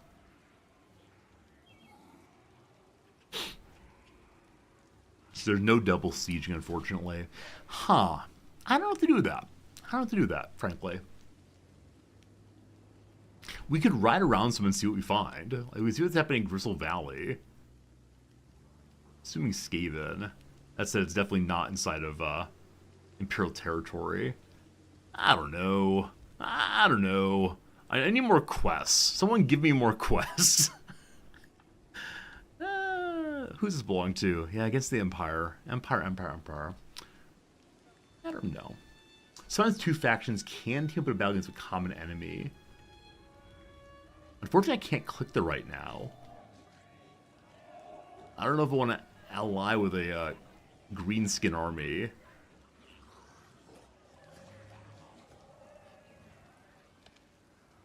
I guess we're just going to look around some, which does feel mighty silly. You dare distract I guess we go to war with these folks. Okay, so we're gonna... We can't encamp. Probably should have thought of that before I left territory. We're still kind of weak. Fine. That's a turn. Raid for income. I was forgetting about that. Raiding could have been good. Population surplus in Wiesenland.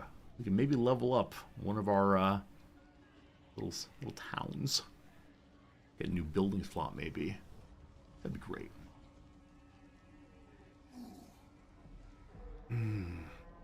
Today we will not get under 200 factions.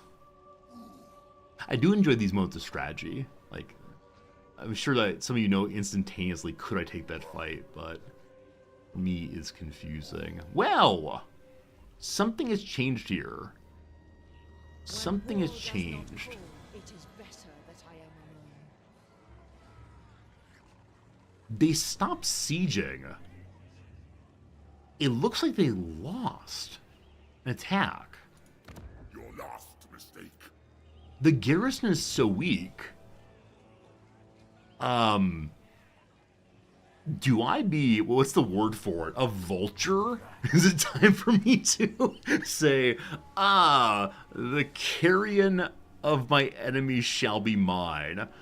I believe the answer is yes. Anyway, we're supposed to recruit 30 more units someday.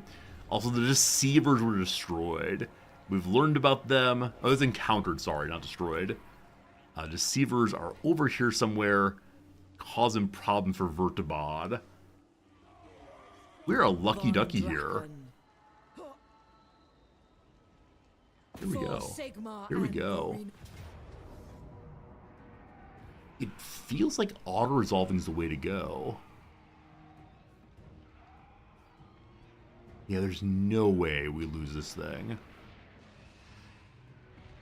I'm gonna auto-resolve because this is so overwhelmingly victorious. Cool. Cool. More territory taken. We occupy it. More Imperial land in our territory. In the harsh light of day, the nocturnal predator becomes easy prey. Achieve victory over vampire counts multiple times. More leadership when fighting its vampire counts. Hooray! Good job, Elspeth. Enemy killed in battle. Giesbrecht Gregovich is no more.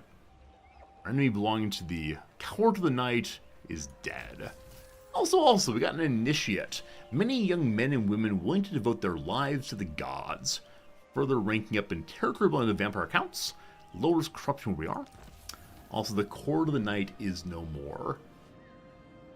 The undead have tasted death. Alright. Good job to us. So, we now have the Militia of More, so we can recruit different kinds of troops than previously. Awesome. Show me our Pleifdorf here. It also rightfully owns Steingart, which is this one here. So I think we're going to war with some greenskins pretty soon. There is an opening here for something. So, at level 2, they can get the wine markets. Can't wait for that.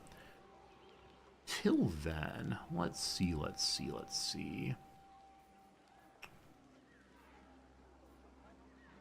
We could get income generation or more growth in the fields. Growth seems so important, so I'm going to hit that for now. Which means this place is not particularly well defended, but don't worry, I'm here to help. Elspeth levels up again. Good. She can't use new ancillaries, but I believe the new guy can. But not assigned. Yeah, Initiate goes with him, I believe. Maybe actually Elspeth can use that also. Or to auto-connect if so. But she can't use it. Only goes to Lupio. Cool. He leveled up, I believe. So we have... He did not level up, actually. But Elspeth did. Only one skill point. We got both of these last time to help with leadership and such. I think I want to give her more damage dealing skills. This is a passive ability. Anytime we cast a spell, we get a little bit more wind back. I think that seems pretty good. Dread Knight causes fear. I don't know if greenskins feel fear. Anybody know? I want to believe that they would, especially the tiny ones. Lower leadership. So this is very good on a leader entirely. Soulblight does what? Soulblight, please. Let me see you. Really weakens the enemy. The only issue with having more and more spells, we do not have the magical power to back it up. They do fear things, the greenskins. Okay. To try to improve my mana generation, I will do life leeching, and we'll see if I regret that one later. Add it to my collection. So, we now have some characters up to level 3. Also, our cannon and our artillery's up. I call upon your If we were on global, which I will not do, don't worry, we can now get what new kinds of characters? The Knights of the Black Rose. They're very expensive. Also the mortars. I don't know how to think about these things. Like, 'cause if I have a mortar, I'm not able to have more spearmen. If I have the Empire Knights, I should have them in place of the Pistol Knights, maybe. I got no idea. I need more slots. If only you could have more than 20 in one army, that'd be good. Eventually we'll have a second army, though, and they can follow around the main army. The swordsmen haven't been doing too much. So let's go and combine these two swordsmen. You join Cool. the host of the graveyard. And I guess combine these two. Join me for the pillars of the world. Unfortunately, the lower level one got filled up. How do we combine to the higher level one? Or that's not doable, right? You always have to combine to the lower. Alright, level 1 dude. Farewell. Who serves We also have a level 4 for Silver Pip on one of our shooters. Global is very expensive and very slow, so we better to head back that way Von just to get Draken? the recruits. Also, kind of want to beat up this horde here. It is just the leader alone, The Scythe Incorporeal. and I believe there's no one left other than this one guy in his faction.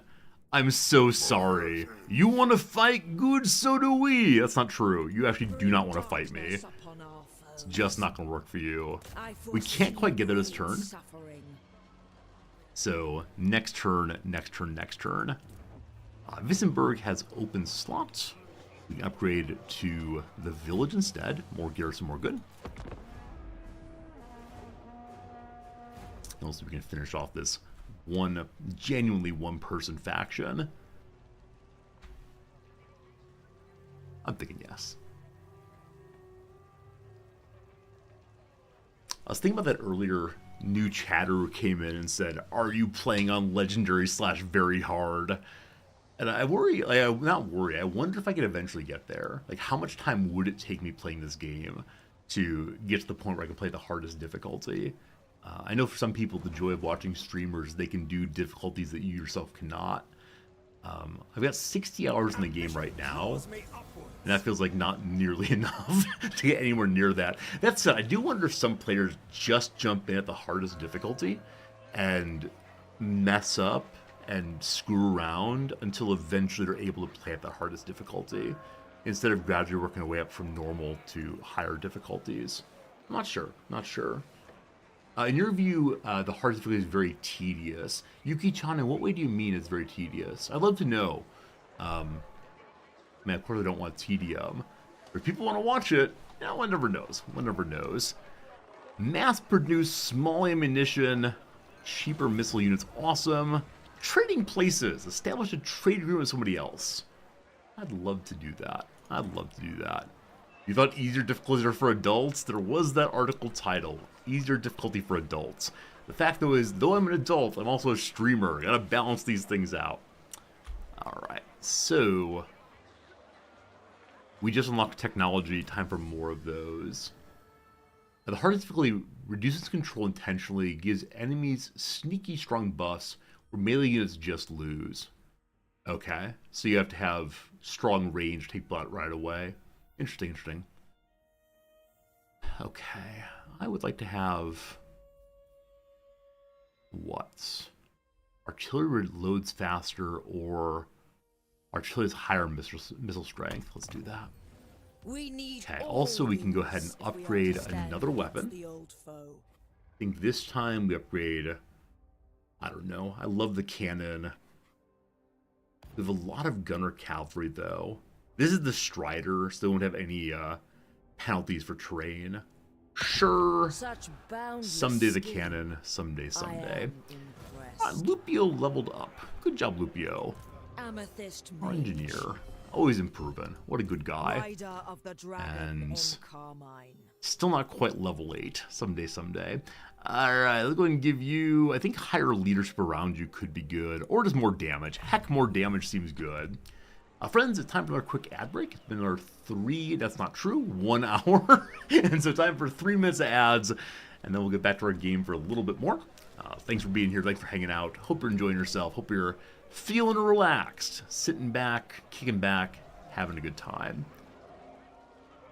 What can be added to 11 to make 2? Plus. No idea. Still working on this one. You hate it when games do buffs or weaken you artificially. If harder modes make the enemies smart or something, then all good fare.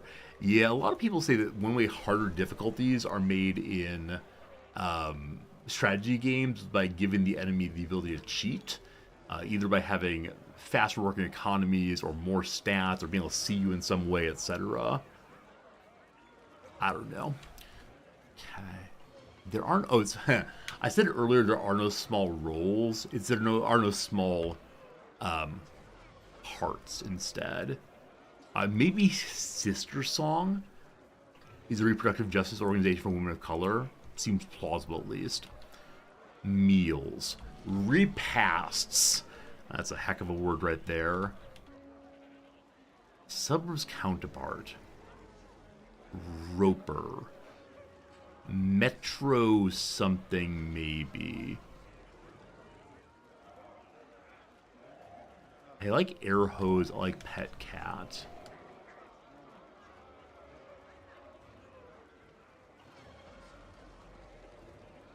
$11 to make 2. 11 to make 2. 11 to make 2. I'm trying to think of any words other than plus.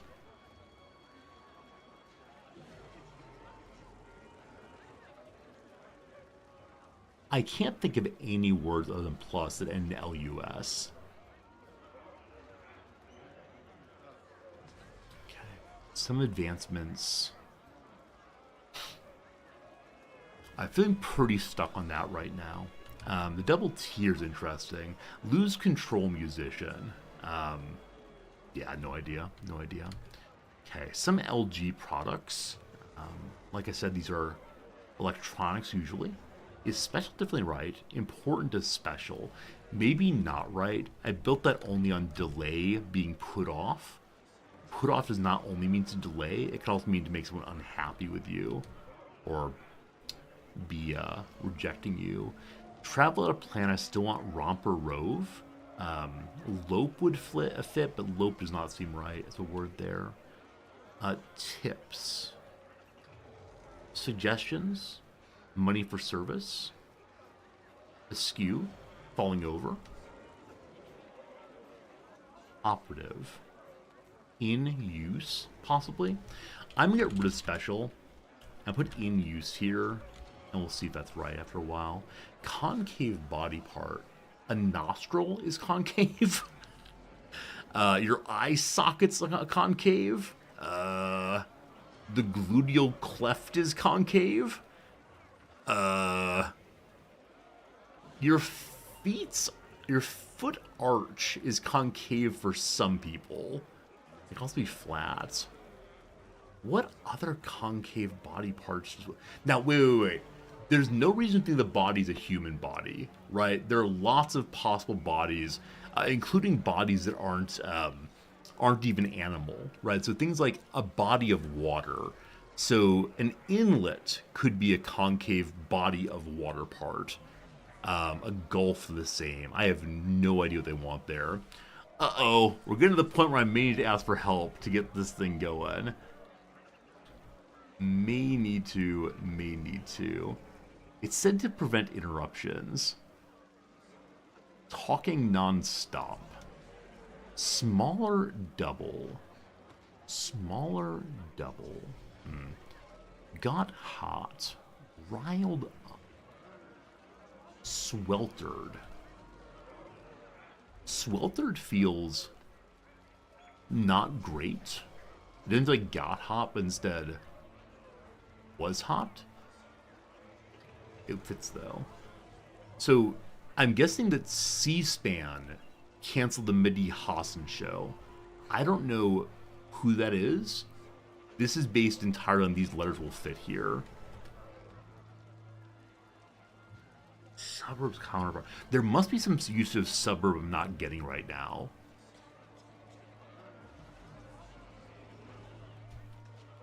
Okay, back to the game in 1 second. Could be psh. But I'm feeling increasingly like this might be wrong. Say a lot. Oh, we got problems. We got real problems. Darn you, Monday Puzzle, you're our true enemy. Alright, folks, probably half an hour left. We have wiped out 2 factions. Lickety split. That's pretty great. Wait, did we? Did we actually fight that one dude? Or did he run away? He actually ran away. Can I catch him? Lady of Shaiish. I can catch him. But he's in range of Gristle Valley. Now, we know that Vicious is a horde. How do I bring up your faction easily? He's on a war boar. That's pretty cool. Huh. Don't know how to bring up his faction easily other than going to diplomacy page. So he has only at war with me. It's going to feel pretty awful if I rush in there and some kind of like nonsense comes flying out of Gristle Valley. Let's do it. This might be dumb. I want to see a quick little battle against one dude. Oh, I forgot you could retreat once. Speaking of dumb. The dead say no. Speaking of unfortunate. Well, I wonder if something like Gristle Valley. I think you can send your engineer forward to the scout. He can only damage the walls. There's someone who's able to scout. I know not whom. The direction is Move engineer alone. Mistakes made. Magistrix. She can't move this Beset by turn. ill portents. There is no undo button, so we're just stuck what we got. Alright, Dartenbach has leveled up. So they get a level 2 Iron Mine. Higher recruit rank on swordsman, etc. Pretty cool. And also a new open slot. There is no special building here at all, it looks like. But we can learn to research warrior priests or empire knights. I believe we already have black knights, maybe? Or we can go in the line of engineers and mortars. We know how to make mortars already, but the higher tier ones of great cannon and so on will require some research. So here we'll have, let's make guns and such, I think. Okay, well, we'll see if we get attacked from that ruins in a moment. Now, I don't know if at game start there are actual ruins, or if all ruins already belong to rat people. I have a strong suspicion they all belong to rat people. Also, playing the Vermintide game, I've learned a little bit more about what it is to be a rat person. And it seems like the vast majority of rat life is standing around in a loincloth, waiting to run with all of your best friends to attack people who are very far away. Like, just the hordes that come over and over again. Alright, a message from Helmut Feuerbach. He's again part of the Empire. He's currently at war with the Fuckendites. I don't know who they are, but he wants a non-aggression pact and will give me money. You know what, brother man? You can keep your money. I can't refuse his money. I guess I can renegotiate this and refuse the money. Yeah, I don't want to harm the Imperial folks. So more non-aggression. We were also told we should be finding a trade pact. We do have iron, so we could potentially do that. In just a moment here, we'll see. A hero becomes a legend. We have a mission to win 10 battles with any single hero from this point forward. If we do that, we'll get some fancy armor. I mean, my hero-worthy armor, who knows? Who knows? Maybe we make a trade agreement with anybody. That's the greatest desire I have right now. Yes! The people of Stirland will take a trade agreement. I believe last time we played this, we were told that there is no downside to trade agreements. They're just desirable in all respects. He will also give us military access. And he would like that very, very much. Wonder why. Wonder who he wants to go through and get. For right now, no military access. Instead, it'll be 113. Sure, let's make a deal. We have our trade agreement that should give us a mission completed. Hey, it did. 750 money, not a lot, but a nice little bonus. Cool. Cool. A bunch of other missions going, I'm sure. We should see who else with non-aggression pact. I want to have nice relationships with the Empire in general. Karak Norn. These are actually dwarves. These are actually dwarves who are pretty close by. I recall that when we played as the Ent over here, I think one of our big missions was to push out the dwarves to the south of the Holy Tree thing. Gobson over here is still just him. It's possible that he's fighting dwarves right now. Now, if we make friends with dwarves, I do wonder if that upsets people in the Empire. Onward. Okay, so Brock Ironpick at least is very, very pleased that we have treaties with other people in the Empire. So it sounds like having non-aggression pacts with dwarves okay for everybody. Sure. All the intelligent races will band together. Let's add a non-aggression. We don't have any trade right now. We could probably give some money to the Emperor to get a trade agreement. Let's check and see how that would go. So they can military access immediately. Before the trade agreement, I have to give him 1,700 money. I do quite a bit right now, but we have military access. You can accept that. I'll give the Emperor military access to get the trade agreement. Of course. Love it, love it. I stand defiant. Okay. Yes. Stirland wants military access also. No defensive pacts yet. No military alliances. No, actually, wait, Stirland will join a confederation. He's at war with 3 people right now. My sense is this is the only way in which he believes he survives. If he gives me his settlements. Were he fighting against one group right now, I would accept this. But fighting against spooky vampires and I don't know who the deceivers are, and the Redhorn tribe, feels a little bit unfortunate. So I'm sorry, my friend. Thank you for the generous offer. We do like that. I won't be at war with who he's fighting. Wait, really? I thought the Confederation meant he joins my empire directly. Like Stirland stops existing and it becomes part of Wiesenland and Nuln. Is that not true? Will it end the wars, really?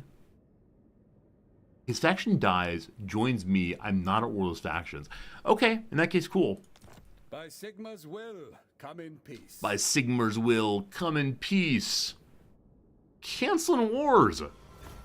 I endorse this. Together our nation is stronger. Who's the changeling? The change looks pretty creepy. I kind of like that, though. Alright. Wiesenland and Nuln and Stirland have become a confederation. So, this is us.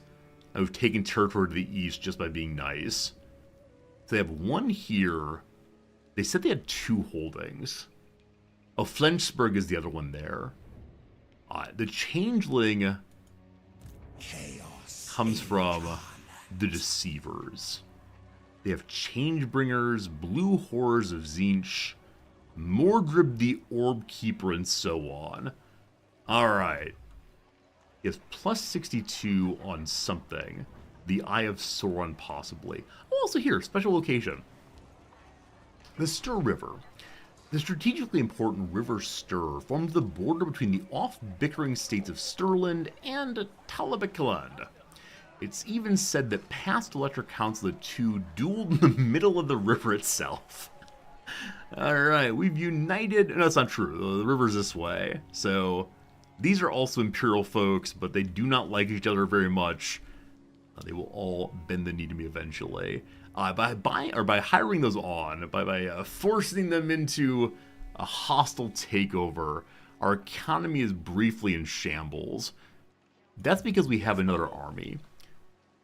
That's fine. This army is made up of Albrecht Haupt Andriessen, a general of the Empire, as well as Boris von Vorvolkvan, an Empire captain. Cool. Cool. We have a second lord now. We run a second army. He's got shieldmen, a halberdier, and archers. Archers? Archers? In the year, I have no idea what year it is, but archers? We got to give him some gunners pretty soon then. Let's go and see the state of his cities. So, the good city of Flensburg can get an upgrade to... Oops, this one please. Hello? There we go. Upgrade to a better farm. More growth. Growth is not money. Now, oh shoot. Buying that was a mistake. I want to cancel that because it's one thing to have 10 turns fix the economy, it's another to have 2 turns. There's no other army. Flensburg here is the one... I wish I had the money here. Money producers. Control is dropping right now because of Vampiric Corruption, Zinch's Corruption. Albrecht, what kind of bonuses do you have? You're only level 1. Oh, you look so... Your head looks large for your body, I think. There's something weird about his head. I mean, amazing armor. He should sell that armor to help my economy. But it might be that his head is not moving. Like, while he's dancing with his body, he's just locked on in at us. It's the beard issue, maybe? Maybe it's the beard issue, I'm not sure. That's a little weird, though. What is your skill? What have you chosen for yourself at level 1? Oh, no, at level 1, you don't have skills. Level 2, you get that. So no bonuses at all. Engineer. Unfortunately. So, okay. to the provinces. His other dude has Sigma. similar clothing. Missing an eye though. Okay. Well, What? you're gonna post up inside the Very city well. for sure. That's the start here. Is there research that gives us more money? Greedy, greedy, greedy. I think there's not. If I could buy my way into more trade agreements, I think that would help with the economy a little bit. So, now that I've brought in somebody else... Oh, they don't like that. They condemn Confederation. I swear I was helping the Empire by growing a bit. But no, nobody likes that I confederated. Oh boy, mistakes have been made. We'll see how long until the Empire turns against me entirely. What am I looking for? I'm looking for trade agreements if possible. Yes. And I'll give them money for it. Celestial Hey! access. Alright, the Imperial Wardens of Grand Cathay. The Chinese want a trade agreement. I sure do hope that Emperor doesn't mind that kind of thing. The wisdom of dragons. They're so in favor. Give me your money. Only 470, that's fine. The dragon people, give me some trade. Alright, then one more person who wanted it also. The Western Provinces of Grand Cathay also. Fantastic. Oh, It's gonna be 215. It's My plus mind was 66 a turn. elsewhere. The Nito Torpedo. So with that done, our economy should be partially healed. Only negative 141 now, compared to the earlier negative 2 whatever. So we do have a few turns now to sort things out. What that means, I'm not exactly sure. I kind of sort of wonder if the changeling will immediately declare war again. I don't know how truces work exactly when you take Confederation. We've also been attacked by Sylvania, who's down here, and I believe she's incredibly strong early game. I think she's the serious business vampire. So, in conclusion, I'm not sure what we're doing, except for things are bad. I wanted to have Elspeth go beat up on this dude. The dwarves have not finished him off. I don't know why. She can't get to this turn. With Forced March, she still can't, unfortunately. As fate requires. Probably should have left my territory. I also left Lupio behind. Sorry, Lupio. We'll see what happens there. Alprecht. I feel like I should recruit you. You can't attack in Forced March? Oh, really? I thought you could for some kind of penalty.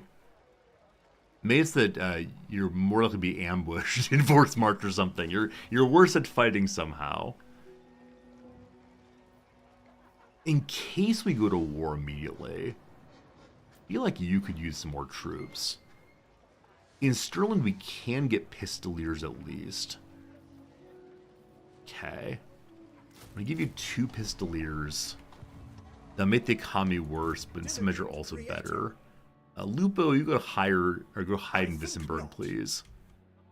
Hello? Can you not move on your own? Impossible. Hello? A long hike ahead. Not by any Oh, wisdom heroes I can't go in know of. cities by themselves. That's right. That's weird. You just stay in your door, next door, rather. We want to upgrade these things. We don't have the money for it. Fine. Skip that for now. That's a turn. We'll see who goes to war against me again. The chosen corrupted people did not do so. Also, wow, that guy has like 6 arms. That's excessive. So much hand cream needed. A lot of rasps for one's fingers.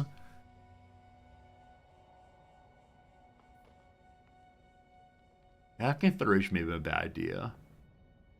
Previously, we were the best friends, everybody. Here we go!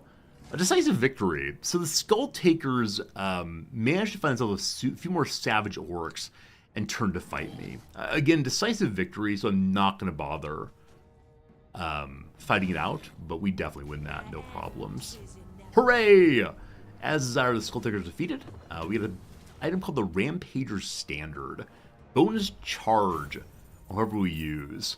Whenever we have Black Knights or other actual charging knights, would be very, very, very cool. I love it's rare. I think our first one was merely common, is that right? Merely common. So, I could put this on some of the knights. Unfortunately, knights are all just, like, people with guns. But someone forget, sure, it'll go on the Outrider. Lovely. We can go ahead and pardon captives. We can go ahead and praise Sigmar, more replenishment, or kill the captives. They are greenskins. I believe in principle they must die. I like more money. In principle they must die. Hooray. Hooray. Help him with too many arms.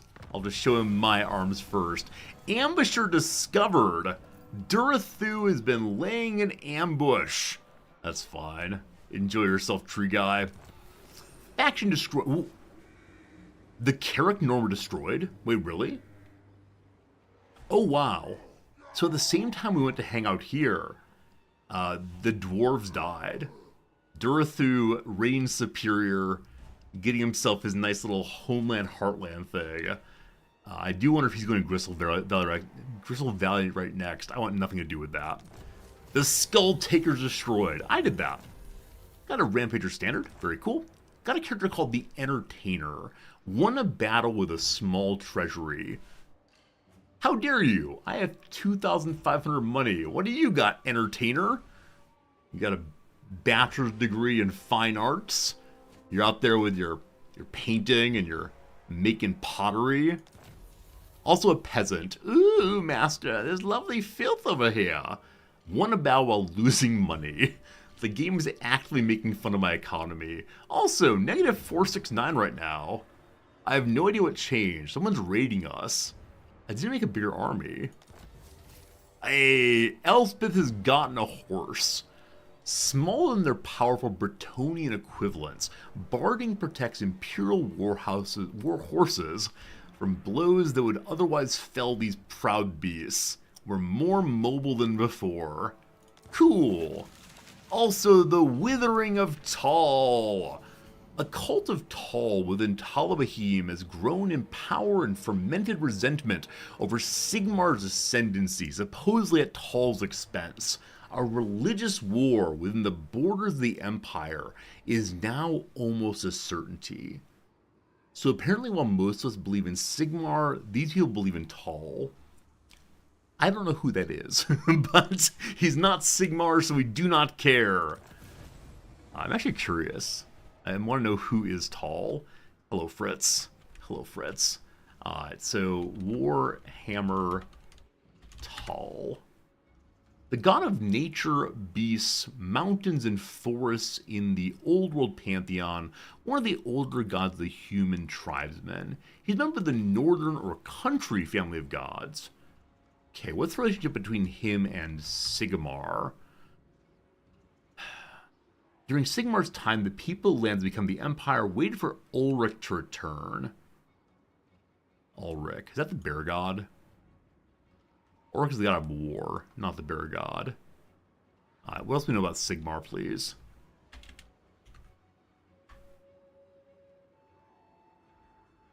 Literally nothing. Alright, so, part of the pantheon, something Sigmar, not quite sure. From now on, anytime I view anything in this game that I do not know, we're going straight to the Warhammer wiki. No, I wouldn't do that. We'd be spending all day there. Gotta get a few more technologies to continue getting technology bonuses. Someday. Alright, the turn is done. We have a foreign trespasser. It's Vlad von Karstein. He's a Sylvanian. Raiding is happening from Vertbot of Sturland. That's that changeling. What a shame. Okay, so number 1, Elspeth levels up for defeating that green skin monster. Also new ancillaries. Definitely she can't use any of them. We could send one over to Albrecht. He cannot use them either. The peasant gives more income in the local region. In a moment, Elspeth's going to stand back inside of our home area, giving more income. The engineer can take the entertainer. More control. He's already hanging out where that's useful. Everyone's assigned, great. No more items, fine. Hello, Elspeth, with your starting horse. Soon enough, the dragon. I think we determined we just want to give her more personal combat skills. So I'm going to upgrade Spirit Leech, which makes it cost less. It's her main damage skill right now. This belongs pretty good. in my archives. Alright, so you, my friend, wish to return as far as you can into our territory. Can you not step in our territory even one step? She's one step outside. One step over the line, sweet Jesus. One step over the line. Alright, we have more dwarf friends. We have over here some greenskins. Will the dwarves survive? Will the trees survive? Will anybody actually survive? Alright, so Albrecht is just hanging out at home.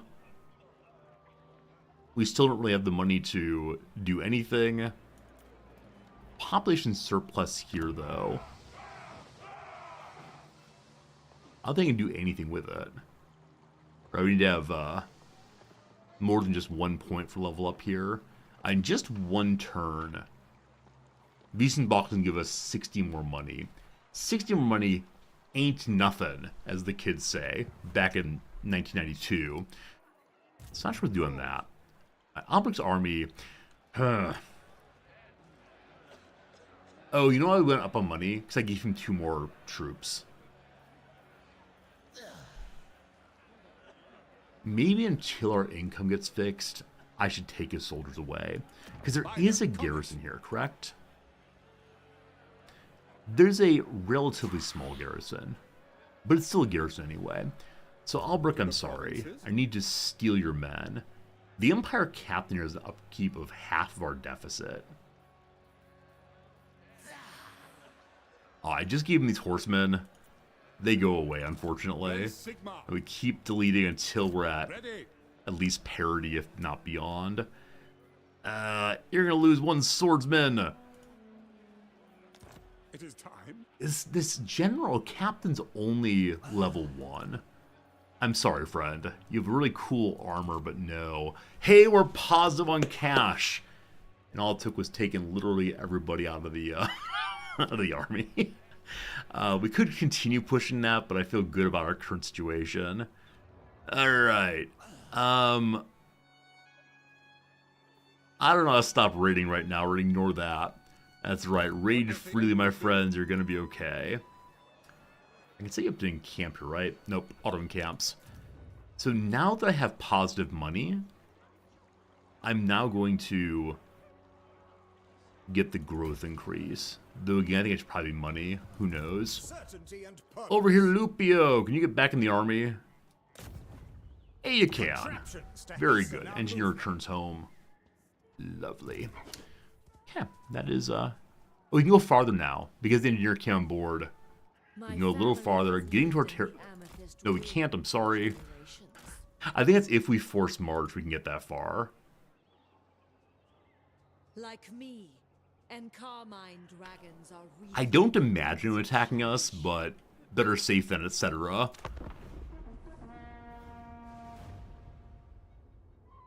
This is probably the last turn.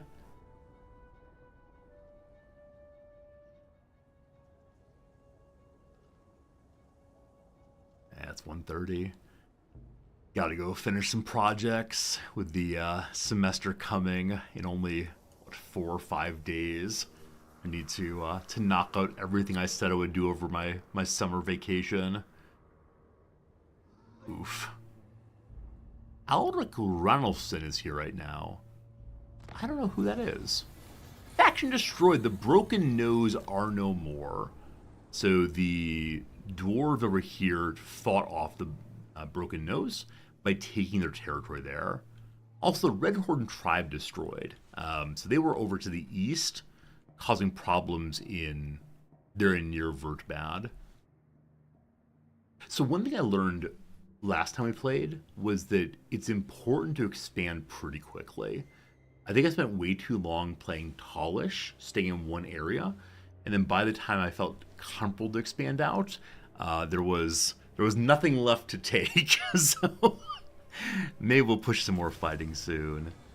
We got a mission issued to go to war with Sylvania, the vampires. I'm okay on that one right now, thank you. We need to capture 2 more provinces. Okay. So the provinces to go for next are Steingart. Like I said, the greenskins are about our strength, but I'm feeling pretty confident. Who are you, Alric Ranulfson? Tell me your story. You are... Are you really a dwarf? That name to me sounded not super dwarfy. I guess the Ranulfson part feels kind of dwarfy, but Alric does not feel like a dwarf name at all. Not to be offensive, of course. A perfectly fine name. Look at the horse go. So corruption went down, control went up. Things seem nice there.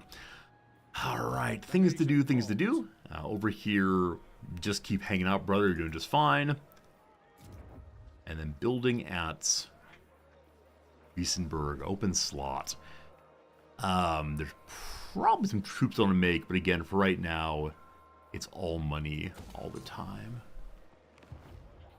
Cool.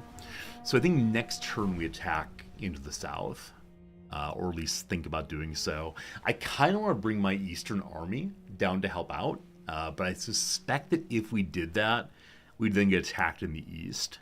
This is the trouble with becoming more and more expansive, is that it's hard to coordinate all of the armies at once, or at least in my experience it is. So we'll have to see what happens. Look at that! We make it to 200 extant factions in a moment here. It's so close. Hey, 200! Hey, so what, 50, 60 factions destroyed. There are no more border princes at all. Also, he recruited Elgar Hasselhoff. Wait, who did that?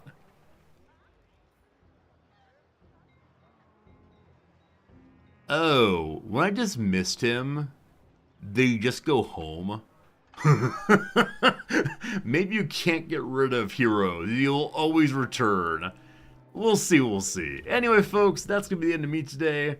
I thank you for hanging out. I hope you had a good time. Getting back into Total War again, always a bit of joy. It was a lovely, lovely time for me. Here comes Big Resorty. Thank you so much for your company. Thank you for taking time to enjoy a game. Hopefully you enjoyed seeing me fiddling around. That'll continue on tomorrow's stream, I guarantee it.